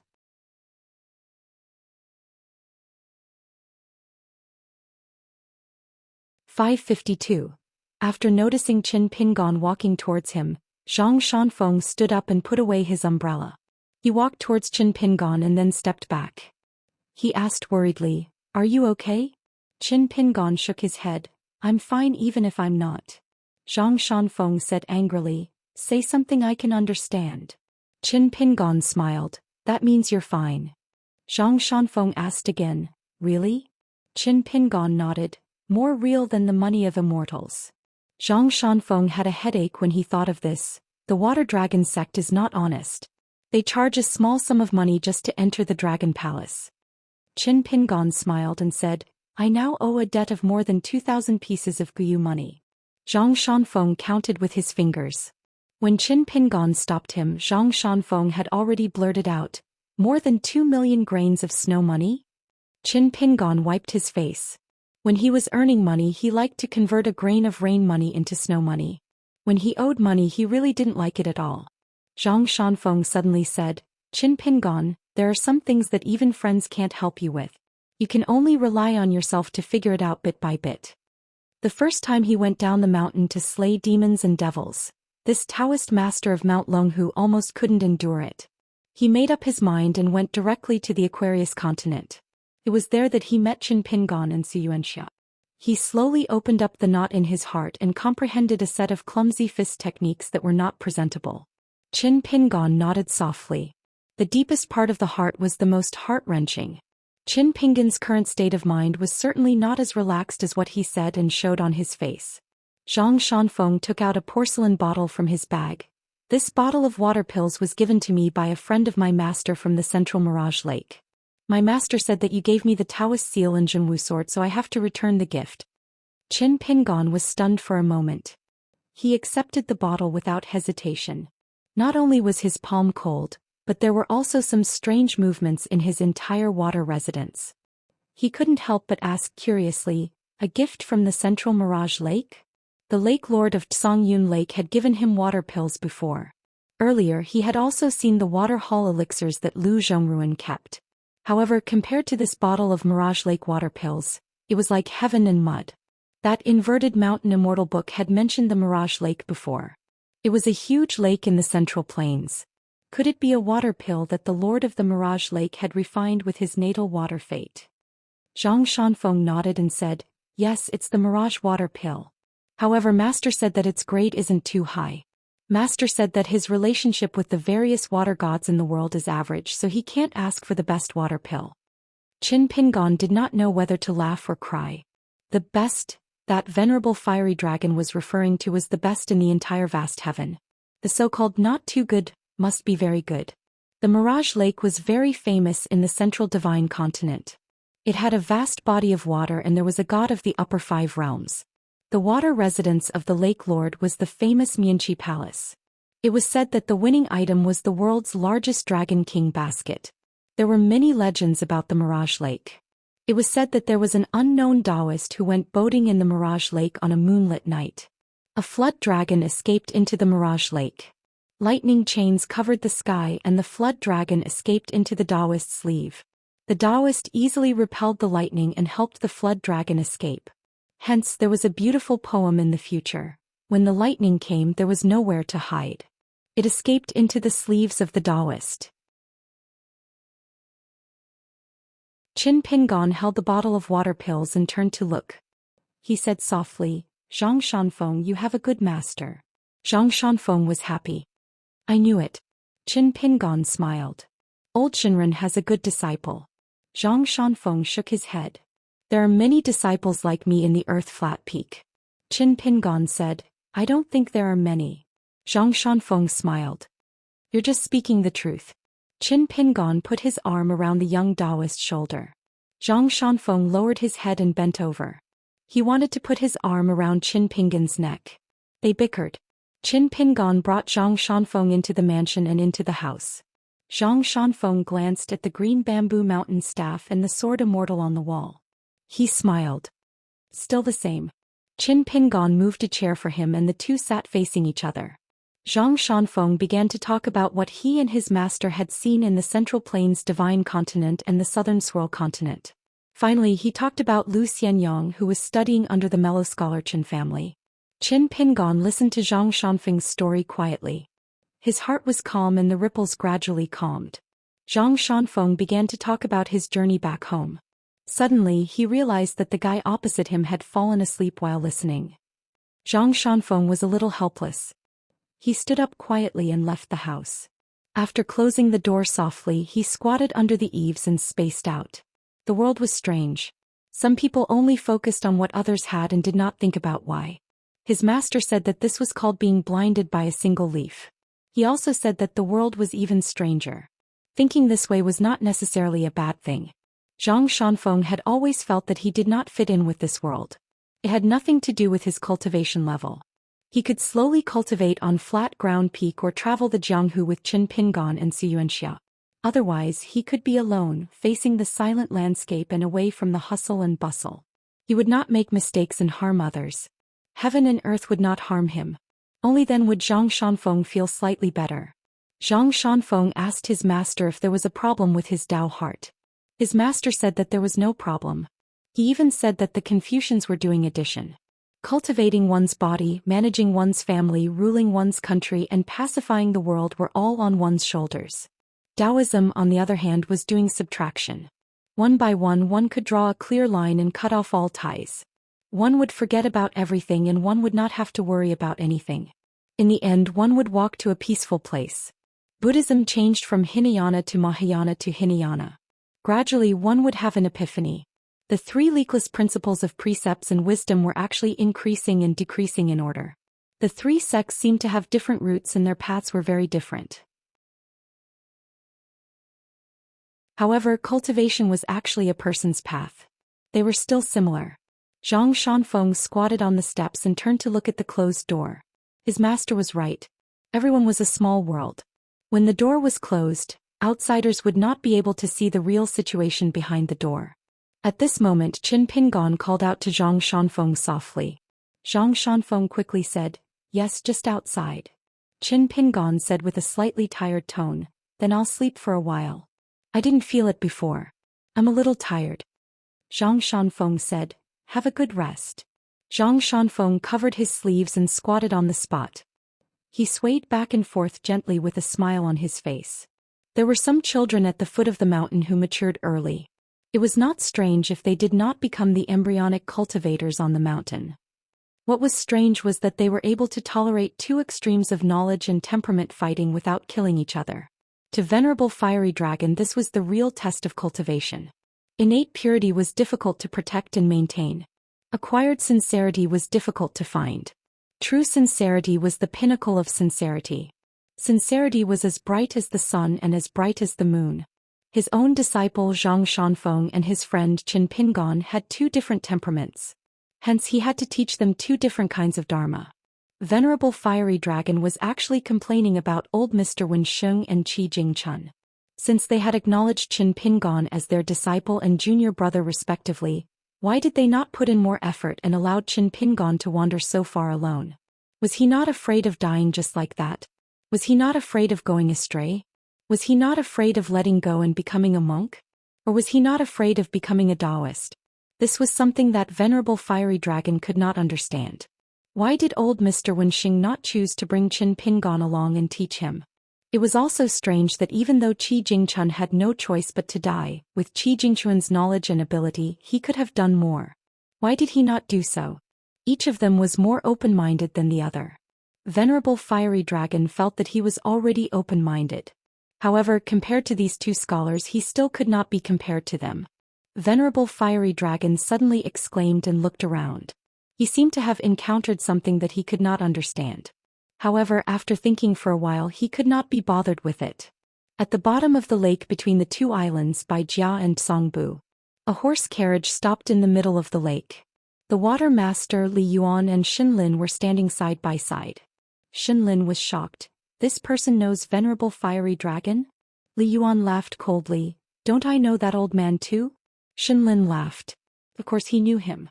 He was even suppressed under the water by Venerable Fiery Dragon for more than a month. Although the North Continent believed that this Venerable Fiery Dragon was the best cultivator in the world, he was not one of them.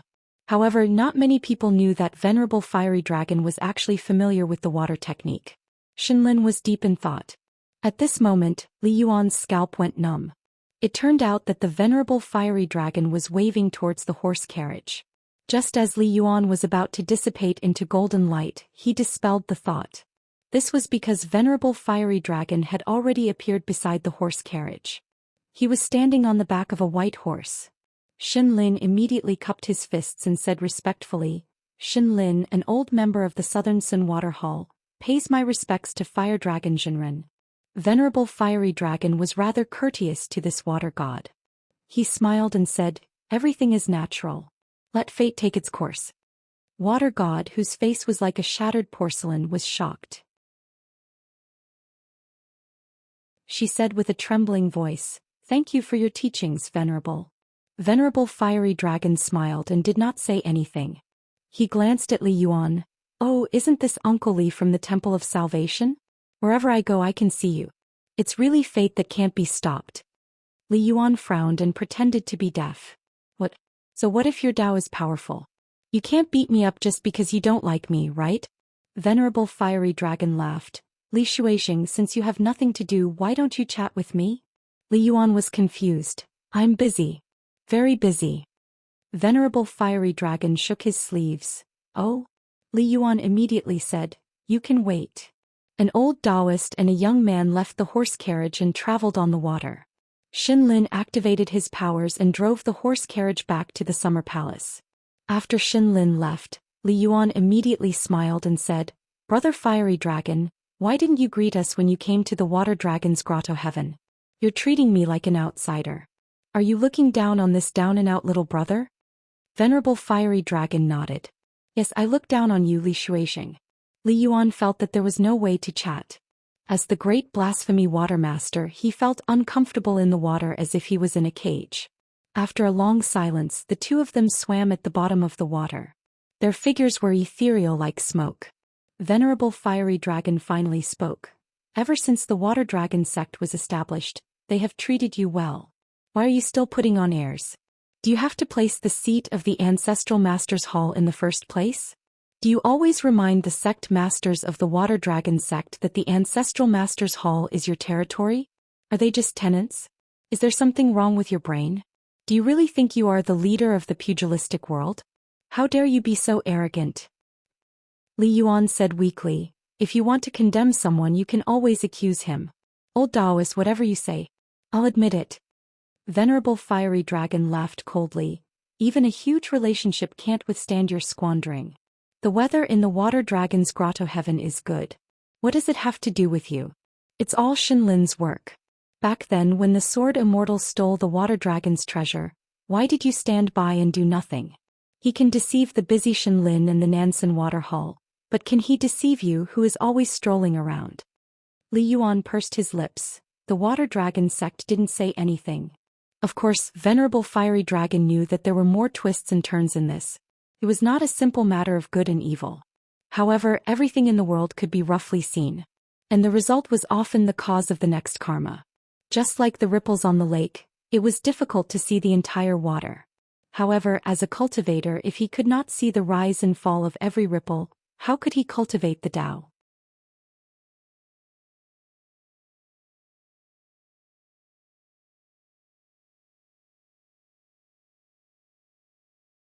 Venerable Fiery Dragon then asked, "Can you be sure that there will be no repercussions?" Qin Pingon nodded his head and said, "Yes." Venerable Fiery Dragon laughed, "Good fellow, you have struck it rich." If it was an ordinary junior who dared to say such words, Venerable Fiery Dragon would have advised him to think twice before doing so. But since it was Qin Pingon, there was no need for that. Moreover, since Daoist son of the Dexiandu Temple was willing to leave this item behind, it was a form of recognition towards Qin Pingon. Venerable Fiery Dragon paused for a moment and looked at Qin Pingon. At this moment he seemed to have understood something. He could vaguely guess Qi Jingquan's intentions, but he did not know if he guessed correctly. Venerable Fiery Dragon asked directly, "Do you have the heavenly treasures that are used to cultivate the earth natal item?" Qin Pingon nodded his head and said, "Yes." Venerable Fiery Dragon nodded his head and said, "That's enough. There's no need to do anything else." Qin Pingon heaved a sigh of relief. After all, he only had one chance, unlike Cui Dongshan who had prepared 3 portions of the 5-colored soil. Initially he wanted to seek for a stable and suitable timing. This was also the reason why Qin Pingon was hesitant to cultivate this item in the hollow of the Dragon Palace. Venerable Fiery Dragon looked at this young man who liked to ponder and laughed. If it was a wild cultivator, he would not care about anything else. Once he got it, he would cultivate it first. If it was an immortal master, he would have the help of the elders in the sect. He might even be more meticulous than the disciple. Venerable Fiery Dragon reminded him, "Before you cultivate it, calm down first." Venerable Fiery Dragon joked, "Do you have any other treasures? Take them out for me to take a look." Qin Pingon did not stand on ceremony and took out the treasures one by one. Finally he took out the page of scripture, which was a Buddhist scripture. At first, Venerable Fiery Dragon felt that after seeing the page of scripture he understood. Venerable Fiery Dragon helped to appraise the treasures on the mountain. During this period he picked up the exquisite round fan and shook it gently as if he was shaking off dust. He smiled and passed it to Qin Pingon. "Take a look again." Qin Pingon took the round fan and saw that it was still a painting of a court lady holding a fan. However, upon closer inspection, he discovered that there was a painting of a court lady holding a fan on top of the small round fan in the hand of the court lady. After a moment, Qin Pingon hurriedly closed his eyes, stretched out his hand into a fist, and gently pressed it against his forehead. Venerable Fiery Dragon laughed, "Keep it and treasure it well." Venerable Fiery Dragon kept the pair of bamboo baskets in his sleeves. "It is too dilapidated. I will help you to repair it. I am not boasting, but this is no longer a matter of a few celestial coins. Only by mixing water and fire and cultivating it carefully can it be repaired and not hurt its foundation. It is best that you do not sell this pair of baskets."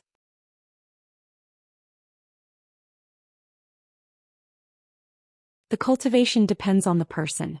Zhang Shanfeng is different. He does not need me to teach him. Usually when a master imparts Tao to his disciple, he will let the disciple know. But when I impart the Tao to the peak, it is natural for the peak to know and not others. Is this considered selfish? It is not. Do you take Zhang Shanfeng's senior brothers seriously? They do not even look at them.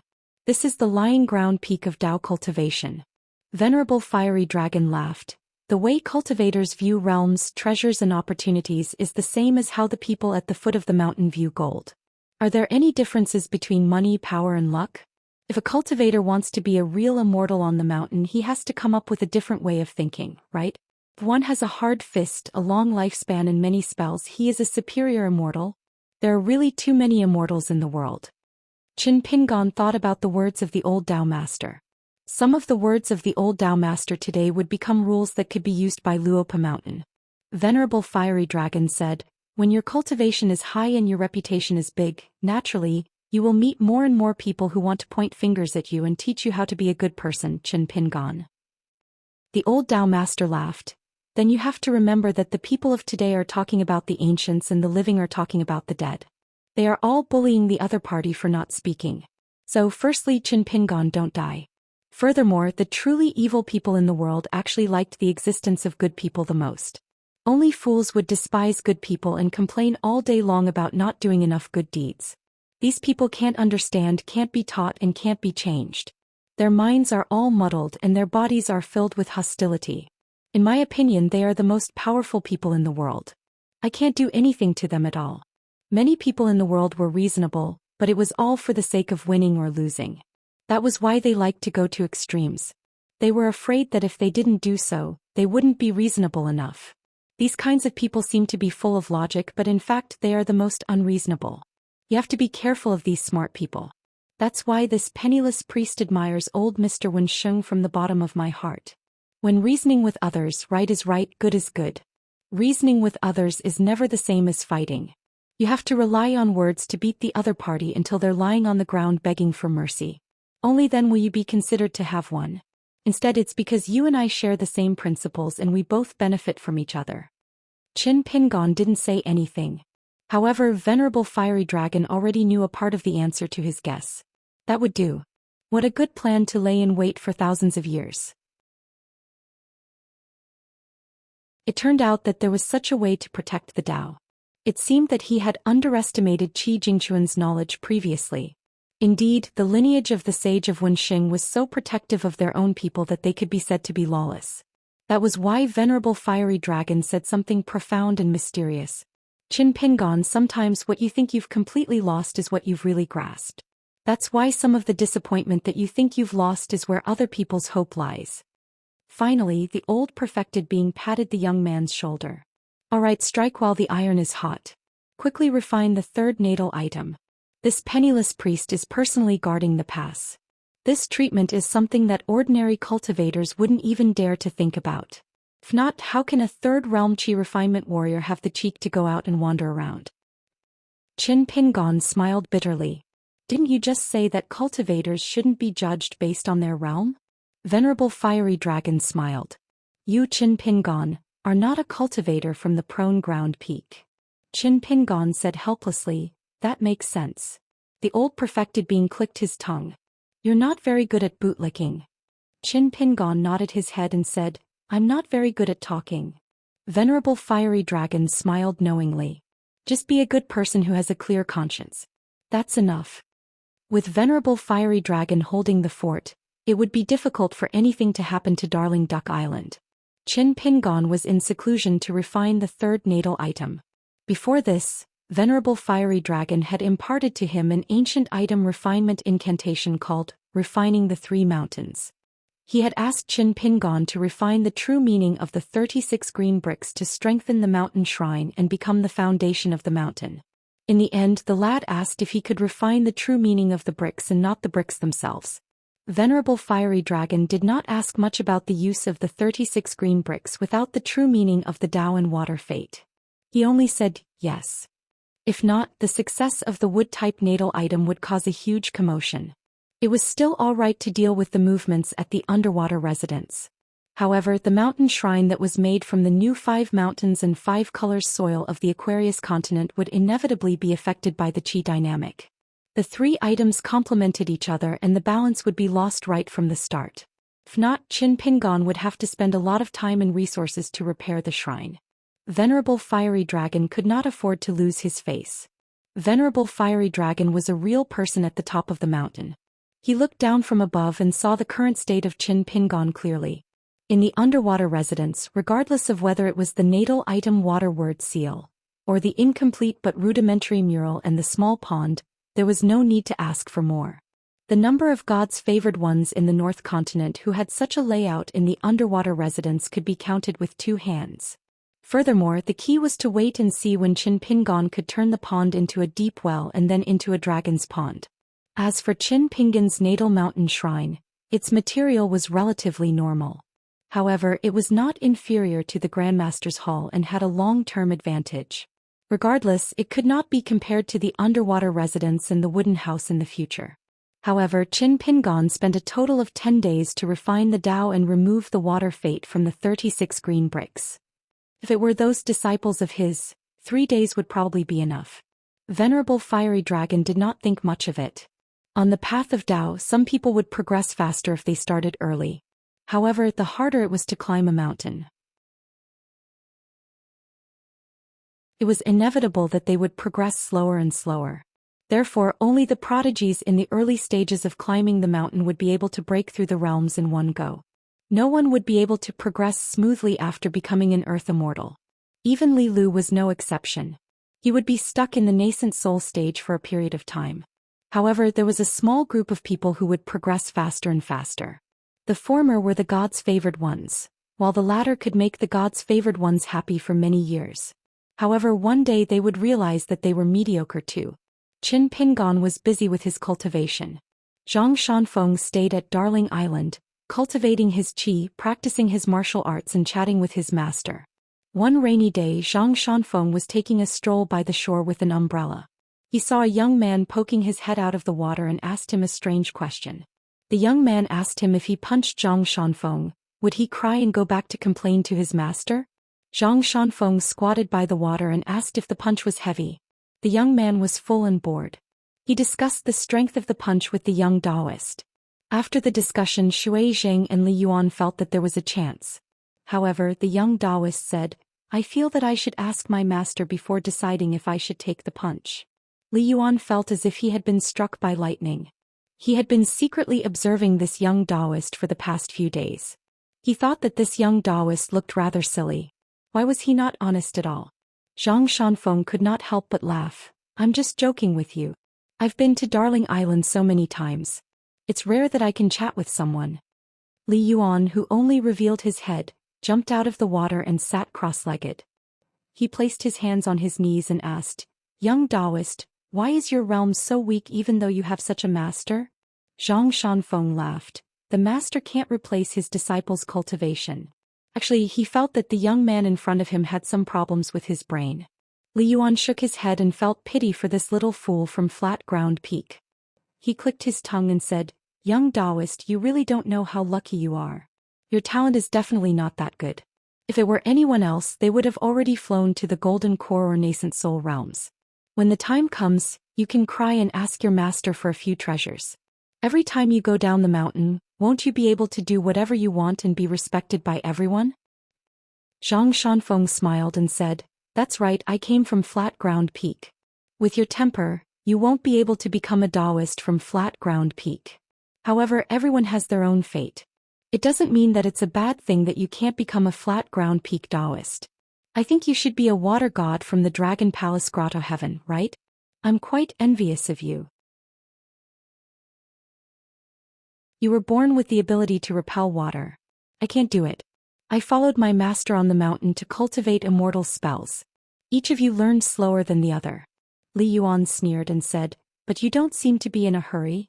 Zhang Shanfeng rolled his eyes and said, If being in a hurry is useful, do you think I'm not in a hurry?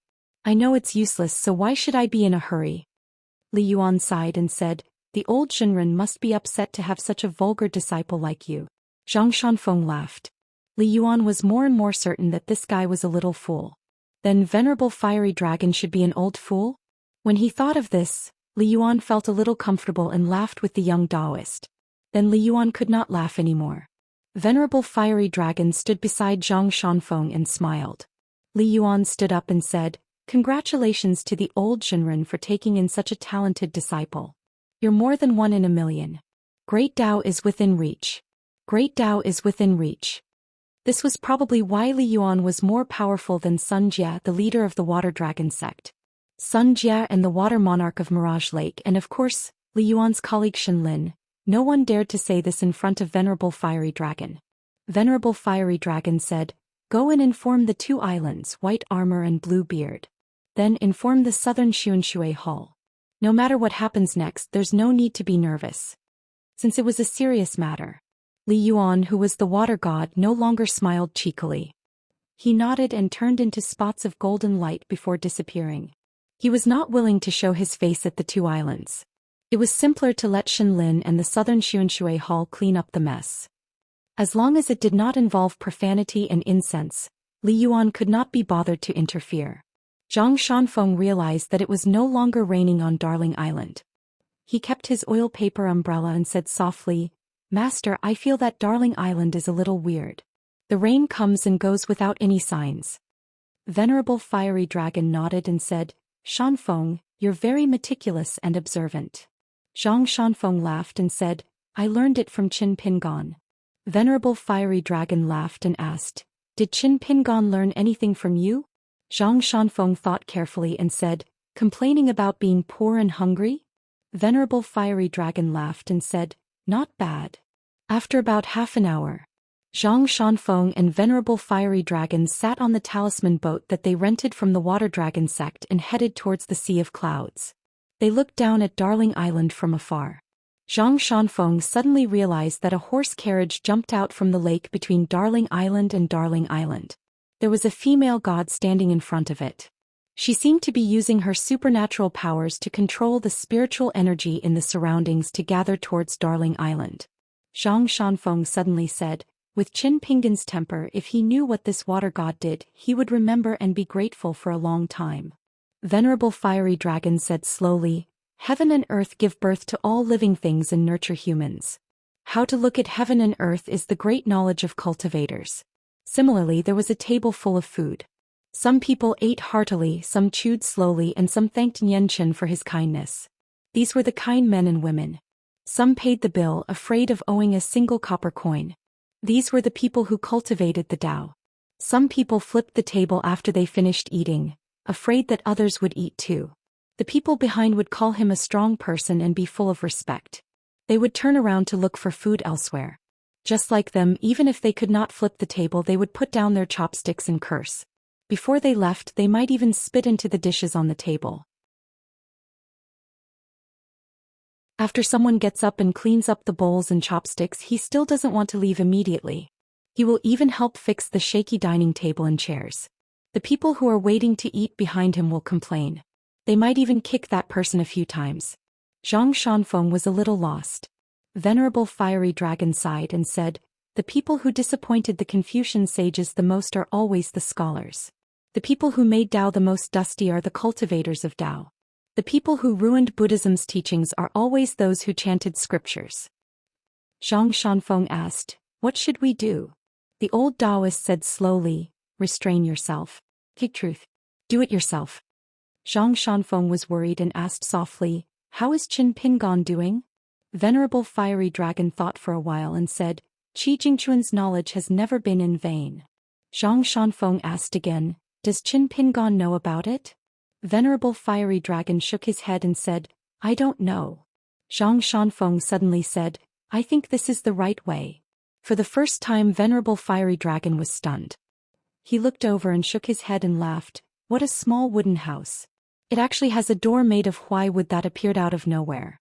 This is a little unreasonable." The door of the Huai wood house was half open and there were soft cries. There was a peach tree in the house. There were no peach leaves and no flowers. It was unknown when the soft cries would disappear. It was also unknown when the peach leaves and peach blossoms would meet again. It could be the spring of the coming year. It could take even longer. Outside the small alley, there was a lonely young man in green. He looked at the small alley not far away. There was a child who was jumping home happily. He was shouting that he would be able to eat candied haws soon. Qin Pingon, who was not even a teenager, slowly stretched out his hand as if he was greeting the child. The carefree and innocent child stopped in his tracks and tilted his head to look at the adult. The child did not seem to recognize who the adult was. However, the child was no longer laughing and laughing. He just silently walked past that person's figure and went into the house, closing the half-closed courtyard door. He left the adult version of himself standing outside the door. In the end, the child seemed to be a little older. He was taller and darker. The child opened the door and walked out of the house. He was carrying a big basket. There were pots and pans, pots for boiling medicine and shabby spring festival couplets. The child lowered his head and held the rope of the basket tightly. He walked out of the house in the alley and did not return home. First set a small goal. For example, 1 second. Remember, book guest house.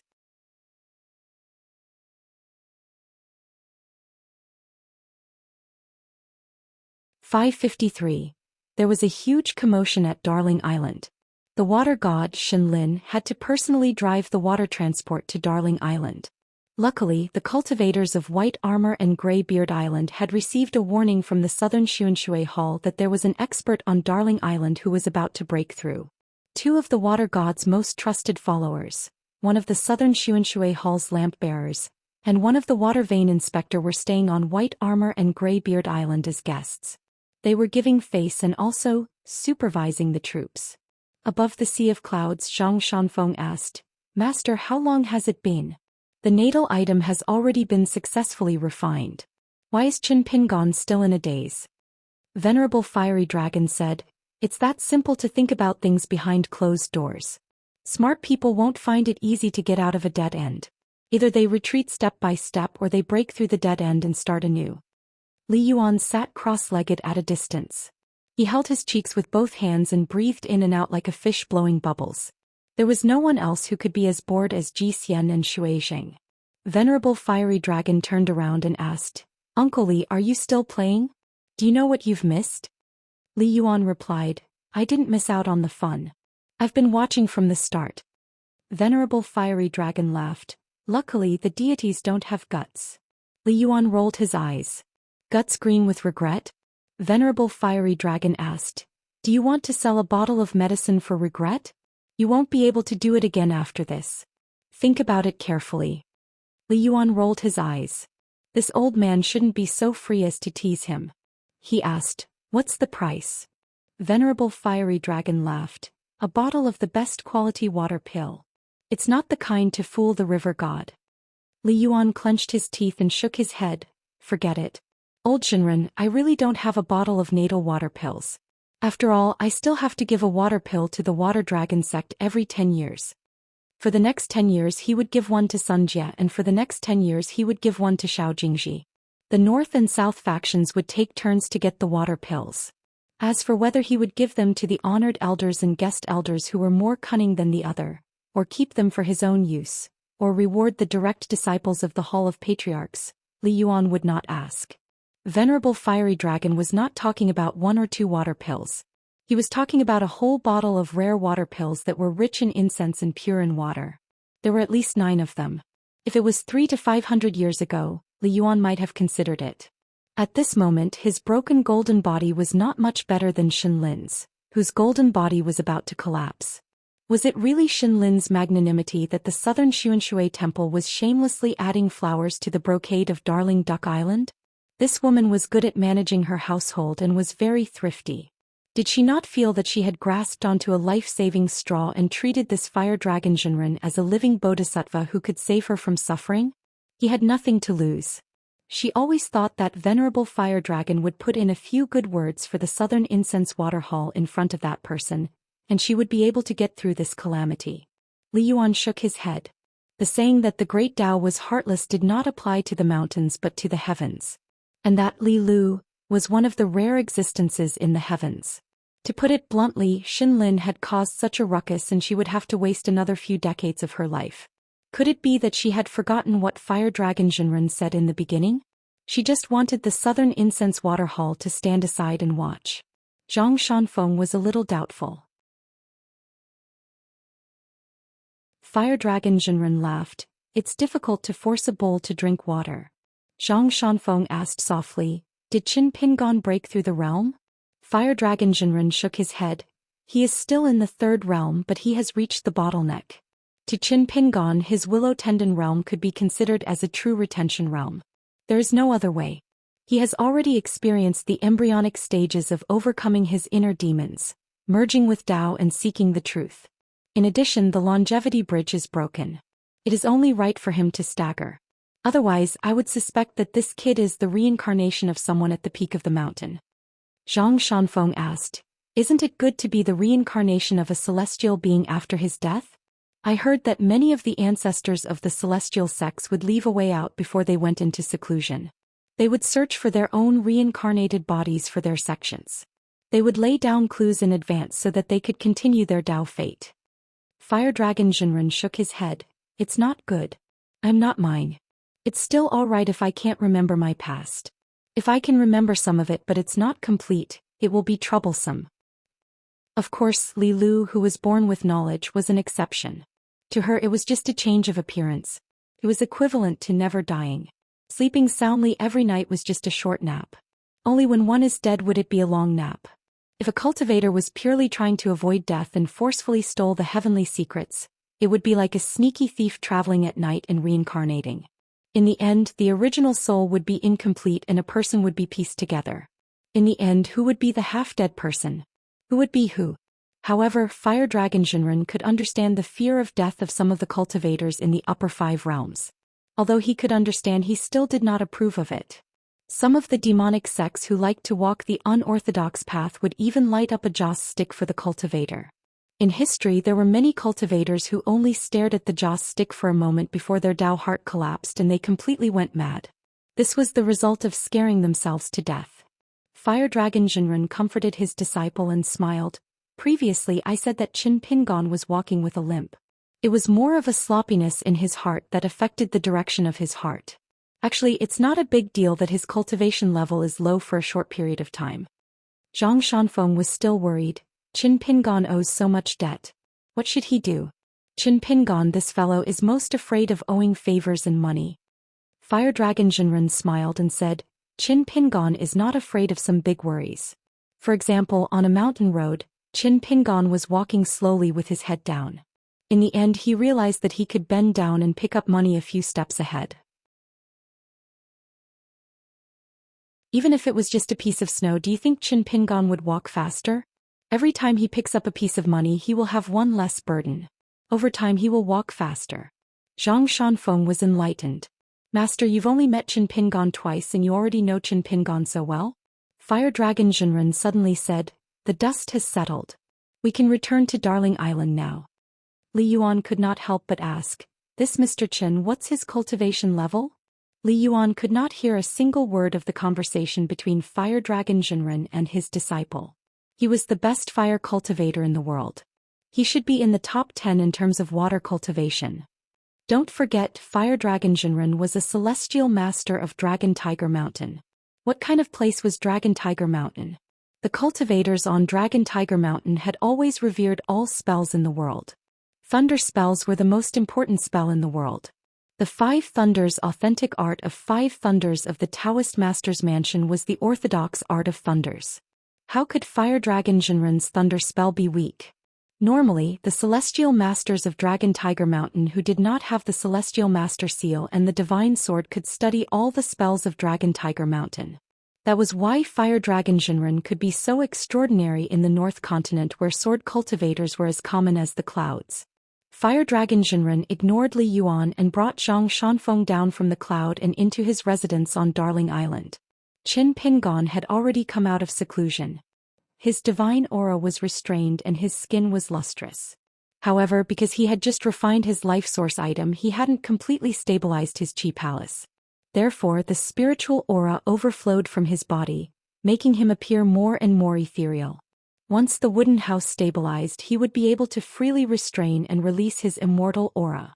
Fire Dragon Jinren nodded and praised, "When I was in the lower 5 regions, I did not have such an aura." Qin Pingon clasped his fists and thanked him. Fire Dragon Jinren did not mind Qin Pingon's excessive formalities this time. On the path of cultivation, one had to guard the formation for others.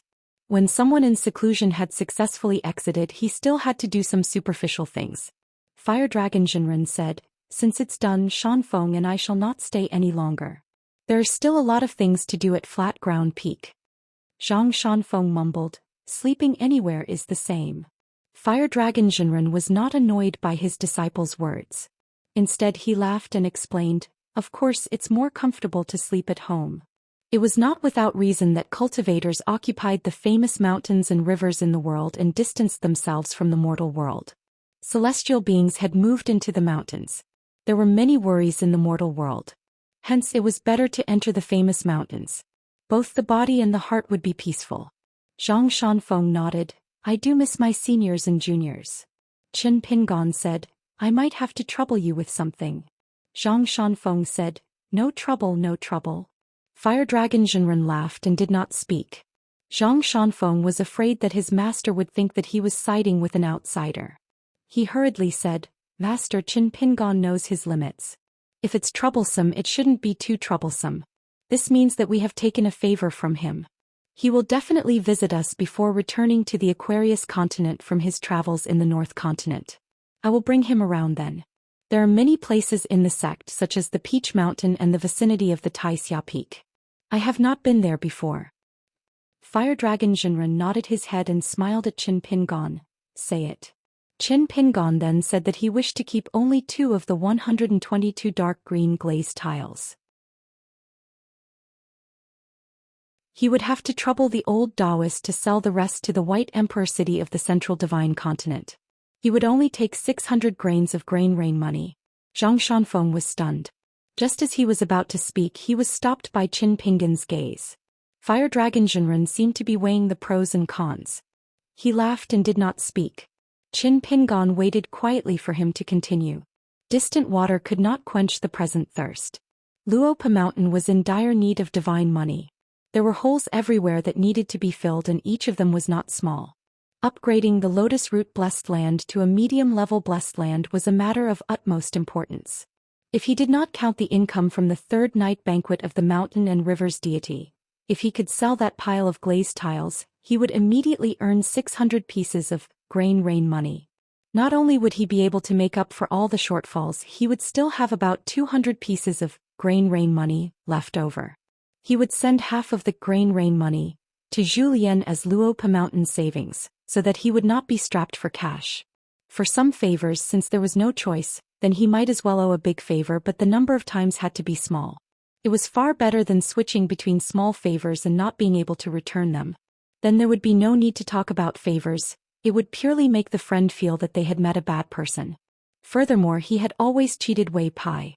As the righteous god of the North Mountain, how could he do such a thing in his own territory? Rabbits were particular about not eating the grass near their burrows. Think about me, Qin Pingon. I am a bag shop. Even if I carry a case on and run far away, how can it be the same? Qin Pingon could keep 100 grains of grain rain money for himself to buy 2 or 3 sword immortal imitation swords from Sword Hatred Mountain. If it was really cheaper than expected, he could buy a few more and give them away.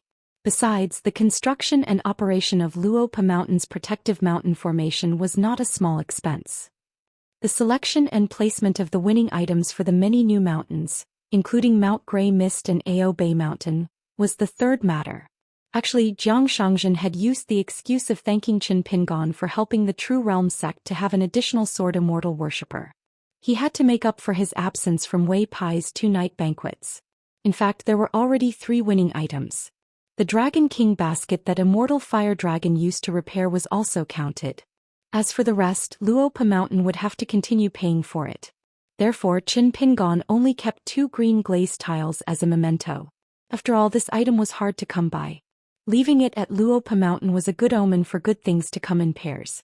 Immortal Fire Dragon laughed. 600 grains. 50% discount?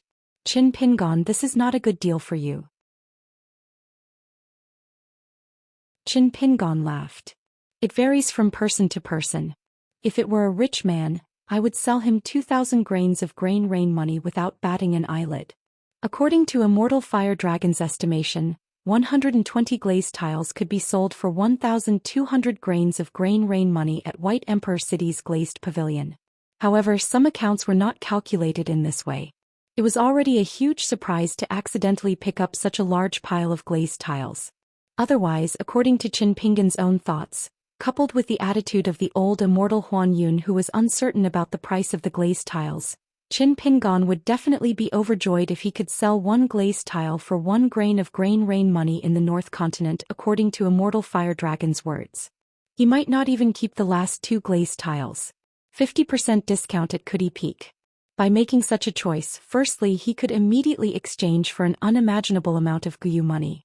Secondly, he could express his gratitude to the fire dragon Jinren for his guidance and guarding the pass. Thirdly, he could avoid many accidents when doing business with the White Emperor city of the central region. In the end, Qin Pingon still hoped that in the future, before returning to his hometown, he would pay a visit to Crouching Earth Peak and look for Zhang Shanfeng. This way he would be a little more confident and not have to be thick-skinned enough to freeload off the old Taoist. There was some calculation in this, but there was also some that were not. There was goodwill in it, but there were also a lot of selfish thoughts. Qin Pingon had an open mind. Reverend Fiery Dragon said, "Hurry up and refine the scattered and messy spiritual qi in the 3 qi residences. Otherwise we will have to return it to Darling Duck Island and the Cave of the Dragon Palace, which will be a waste of Li Yuan and Shenlin's favor. It's just like how the host handed you a cup of tea out of goodwill. How can you leave after a few sips? This is one thing. Secondly, there's a limit to one's strength. It's inevitable that you can't absorb all the spiritual energy. After all, you're just a qi cultivator at the bottleneck of the 3rd state. You can't really drink too much tea. The host treats the guests sincerely and doesn't want to collect the guest's corpse in the end. Isn't that too unlucky? Therefore, you can study the mountain refining and water refining incantations and continue to refine the meaning of Tao in the green bricks of the Taoist temple. This is also a form of cultivation. Before this, you don't know that you're in a treasure mountain. Are these superior incantations that can refine all things really just used to refine items? Think about it yourself. Thirdly, it's these 120 glazed tiles. 600 grains of grain rain money. That's the price you mentioned. No buyer in the world would raise the price. I'm really a poor Taoist. I'm famous for being a pauper in the North Continent. Fortunately, I borrowed money from disciples like Peach Mountain and Xianxia. It's not difficult for me to gather a few hundred grains of grain rain money. Therefore, I'll take the glazed tiles with me first. Later, I'll send a message to Xianfeng's Yuanling Hall and ask him to send you the money. He should be able to arrive before you leave the Water Dragon sect." At this point, Venerable Fiery Dragon smiled and said, "Don't worry. 1 grain rain money won't be a small amount." Qin Pingon cupped his fists and thanked him again. Zhang Shanfeng was a little conflicted. He was conflicted about his master and senior brothers being so rich. He was also conflicted about Qin Pingon's inevitable loss of 600 grain rain money. Even if Qin Pingon didn't feel the pinch, Zhang Shanfeng would feel the pinch. After all, his master had earned 600 grain rain money. Was this the so-called keeping the goodies within the family? Therefore, no matter what he said now, whether he was happy or unhappy, he would be suspected of being in the wrong. Zhang Shanfeng felt a little uncomfortable. It was difficult to be a human. Venerable Fiery Dragon suddenly asked, "Qin Ping, and what do you think of Zhang Shanfeng's fist technique?" Qin Pingon was stunned for a moment and answered honestly, "It's a little slow. It's not full yet." Zhang Shanfeng was so embarrassed that he almost dug a hole to bury himself. "Master, don't tell me you think that Qin Pingon's potential is too good and you have to brag for your disciple to save some face? There's no need for that. Didn't Zhang Shanfeng know what he was capable of? Whatever he learned was just mediocre.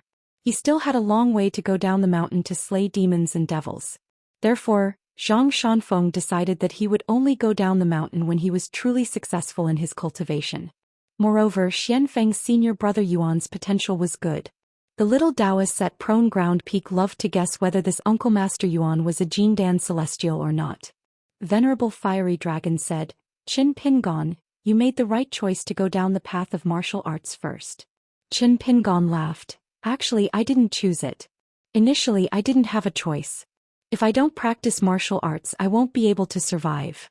It's even harder for me to go far." Venerable Fiery Dragon nodded his head. "No matter what, you have to be kind to yourself to be kind to others. For this matter, you have to think it through. After that, you have to ask yourself if you need to do good deeds in this world. Anyway, I don't think it's necessary." Qin Pingon thought for a moment and laughed. "I understand." Venerable Fiery Dragon recalled something and laughed. "Since you like to think so much and like to take a stroll around Darling Duck Island, I shall tell you a story. After listening to it, whatever you think of will be the truth. There was a scholar who was crossing the river with a boatman. The scholar was full of poetry and the boatman was illiterate. The scholar talked about a lot of principles and the boatman's face was red with embarrassment. A huge wave overturned the boat and the two of them fell into the water. The scholar was about to drown and the boatman, who had no other skills, was thinking about whether to save him or not. Qin Pingon said, "I'll remember it. I'll think about the deeper meaning behind it." Venerable Fiery Dragon smiled and said slowly, "Must there be a deeper meaning behind it? It's because of my cultivation level and identity that I'm rambling. You have to listen carefully and think about it." Qin Pingon was about to say something. Venerable Fiery Dragon waved his hand, "I'm from the shore. There's no need for me to listen to the answer of the boatman." Finally, Reverend Fire Dragon waved his sleeve and casually collected all the green glazed tiles, which flew into his sleeve. It was said that the cultivators at the peak of the mountain had a huge space in their sleeves. Qin Pingon was a little envious. With this mystical ability on the mountain, he would be like a fish back in water when he was the bagshop. Venerable Fiery Dragon took the lead and went to the shore. The talisman boat floated quietly at the port and moved along with the waves. Zhang Shanfeng and Qin Pingon slowed down and walked side by side. Qin Pingon said, "I can only see the meaning of your fist technique. When you reach ground flat peak, don't forget about this fist technique other than cultivation." Zhang Shanfeng smiled and asked, "Then am I considered as half a master of your fist technique?" Qin Pingon said, "Scram." Zhang Shanfeng said softly, "Don't worry. I'll help to urge Senior Yuan of Xian Peak to come to the Dragon Palace Hollow as soon as possible. Although Senior Yuan's cultivation level is high, he has a good temper." Venerable Fiery Dragon laughed in front. It was hard to say if his disciple Yuan Linghal had a good temper. In his early years he was the most mischievous one. He fought his way to the next level. However, he was forced to seclude himself in the Peach Mountain Grotto for 10 years. After he came out of seclusion he was grounded for 60 years. Qin Pingon stood at the port and watched as the talisman boat rose into the sky and sailed into the sea of clouds. He planned to take the initiative to visit the southern Xianxia Hall and thank the water goddess. However, he had to ask Li Yuan about how to go. Li Yuan waited for a long time. When the talisman boat finally left, he immediately appeared at Darling Duck Island. Without Venerable Fiery Dragon, the Dragon Palace Hollow looked cute and amiable. After hearing that Qin Pingon wanted to go to the southern Xianxia Hall, Li Yuan said that it was easy. He then used his water spells and brought Qin Pingon to swim away through the water. He was not so despicable that he could not bear to see Mr. Qin and Shenlin befriend each other. Shenlin had been working hard for so many years to maintain the operation of the Summer Palace. Li Yuan just thought that he was a little lazy. In addition, he had his own responsibilities and would not cross the line. In fact, Li Yuan had intentionally or unintentionally alienated the sect master of the Water Dragon sect, Sun Jia, which made the perfect personal friendship between the Southern Sun Water Hall and Xiao Jingji seem particularly precious. It made Xiao Jingji feel grateful. Even if she had stepped into the unpolished Jade Realm in front of the water god Shenlin, who was only in the nascent Soul Realm, she still treated him as a junior. When they arrived at the Summer Palace, they entered through the side door without any obstructions. As the water god, he was still very popular. Moreover, those young ladies in the southern Xianxia Hall had always been close to Li Yuan. They were family. What's more, in this southern Xianxia Palace Hall where the rules were strict, Li Yuan's slightly lewd jokes from the marketplace were even more popular. Quite a few divine maidens and ghost palace maids with good aptitudes loved to listen to this young master Shui Zheng's narration of the stories of the scholars and beauties of the mortal world. When he talked about the best parts, each and every one of them would laugh beautifully. Those who were thin-skinned would blush after listening to his narration. Only then would they bashfully curse him and leave. Their swaying hips were really dazzling. Li Yuan walked in the water hall which he was familiar with. He could not help but feel that if his golden body was still flawless, he would really be living the life of an immortal. Shenlin quickly came out to greet the two of them. At first, Li Yuan did not intend to get involved. He brought Qin Pingon and Shenlin to meet. Then he planned to find the girls to have a heart-to-heart talk. He wanted to ask if they had taken a fancy to any young talents of the Water Dragon sect recently. He wanted to be the matchmaker and create some unexpected encounters, coincidences and misunderstandings. However, that Mr. Chen said that he would only stay for a while and then return to Duck Island. Li Yuan could only be filled with guilt and temporarily put the embarrassing stories he had heard from the rumors to his stomach. However, in the past thousands of years, Li Yuan had told no less than 100 stories that he had embellished. It seemed that they were all about that bastard Jiang Shangzhen's adventures in love.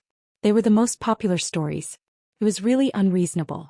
Qin Pingon held a small Xianbai tea cake in his hand. The gift was light and the affection was not heavy. In fact, it could only be regarded as shabby. It could not be helped.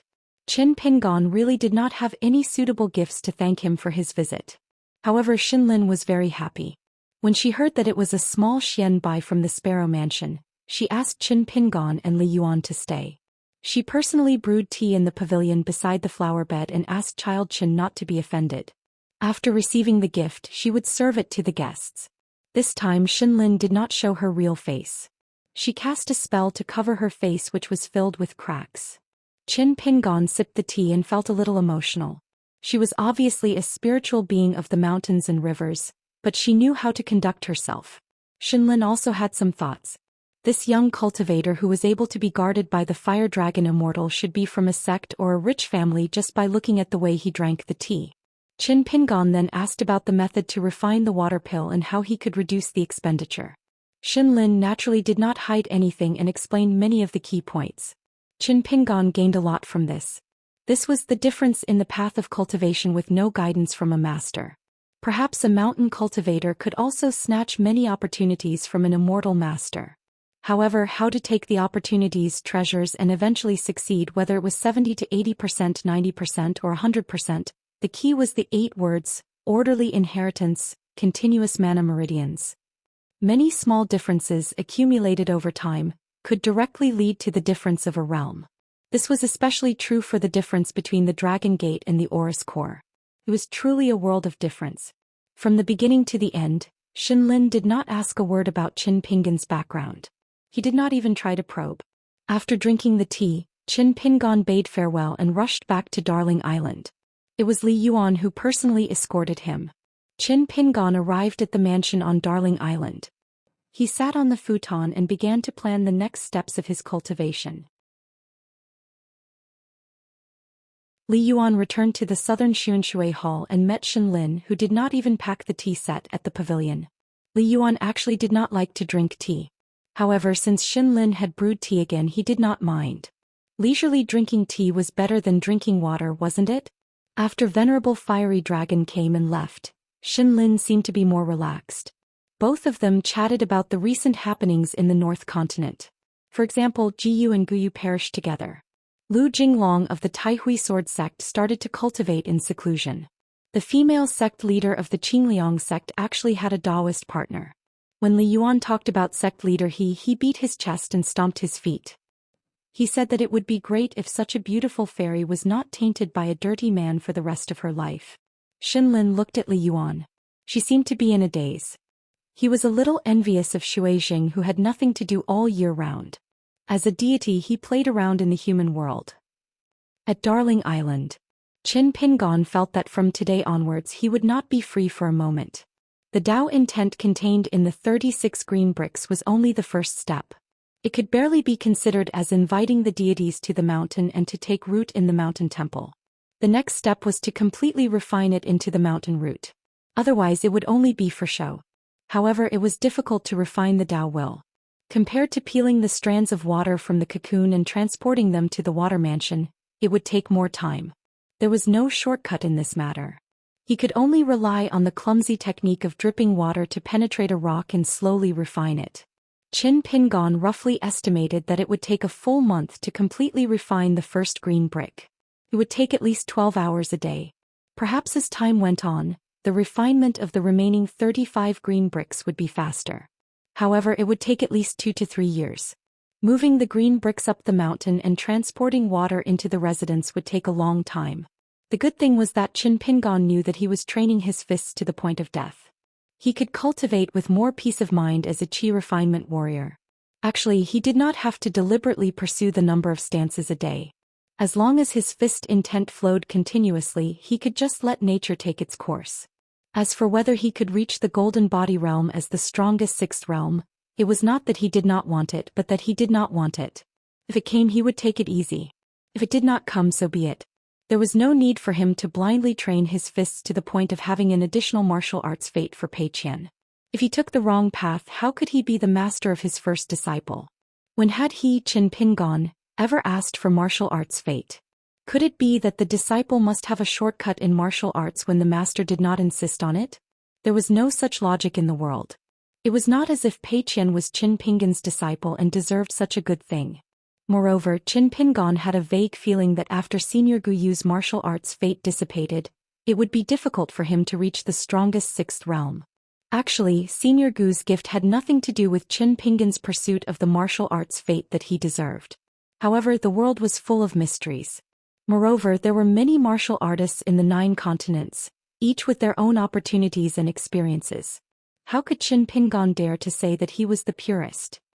Qin Pingon did not look at the scene of the 18 halting sword auras knocking on the last barrier.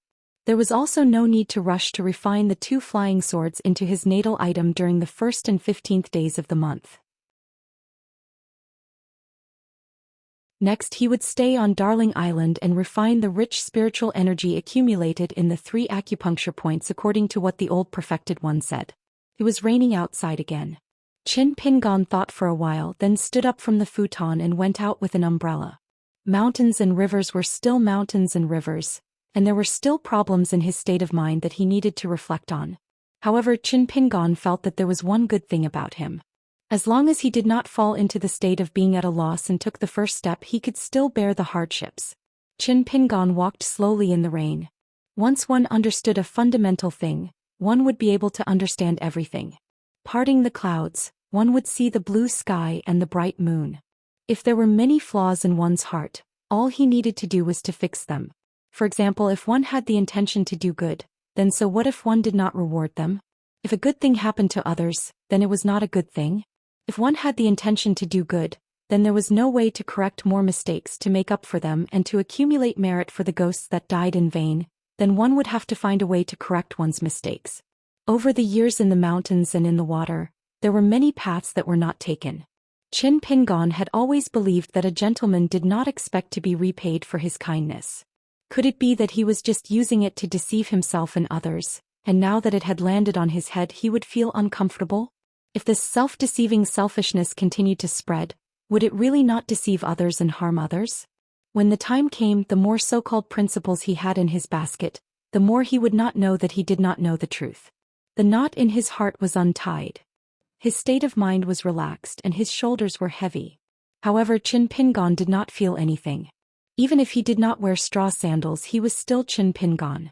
For all the poor families in the world, there was one thing that they did not need to mention, and that was to endure hardships. To be able to endure hardships, one would be able to enjoy blessings. Qin Pingon walked around Duck Island and returned to his residence. He sat on the praying mat and began to meditate, slowly refining the spiritual energy in the wooden house. The spiritual energy of heaven and earth was the greatest source of income for cultivators. He would just treat it as a change of method to earn money. While waiting for Xian Finger Peak and Yuan Ling Hall to arrive at Duck Island, Qin Pingon did not forget to draw talismans on how to absorb the spiritual energy to the greatest extent, apart from refining for 12 hours every day. Qin Pingon also did not forget to eat and sleep. He only cultivated for 12 hours a day. On this day, a skinny middle-aged Taoist came to Duck Island. He did not ride a talisman boat, but directly broke through the sea of clouds and rode the wind. The Taoist smiled and looked at Qin Pingon, who came out to greet the guest. The Taoist bowed and said, "Xian Finger Peak and Yuan Ling Hall. I am Zhang Shanfeng's 5th senior brother. Young Master Qin, you can call me Yuan Jishuan." Qin Pingon quickly returned the greeting. Naturally, he would not address him as Yuan Jishuan but as Senior Yuan. He brought this Taoist immortal who did not look old and had high Taoist skills to his residence. Zhang Shanfeng did not know the true background of his sect, but Qin Pingon wanted to know more. Before he traveled to the North Continent, Wei Pai had told him about many interesting stories of Kuti Peak. There were no hidden secrets. As long as he was interested, he could find out. Of course, It was difficult to find out about Kuti Peak's Taoist from the Mountain Landscape Bulletin. Kuti Peak and those Taoists who could build their own residences were not the kind of cultivators who liked to show off. The Xian Finger Peak expert beside him was not the disciple of Venerable Fire Dragon with the highest realm. However, the North Continent recognized him as a Taoist immortal who could be used as an immortal. After Yuan Ling Hall handed over 600 pieces of grain rain money to Qin Pingon, he invited Qin Pingon to Kuti Peak and Xian Finger Peak as a guest. There was no more small talk. It was not that this Xian Finger Peak immortal looked down on Qin Pingon, who was a third realm cultivator, but there was nothing to talk about. Therefore he came and left in a hurry. Qin Pingon sent Yuan Ling Hall to the island's ferry. Yuan Ling Hall smiled and said, "Young Master Qin, I still have to thank you for taking care of the mountain." Qin Pingon said, "You are too kind, Senior Yuan. I don't care whether you're being serious or not." Yuan Ling Hall smiled and took out a small peachwood box from his sleeve.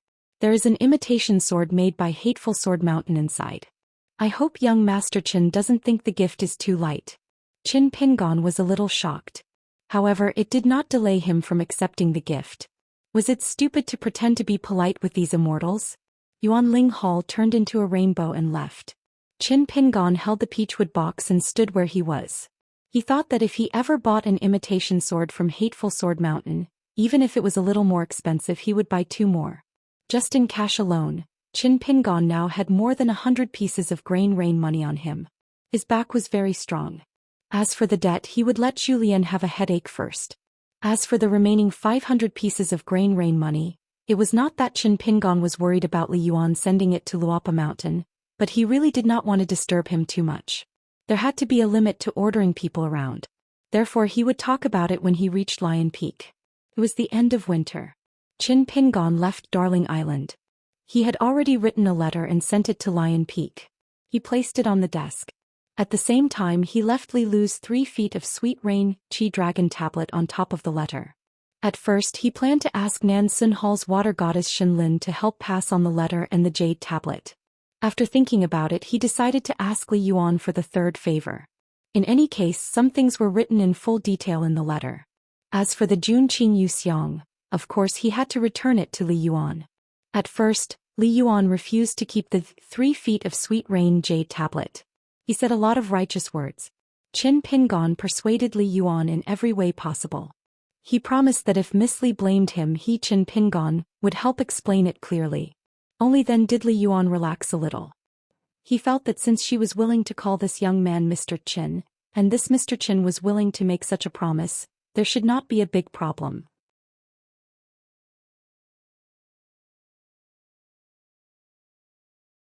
She muttered, "Li Yuan, I might be disrespectful to Lord Ling Yuan. Do you believe me?" Li Yuan seemed to have been struck by Fire Dragon Jinren. He was dumbstruck for a long time. Then he suddenly hugged his head and wailed. He lay on the ground and waved his hands and legs. "Why is it not me? The Lord Jizha Ling Yuan who has been gone for a few thousand years. Why can't it be me, Li Yuan?" Although Shenlin said this because he was distracted, she did not regret revealing the secret of heaven. Li Yuan would know about it sooner or later. Instead of hiding it and causing Li Yuan to break down even more, it was better to get straight to the point and say it as soon as possible. Otherwise, the knot in their hearts would be bigger. Li Yuan was like a corpse and did not move. Shenlin was helpless. Li Yuan sniffled and there was finally some life on his face. He said gloomily, "Congratulations to Madame Shen for becoming the Lord Jizha Ling Yuan." Shenlin laughed. "If you come to the southern Xianxia Hall in the future, don't tease the maids here." Li Yuan started to kick his legs again and shouted, I won't. Li Yuan stopped and said pitifully, "I'm going to beg the old Jinren to sell me a big bottle of regret medicine. I'll just die from eating too much." Shenlin laughed softly. "It's not confirmed yet that you will be the Lord Jizha Ling Yuan." Li Yuan turned his head and rubbed the ground. His eyes were dull and he said, "You can continue to rub salt on my wound." Shenlin was stunned. He was grateful to Fire Dragon Jinren and the polite and considerate young man. Li Yuan suddenly stood up and broke through the sky of the Dragon Palace. He entered the Great Blasphemy Water and chased after the heartless Mr. Qin. At the bank of the Great Blasphemy Water, Qin Pingon was washing his face with water. Suddenly a head popped out. As it was too quiet, Qin Pingon almost punched him. When he saw that it was Li Yuan, he withdrew the fist intent that had suddenly poured out like a flood. He smiled and asked, "Why have you come?" Li Yuan came to the bank and smiled. "Mr. Qin, are you tired? Shall I help you carry the bamboo box? Rub your shoulders and knock on your back?" Qin Pingon's scalp went numb. He smiled bitterly and said, "What is going on?" Li Yuan squatted down and hugged Qin Pingon's leg. He said, "Mr. Qin, do you want the water pill? If you need it, I have 2 bottles here. It's just a burden to me." Why does Uncle Li still want his face? Today is the day he decided to be shameless. Xin Lin could be her Duke of Lingyuan. According to the law, there could still be a Marquis of Longting. Although his rank was a little inferior, in reality, Marquis of Longting was not under the jurisdiction of the Duke of Lingyuan. It was just that Marquis of Longting was in charge of the waters, which was slightly inferior to Duke of Lingyuan. Qin Pingon squatted down and said helplessly, "If you continue like this, I'm leaving." Li Yuan let go of his hand and sat on the ground. He asked softly, "Mr. Qin, do you know who she is?" Qin Pingon smiled and said, "You know, but I don't. I only know that Miss Li is from the same hometown. She is the sister of a troublemaker." In fact, Qin Pingon still could not figure out Li Yuan's identity. As for the status of the southern Xianxia temple in the Dragon Palace, Qin Pingon did not want to delve into it. He only guessed that Mrs. Xin was one of the many water gods in the Dragon Palace. She was in charge of a water temple after all. Li Yuan did not dare to say more. He didn't want to go for wool and come home shorn, losing the hornless dragon jade tablet that was enshrined in the ancestral temple. Li Yuan was sad. Qin Pingon sat with him on the ground and leaned against the bamboo box. He said softly, "What can I do to help? Tell me. As long as it is something I can promise, I will not hesitate." Now it was Li Yuan's turn to be speechless. In fact, the reason why he left the Water Dragon faction's territory was because he was unhappy. He did not have to fight for the title of Marquis Ji Shao Longting because Li Yuan knew that in life he could catch up with the people he passed by, but he could not catch up with the things he missed. However, Li Yuan did not give up. He felt that he could still struggle, so he blinked and tried to make his smile more sincere. He asked, "Mr. Qin, I will give you 2 bottles of water pills. Will you accept them?" Qin Pingon smiled and shook his head. Li Yuan was sad and sullen. "I knew it." Qin Pingon took out 2 bottles of wine. One was the Sangung wine he bought from the bridge and the other was the glutinous rice wine. Buying immortal wine everywhere was Qin Pingon's old habit. Li Yuan took the jug of wine and downed it in one gulp. Qin Pingon did not drink on the way. He sipped the rice wine from his hometown and did not speak. Li Yuan remembered something. He had done it a long time ago, but he only did half of it. He felt that it was pretentious, so he did not do the other half. It was the rest wooden plaque. He asked for it from the Water Dragon faction, but he was too embarrassed to give it to Qin Pingon. He did not want the other party to think that he had ulterior motives. Now that he had drunk the Sangung wine, he threw it to Qin Pingon and said with a smile, "Take it as money for the wine." Qin Pingon took the wooden plaque and said with a smile, "Thank you." Li Yuan seemed to have given up and understood. He stood up and said, "Let's go. Go home and cry." Qin Pingon stood up and cupped his fists. "The mountains are high and the rivers are long. We will meet again." Li Yuan was stunned for a moment and nodded. He sniffled and said self-deprecatingly, "My heart is at a loss on the way home." Countless mountains and rivers hit the sky. Qin Pingon was also stunned. Could it be a poetry competition? I, Qin Pingon, can't write poems by myself, so I can borrow poems from books. I can chat with you for a day and a night without a problem. Li Yuan said with grievance, "What are you looking at?" Qin Pingon drank a mouthful of wine. He must be thinking too much. Li Yuan leaped toward the great blasphemy, but he didn't sink to the bottom. Instead, he circled around on the surface of the water, returning home.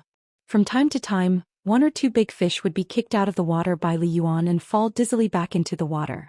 Qin Pingon looked away and felt that it was fun. He began to look forward to Qin Lingjuan's great blasphemy. He should hit it off with this Li Yuan. The rest of Qin Pingon's journey was smooth and uneventful. Along the way there were some small sightings of mountains and rivers. There was once a big ship docked at night. Someone on the 2nd floor lit a lamp at night. Qin Pingon saw a woman from an official's family take off her head and put it on the table. She held an ivory comb and gently combed her hair. As if she sensed Qin Pingon's gaze, she tilted her body and let her head look out the window. When she saw the man in green, she seemed to blush with embarrassment. She put down the comb and put her head back on her neck. She didn't dare to look directly at the man in green on the shore. Her pearl hairpin fell at an angle and her posture was graceful. She gave him a salute. Qin Pingon smiled. The woman heard the baby crying and quickly walked to the next room. Qin Pingon continued on his journey. The official's ship did not have the gloomy aura of ghosts. Instead, there was a wisp of literary aura lingering around. When he passed by a village near the water, Qin Pingon saw a foolish village boy. He patted him on the back. It seemed that there was often such a pitiful person in the villages of the world. Then in the night, Qin Pingon quietly went to the ancestral hall of the village to offer incense. Then he stood by the courtyard for the whole night listening to some family gossip and doing some trivial things. It was not until dawn that he left. Another year of winter passed and spring came. Unknowingly, Qin Pingon had reached the end of great blasphemy. On the eve of New Year's Eve, he still slept in the open. There was a big city at the mouth of the sea. Qin Pingon stood in front of a shop in the city. A customer asked the shopkeeper if the tangerine was sweet. The shopkeeper laughed and said, "You only bought it when I said it wasn't sweet. Then it wasn't sweet." Qin Pingon felt that the bag shop should be so firm. Only then could he be considered to have reached a higher level. Therefore he bought an extra kilogram of tangerine with the shopkeeper. He only kept one and put the rest into the bamboo box. He walked through the streets and alleys. He planned to go to the immortal fairy of the Thunder God residence in the Baby Mountain after seeing the scenery of great blasphemy. He would take a ferry to the Lion Peak. Holding the tangerine, he walked slowly on the street. Qin Pingon suddenly stopped and turned his head to look at an alley. There was a female Taoist priest and a young man in the alley. They were similar in age but had a great disparity in status. One was the sect master and the other was the direct disciple of the sect's chief consecrator. The man was a little puzzled at first. Why did the sect master change his route at the last minute and come to this city full of the aura of the marketplace? Now he finally knew the answer. He was waiting for someone. A wretched scholar who traveled to study? Qin Pingon did not turn his head and continue walking. Instead he walked directly to the alley. Xiaoyang looked at ease and said with a smile, "Long time no see, Qin Pingon." Qin Pingon stopped at the entrance of the alley and said with a smile, "It's better that we haven't seen each other for a long time." The man who was standing one step behind his sect master narrowed his eyes. Although he did not speak, a murderous intent flashed through his eyes. Qin Pingon asked, "Did you make a special trip to find me again?" Xiaoyang's gaze was complicated. She shook her head and said, "No, I just happened to bump into you and came to see you." The man already felt that the sky was falling and the earth was cracking. He did not have any murderous intent left. His Taoist heart was about to shatter into pieces. In his mind, the godlike sect master in front of him was Xiaoyang. The two of them seemed to be only one step apart, but in fact they were like heaven and earth. He could not even have the slightest improper thoughts. Moreover, the sect master did not even look at Zhou Xian. When had she ever looked at any man in a different light?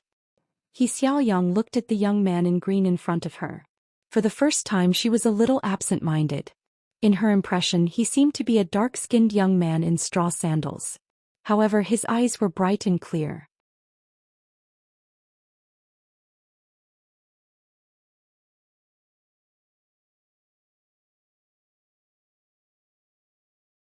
"554. A man and a woman had met in a foreign land in the early years of one person's hometown. It was still the same today, but the two sides had swapped places. After all, the North Continent could be considered half of her hometown as the sect master of the Cool Breeze sect. It was the most important thing for the people at the foot of the mountain to acknowledge their ancestors. The pure cultivators on the mountain paid more attention to this matter. Xiaoyang turned to the direct disciple of the sect behind him and said, "Li Zhou, you go back to the mountain first." Although Li Zhou was a little dazed, he immediately put away his messy thoughts and respectfully left. Xiaoyang smiled and said, "Just walk around?" Qin Pingon nodded and said, "Yes, we should have a good chat. Being sloppy is not the style of a sect master." He Xiaoyang turned and walked into the alley, giving way to the middle road, intentionally or unintentionally leaning to one side of the wall. Qin Pingon walked on the other side. He Xiaoyang asked, "How did you guess that Gao Qing and I were secretly plotting against you in the Ghost Valley?" Qin Pingon said, "It was all a vague coincidence. Then I thought that Sect Master He's cultivation was higher and more scheming, so I quickly ran away." He Xiaoyang said, "I had no problem cultivating on my own mountain, but I almost dropped my realm. How many sect masters in the world who had just entered the Jade Pure realm would end up like this?" Qin Pingon remembered what he saw when he bought the mandarin oranges and said with a smile, "If an apology can let Sect Master He and I stay out of each other's business, then it's my fault." He Xiaoyang did not comment and changed the topic, saying, "You shouldn't have said such things in the past." Qin Pingon shook his head and said, "In the past, as long as I could live well, I would even kowtow and beg for mercy." He Xiaoyang said, "For example, if you could, you would beg the mountain-moving ape not to seriously injure Lu Xianyang with one punch?" Qin Pingon nodded and said, "Of course. If that old beast felt that kowtowing was insincere, I would strive to kowtow to the old beast until a flower bloomed." He Xiaoyang asked, "What happened after kowtowing?" Qin Pingon did not hide anything. "What else can I do? Living an ordinary life. If there really is a chance and I get a chance to settle old scores, then it'll be a different story. The wine on the mountain will only become more fragrant the longer you keep it." He Xiaoyang asked again, "Tao?" While walking, Qin Pingon gently tossed the orange in his hand and slowly said, "If you don't have the ability, drink to make up for it. What else could they do? Complaining about the heavens and blaming others, yelling about how the heavens are blind. Will the heavens really care about me?" He Xiaoyang was about to ask again. If that was the case in the past, then what about now? Her master Lu Chen had once led her through an even more complicated river of time. Because of that, she was able to see all kinds of Qin Pingon in the future. Only Qin Pingon wasn't included in the list of many Qin Pingon. There's no need to reminisce. Qin Pingon held the mandarin oranges and turned his head with a smile. "Sect Master He, give me a straightforward answer. In the future, can we go our separate ways?" He Xiaoyang pointed at the sky and smiled. "Why don't you ask my master? If my master really issues a decree as his last disciple, I wouldn't dare to disobey." Qin Pingon smiled. "Then I'll have to be more capable. I just don't know how much wine I'll have to drink before that." Since the other party wasn't sincere, it was hard to talk. He Xiaoyang didn't care at all about what Qin Pingon was thinking. The only thing she cared about was how Qin Pingon would go in the future, and whether he would become a huge trouble on her path.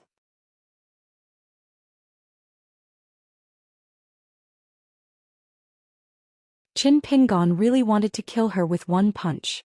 He Xiaoyang said understandingly, "If you don't have the ability, drink to make up for it. Do you have any good wine? I have some of the best immortal wine in the North Continent. I'll give it to you." Qin Pingon smiled. "It's a pity to kill you with one punch. I'm talking nonsense.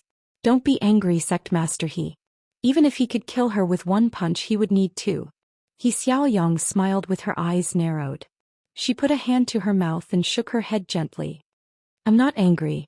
It's a good thing that there's a long overdue sincerity between you and me." Qin Pingon walked out of the alley. He Xiaoyang, who had cast the camouflage spell again, walked with him. There was a distance between the two of them, so they were not walking side by side. Qin Pingon looked ahead. The streets were bustling with traffic. He asked, "When are you leaving?" He Xiaoyang said, "Probably later than you think." Qin Pingon asked, "He Xiaoyang, have you always been this kind of person?" He Xiaoyang smiled. "Aren't you the same? It's just that I knew myself from the beginning. You Qin Pingon knew it later, so it's harder." The two of them walked out of the city and walked along the Great Blasphemy Path to the West Sea of the North Continent. Qin Pingon stepped onto a high platform by the sea. He suddenly said, "He Xiaoyang, the Taoism that you've been searching for is like the Ning Yao in my heart. Can you understand me?" He Xiaoyang nodded. "Of course it's not difficult. But the problem is that I don't want to accept this result." Qin Pingon looked into the distance and did not speak. He Xiaoyang hesitated and squatted beside him. She asked, "Since it's on the way, why don't you go to the academy?" She had just left the academy not long ago. Qin Pingon's mouth twitched. He clenched his fists and placed them on his knees. His sleeves hung naturally. If Lu Chen died because of you, would you go to the Baekoukekyung building and the other great roads of the three branches to take a look? He Xiaoyang was silent for a long time before he said slowly, Qin Pingon, actually it wasn't until today that I felt that becoming Dao companions with you wasn't a barrier at all. So it turns out that this is already the best marriage in the world. Qin Pingon took down the bamboo box and took out the blade strengthening gourd. He sat cross-legged and drank slowly. He said without reason, the great Dao should not be so small. He Xiaoyang changed her mind. She stood up and left the place. Before she left, she turned to Qin Pingon, who was leaning against the bamboo box, and said, the love between a man and a woman is a small matter. Qin Pingon said calmly, for this matter, not to mention your master Lu Chen, even the Taoist ancestor has no say. He Xiaoyang laughed involuntarily and flew away with the wind. At the end of last winter, after Yuan Ling Hall left the cave of the Dragon Palace, he went north with the wind. He suddenly fell and went to the peak of a green mountain where there were few people. It was not a celestial mountain but a secluded place with ordinary spiritual energy. Over there Yuan Ling Hall saw his master and a lady playing chess. Both of them used the mountain root that they had casually refined as the black chess piece and condensed the water fate as the white chess piece. Yuan Ling Hall bowed to both of them and stood beside Fire Dragon Jinren. He did not look at the situation of the chess game for fear of disturbing his Dao heart. There were no real zither, chess, calligraphy or painting at the foot of the mountain because they were all lingering on the word, technique. Even among the 100 schools of thought on the mountain, the 9 schools were divided into upper, middle and lower levels. The zither, chess, calligraphy and painting were still okay. After all, they had been determined by the sages and were related to merit.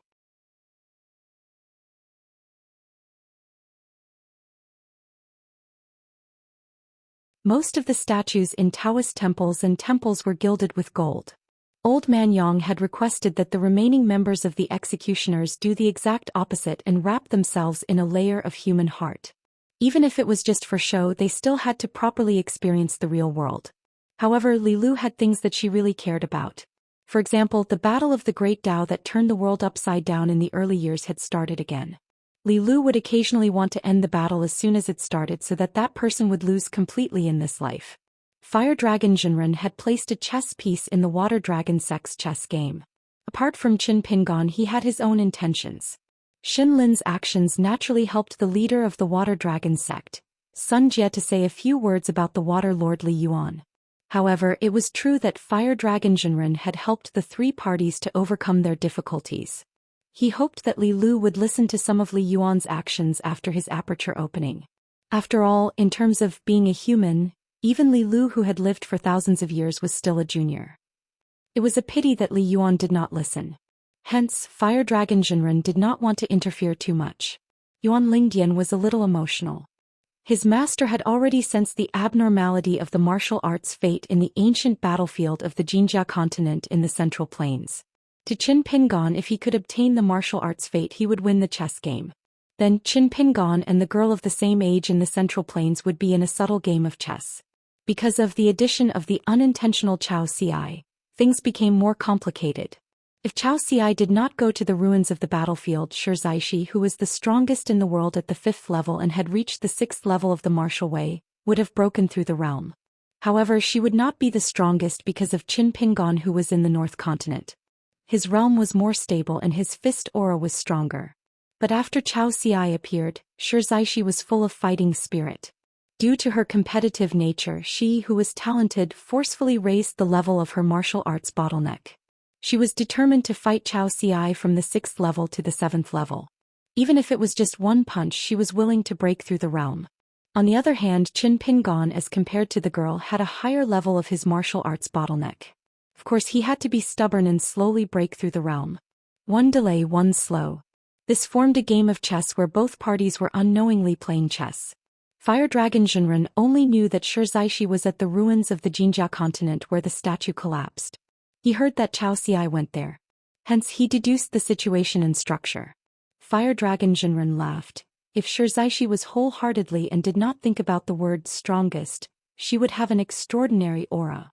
For other pure martial artists, it might be a bad thing because of their mentality. But for her it was like seeking life in the midst of death. Her fist aura had obtained great freedom. I believe this is what Xianxia wanted to see. Hence she did not leave the ruins and took the initiative to feed Xianxia. Although Xianxia is only in the golden body stage, to the proud Xianxia she is the best whetstone in the world. Otherwise, facing the training of a peak stage cultivator, she would not have such an effect. Yuan Lingdian nodded. Xianxia's previous bottleneck was not in her fist but in her heart. Then Yuan Lingdian smiled and said, actually, as long as Qin Pingan's luck is good, he can continue to delay and not break through before Xianxia breaks through. He will still be the strongest 6th level cultivator and will still be able to obtain a martial arts fate gift. From what I see, it is a little uncertain.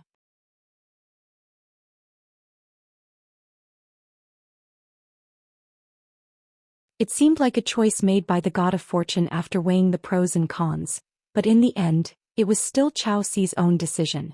Most of the pure-blooded martial artists of the Central Plains were willing to extend their goodwill to Xiaoxi of their own accord. Perhaps they would chat behind her back and put in a few good words for this junior. Perhaps they might even personally act to dispel some ripples of danger. How to turn bad into good was a skill. How to make good even better was a skill. The thing that truly saw everything in the world was not the eyes, but the human heart. When looking at Xiaoxi, one only saw that he had an unprecedented aptitude, and only saw that his master Pei Bei was standing behind him. This was why the eyes were very useful, but the human heart was closing the door. Li Lu was probably used to arguing with Venerable Fire Dragon. She smiled and said, these principles are not applicable to many people. Venerable Fire Dragon laughed and said, let's talk about things as they are. If we don't use people to invalidate everything, and if we don't use one thing to invalidate the entire person, then right and wrong would not be a mess. Li Lu said, difficult. Yuan Lingdian nodded and said, master is right. If she did not help her master, should she help an outsider? Moreover, Yuan Lingdian felt that her master was more reasonable. In the end, Venerable Fire Dragon smiled and asked, then let me ask you, when and where do you think this Xiaoxi and the current number 1 of the younger generation in the North Continent will be facing the conscience game? Yuan Lingdian was a cultivator who was used to using strength to speak. After so many years of cultivation, she was still not perfect enough. Therefore, she was stuck at the bottleneck of the pure jade state. This was not to say that the Yuanling Hall was an arrogant and despotic bunch. The crouching ground peak should have its own Daoan principles. The Yuanling Hall did not lack any of these. In fact, the Yuanling Hall of the Xian Peak had the best reputation amongst their peers. It was just that they were the ones who were punished the most severely by Venerable Fire Dragon. Yuanling Hall pondered for a moment and smiled. Naturally, it's the unprecedented Xiaoxi. When she meets someone later, she will stand beside or not far behind. Not only that, those later will have a chance to surpass Xiaoxi. At that time, Xiaoxi's true nature will be revealed. As for Lin Su, who would definitely win as long as she chose to fight, she would only suffer after losing once. Venerable Fire Dragon nodded and seemed to agree with these two answers. He asked again, what about you, Yuan Lingdian? Why can't you break through the state? Is there a Taoist cultivator like you who is in the pure jade state even though you have the cultivation of an immortal? I widened my eyes and looked around, but I couldn't find many. Yuan Lingdian said, naturally, it's because I have enough cultivation but not enough cultivation of my heart. Venerable Fire Dragon smiled. Is it because you had too much strength in the early stages of cultivation and thought too little and broke through the state too quickly? Compared to the senior sisters and senior brothers of Tai Xia and Bai Yun, your understanding of the true meaning of Tao is the least? Or was it because you were punished too harshly by me and felt that even if you did not do anything wrong, you just did not think of it? Therefore you have been pondering and reflecting on where you went wrong? When you understand, is it the time to break through the state? Yuan Lingdian nodded and admitted, indeed. Have you ever thought of the possibility that you're wrong in thinking that there's nothing wrong with you? Are you going around in circles on the wrong path? Venerable Fire Dragon sighed and said, silly child.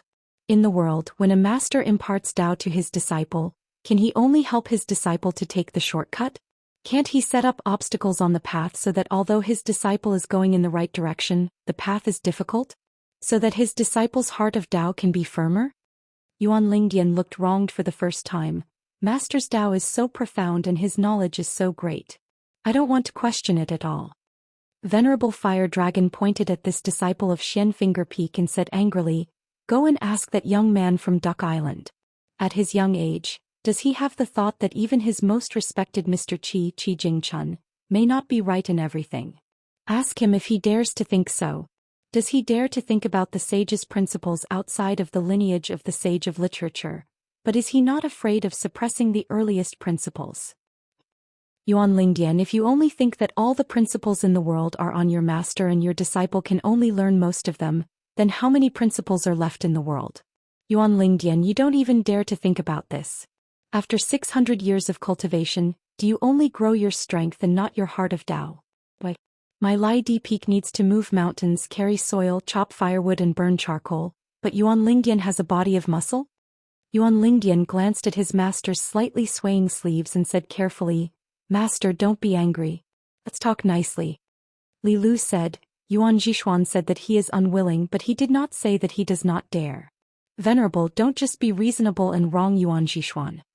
Yuan Lingdian was so angry that he almost died. Li Lu was not as helpful as him. Yuan Lingdian knew his master's temper very well. After all, Yuan Lingdian had been beaten the most among all the disciples. If Yuan Jishuan claimed to be the second in Lai Di Peak, no one would dare to claim to be the first. Not willing is worse than not daring. Not daring, not daring. After all, he has thought about it, but he has not walked out. As expected, Venerable Fire Dragon was furious. Finally, he said coldly, "Go to Peach Mountain Grotto and practice in seclusion for 10 years. Come out when you have thought it through." Yuan Lingdian was silent for a moment. Then he sighed in his heart. 10 years was nothing. He just needed to take a nap, close his eyes and open them again, and it would be over. However, he felt embarrassed. After his master left the mountain and returned, he was the only one who had to pack up and go to Peach Mountain Grotto. Then, senior brothers Bai Yun and Peach Mountain would have to go out of the grotto every now and then to leisurely drink tea. And they even asked if he was thirsty? Yuan Lingdian suddenly had an idea. He said softly, "Master, I have made an appointment with Xishuan. We will pick a time to go down the mountain together and help him fulfill his wish." Venerable Fire Dragon's face was no longer tense. He smiled and said kindly, although it was his fault, he did not want to win or lose. With senior brother's help, he would not be careless. On the surface, he admitted that the small world of the human body is inferior to the big world outside. In fact, his heart would not lose to the will of the heavens. This is the clear mind that a cultivator should have. Very good, very good. Since this is the case, Lingdian, you don't have to go to Peach Mountain Grotto. Stay by Jishuan's side and protect him. Remember not to reveal your identity. You will only travel at the foot of the mountain. Yuan Lingdian bowed and said, "Master, don't worry." Oh, now it should be Bai Yun and Peach Mountain's turn to be envious of him. Yuan Lingdian was afraid that his master would go back on his words. He immediately turned into a rainbow and left. Li Lu said, "Yuan Jishuan has thought it through. He will go down the mountain. The day he returns should be the day he secludes himself to break through the realm." Venerable Fire Dragon nodded and said, "So it doesn't matter whether he goes to Peach Mountain Grotto or not." Venerable Fire Dragon wanted to use Yuan Lingdian's most acceptable principles to guide Yuan Lingdian and clear his doubts. Otherwise, Venerable Fire Dragon would only guide his disciple as a master. It was not impossible for him to teach Yuan Jishuan at the peak of the ascendant state. However, it would not be very useful and there would be many hidden dangers. Principles were not as simple as a few words. After the listener heard it, he would really open the door to his heart. Beyond the few words of others, he would think more about it and finally get the right path. Li Lu smiled and said, "Yuan Jishuan's comprehension is very high. If you don't deliberately suppress his temperament, there is hope for him to reach the ascendant state sooner." Venerable Fire Dragon sighed and said, "There is no other way. This kid is too impulsive. I have to suppress him. Otherwise, he will attract a lot of attention.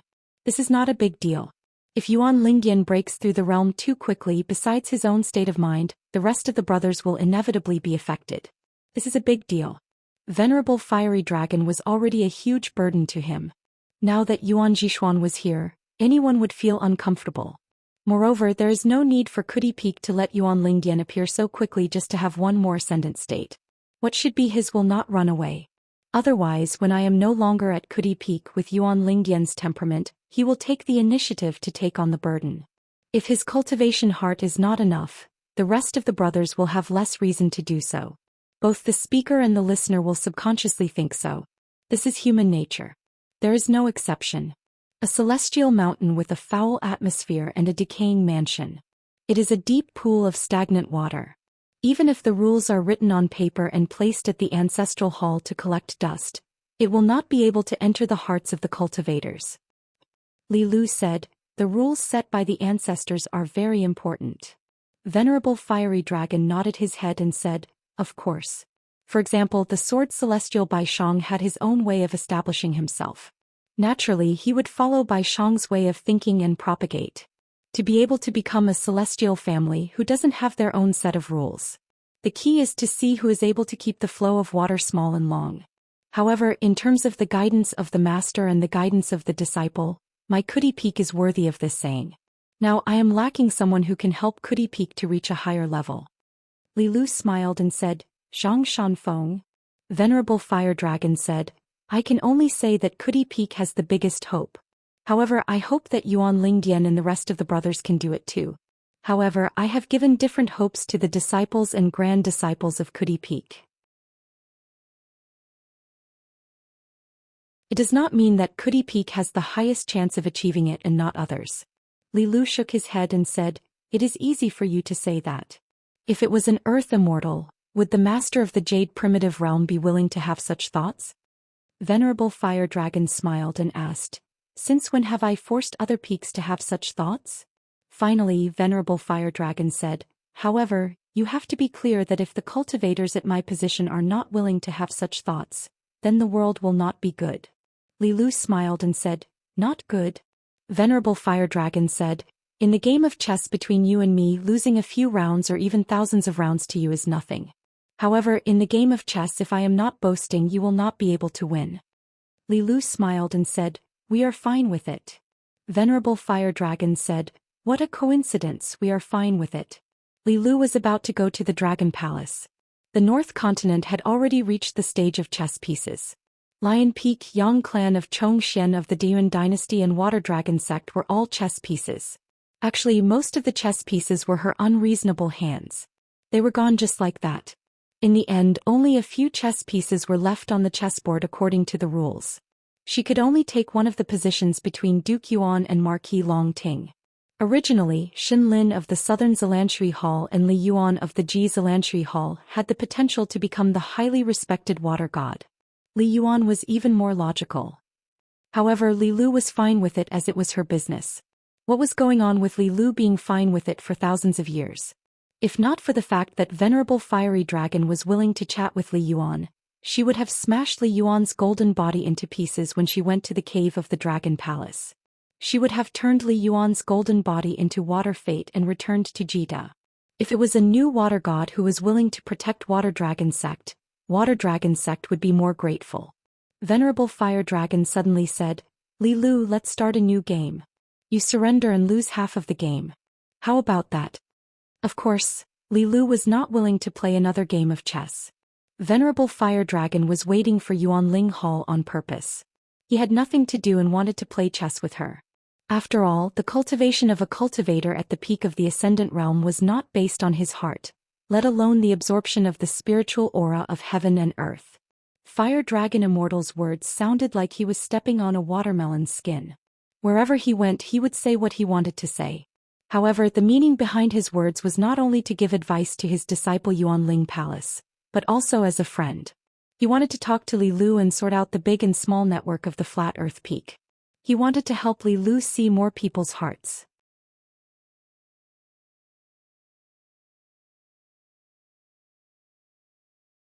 A little Taoist crossed his arms and said angrily, Grandmaster has the highest seniority on the mountain. What's wrong with scolding people? Zhang Shanfeng pinched the little Taoist's ear and lifted it up. The little Taoist cried out in pain and stood on his tiptoes begging for mercy. Little Uncle Master, please don't hit people. I know I'm wrong. Zhang Shanfeng smiled and let go. The little Taoist said angrily, My master said that if I don't respect my elders, my buttocks will bleed. Little Uncle Master, you have to be careful. Zhang Shanfeng squatted down and continued telling the story of the foot of the mountain. The little Taoist listened attentively and suddenly complained, Little Uncle Master, are the demons and ghosts at the foot of the mountain all good? If that's the case, why did Grandmaster, senior uncles and senior uncles allow them to do bad things? Zhang Shanfeng smiled. Well, of course there's a reason. When my friend comes to our house as a guest, Little Uncle Master will get him to tell you. There are many interesting stories about the mountains and rivers at his place. A little Taoist shook his head vigorously. I think it's definitely not as good as Little Uncle Master's. Zhang Shanfeng waved his hand and smiled brightly. You're just telling the truth. When it snows, let's have a snowball fight. Little Uncle Master will form an alliance with you. The little Taoist rejected immediately. Dream on. According to his senior brothers, Little Uncle Master was the one who suffered the most during a snowball fight. Because he was the tallest and ran the fastest, he would not get angry even if he was hit. Zhang Shanfeng tugged at the collar of his Taoist robe and said seriously, How dare you not respect Little Uncle Master? Aren't you afraid that your master will spank your buttocks? The little Taoist frowned and said softly, Master left last year. Zhang Shanfeng was stunned and sighed. Then he pointed at the little Taoist and chuckled. Actually, he didn't leave. Don't you still remember Master? The little Taoist lowered his head and his eyes were red. He nodded and said, When Master left, he said the same thing. He told me not to cry. He said that as long as I miss Master, Master will not leave. I don't have to miss him all the time. It's good enough to think of him occasionally. He also said that when I think of Master and stop being so sad, I will have grown up. When that time comes, I can go down the mountain to slay demons and devils.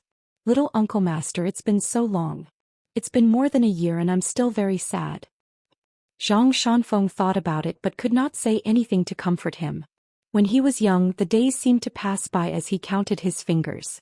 When he was older, it would be month by month. Then a year would pass. If he became a cultivator on the mountain and reached a high level, 10 or 100 years would pass by in the blink of an eye. How many people could he remember? How many of them could be counted as his people? Zhang Shanfeng had asked his master many questions before. However, Venerable Fiery Dragon often said that there were no answers to the questions. The questions themselves were the answers. Many of the answers that seemed to be the answers were actually the next question. Zhang Shanfeng did not feel that his master was patronizing him. Therefore he was even more confused. Was his master's Dao skills high? Of course not. That was because his master's Dao skills were not on the mountain but in the sky. They were in the human world at the foot of the mountain. A little Taoist boy asked curiously, Little Uncle Master, what are you thinking about? Zhang Shanfeng was about to speak. A little fellow said softly, He must be secretly thinking of the beautiful lady at the foot of the mountain. Another little Taoist boy said, You're just speaking nonsense. Zhang Shanfeng laughed. I'll not talk about the story of slaying demons and devils for now. Let's listen to the next story. Little Uncle Master will tell you a more exciting story. Unexpectedly, a little Taoist boy immediately said to his companions, Don't be afraid. Little Uncle Master is definitely trying to scare us with a ghost story. Zhang Shanfeng looked at this group of little bastards who were getting smarter and smarter. The little Taoist boys around him seemed to be harder to please than those little junior nephews before he left the mountain. Zhang Shanfeng had no choice but to use his trump card and shouted, Master, why isn't it snowing yet? The old perfected one was napping at the edge of the cliff in the distance. He smiled and said, You have to eat your fill before going to the toilet. All the little Taoist boys looked at their little Uncle Master pitifully. They felt that their little Uncle Master's brain was not very bright. Zhang Shanfeng stood up. Forget it. I'll teach you boxing. Boos sounded everywhere. They all ran away. If it did not snow, there would be no story. There were no wild fruits on the mountain in the winter. The masters did not make anyone's buttocks bloom. Little Uncle Master was useless. Zhang Shanfeng suddenly realized that a little fellow had stopped in his tracks and did not leave. Zhang Shanfeng was already satisfied. He smiled and waved his hand. Hey, Little Uncle Master will teach you boxing. The little Taoist boy chuckled. He threw a few punches and then ran away after saying, Little Uncle Master, have you learned it yet? Zhang Shanfeng scratched his head. This group of little junior nephews were very cunning. Little Uncle Master could not guide them. At dusk, in a small town at the foot of Lion Peak, a young outsider in a green robe and a bamboo box walked into a cloth shop that was doing well. A woman who was greeting customers turned her head and saw a guest. She smiled and said, "Hey, handsome young man. Are you here to pick silk for your wife to make a beautiful dress?" Chin Pingon smiled in his hometown dialect. "Auntie Lu, my name is Chin Pingon. I live in Mud Bottle Alley." The woman was stunned. "The Chin Pingon that my Huai child always talks about?" Chin Pingon nodded. He was carrying bags of gifts in his hands. They were all bought from the town's shop. The woman hurriedly put down the business at hand and let a few well-off women from the small town choose their own fabrics. She then carried a long bench for Chin Pingon and said, "Sit, quickly sit. Li Huai's father has gone up the mountain. We can't be sure when he will come back. However, as long as there are no fox spirits on the mountain, he will definitely come back before the sky turns dark at the latest. However, in my opinion, even if there are fox spirits who have become spirits, they will not be interested in this wooden block, right? I was blinded by lard back then. That's why I fell in love with him." The woman sat at the end of the bench. She was not unfamiliar with Chin Pingon at all. "I know Mud Bottle Alley. It's close to Iron Lock Well. It's a small alley with not many people. There is a young widow at the end of the alley. She looks slightly worse than me. It's not far from Mud Bottle Alley. You should know which Ma in Apricot Blossom Alley, right? This old woman, the older she gets, the more insidious her mouth is. In my opinion, she can even make a dead person come back to life. Even the young widow of the Gu family in Mud Bottle Alley can't compete with this old woman." Chin Pingon gently put the gifts behind the counter. He had already taken the bamboo box and placed it beside his feet. He tilted his mountain staff and leaned to one side. He quietly and patiently listened to the woman talk about her hometown with a smile. The woman suddenly slapped her thigh. "Li Lu is so heartless. Have you seen her? Sai Chin Pingon, you don't know that our daughter rebelled. She became a servant girl serving tea for that immortal on the mountain and immediately forgot about her parents. She would run out from time to time and hasn't been home for a long time. Anyway, if she was really abducted by someone with a glib tongue outside, I wouldn't feel bad. I'll just take it that I've raised such a daughter for nothing. It's just that my poor Li Huai won't be able to count on his sister and brother-in-law anymore." Chin Pingon smiled at the woman and said, "Li Huai will be successful in his studies. I know that Li Huai is not a fast learner, but he has stamina. Most importantly, this child has a good heart. He takes after his uncle and aunt. They are all kind-hearted. This is not something that can be read from books. In addition, Miss Li has become an immortal on the mountain. She doesn't have to worry about food and clothing. At least she doesn't need to use them. I believe that in the future she will find a good family to talk to. It's not that I'm being courteous here. Aunt Lu is really lucky. For us commoners, we have to look at the future to see who's better and who's better. Today we'll add some bottles and jars. Tomorrow we'll build a square table for 8. We'll slowly add things to our house. Once everything is the same, we'll naturally live well." The woman beamed with joy. This young man was handsome and knew how to talk. Moreover, he didn't say those flowery words. He was speaking the truth that even she felt was reasonable. Moreover, to be able to protect Li Huai so attentively all the way, how bad could this person be? Although looking at his clothes, this young man in her hometown didn't look like the kind of person who had made a fortune. As long as he was honest, he could treat Li Huai so well when he was not his brother-in-law. In the future, when he became Li Huai's brother-in-law, wouldn't he be even more sincere and help Li Huai wholeheartedly? Why not set up Chin Pingon with her daughter? When the woman thought of this, she began to look at this young man who came from afar again as a mother-in-law looked at her son-in-law. Not bad, not bad. He cleaned himself up. At first glance, she could tell that he was a careful and considerate young man who knew how to take care of others. It was not that she felt sorry for the child named Lin Shui in the academy. It was just that the woman always felt that the two of them were so far apart. The capital city of the Great Sui Kingdom was a bustling place. How could there be a lack of beautiful girls? If Lin Shui changed his mind one day, would he want her daughter to become an old maid and be unmarried? Li Lu, this girl, took after her mother. It was true that she was good-looking, but the woman knew that good-looking girls were useless. She accidentally married a heartless man. Originally, the more beautiful a girl's face was, the worse she felt. She was arrogant and would only lead a simple life. After 7 or 8 years she probably didn't even dare to look at herself in the mirror. The more she looked at him, the more she liked him. It was not that she was fickle. Dong Shuijing, who often helped the family in the early years, was of course honest and dutiful, but she always felt that something was wrong. As for Lin Shui, it was said that he was a scholar, but she felt that he was out of her league. She had heard that this boy's father was an official in the government office of the supervision of construction. Moreover, how could the threshold of a family that could move to the capital city be low? If Li Lu married him, such a silly girl who didn't know the ways of the world, how could she not be bullied? In the future, if Li Huai went to visit, he would be looked down upon by the gatekeeper, right? Qin Pingon didn't know what this Aunt Lu was planning.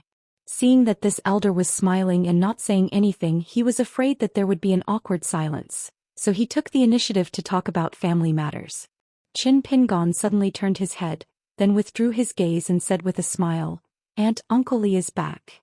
The woman leaned over and looked outside the door. He really was back.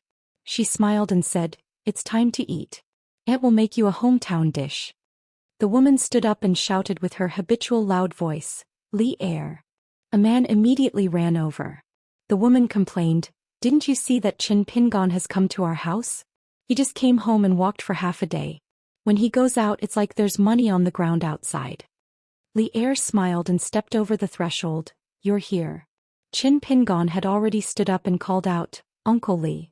The woman saw that Li Er was going to sit in her seat and said angrily, "Go and buy wine.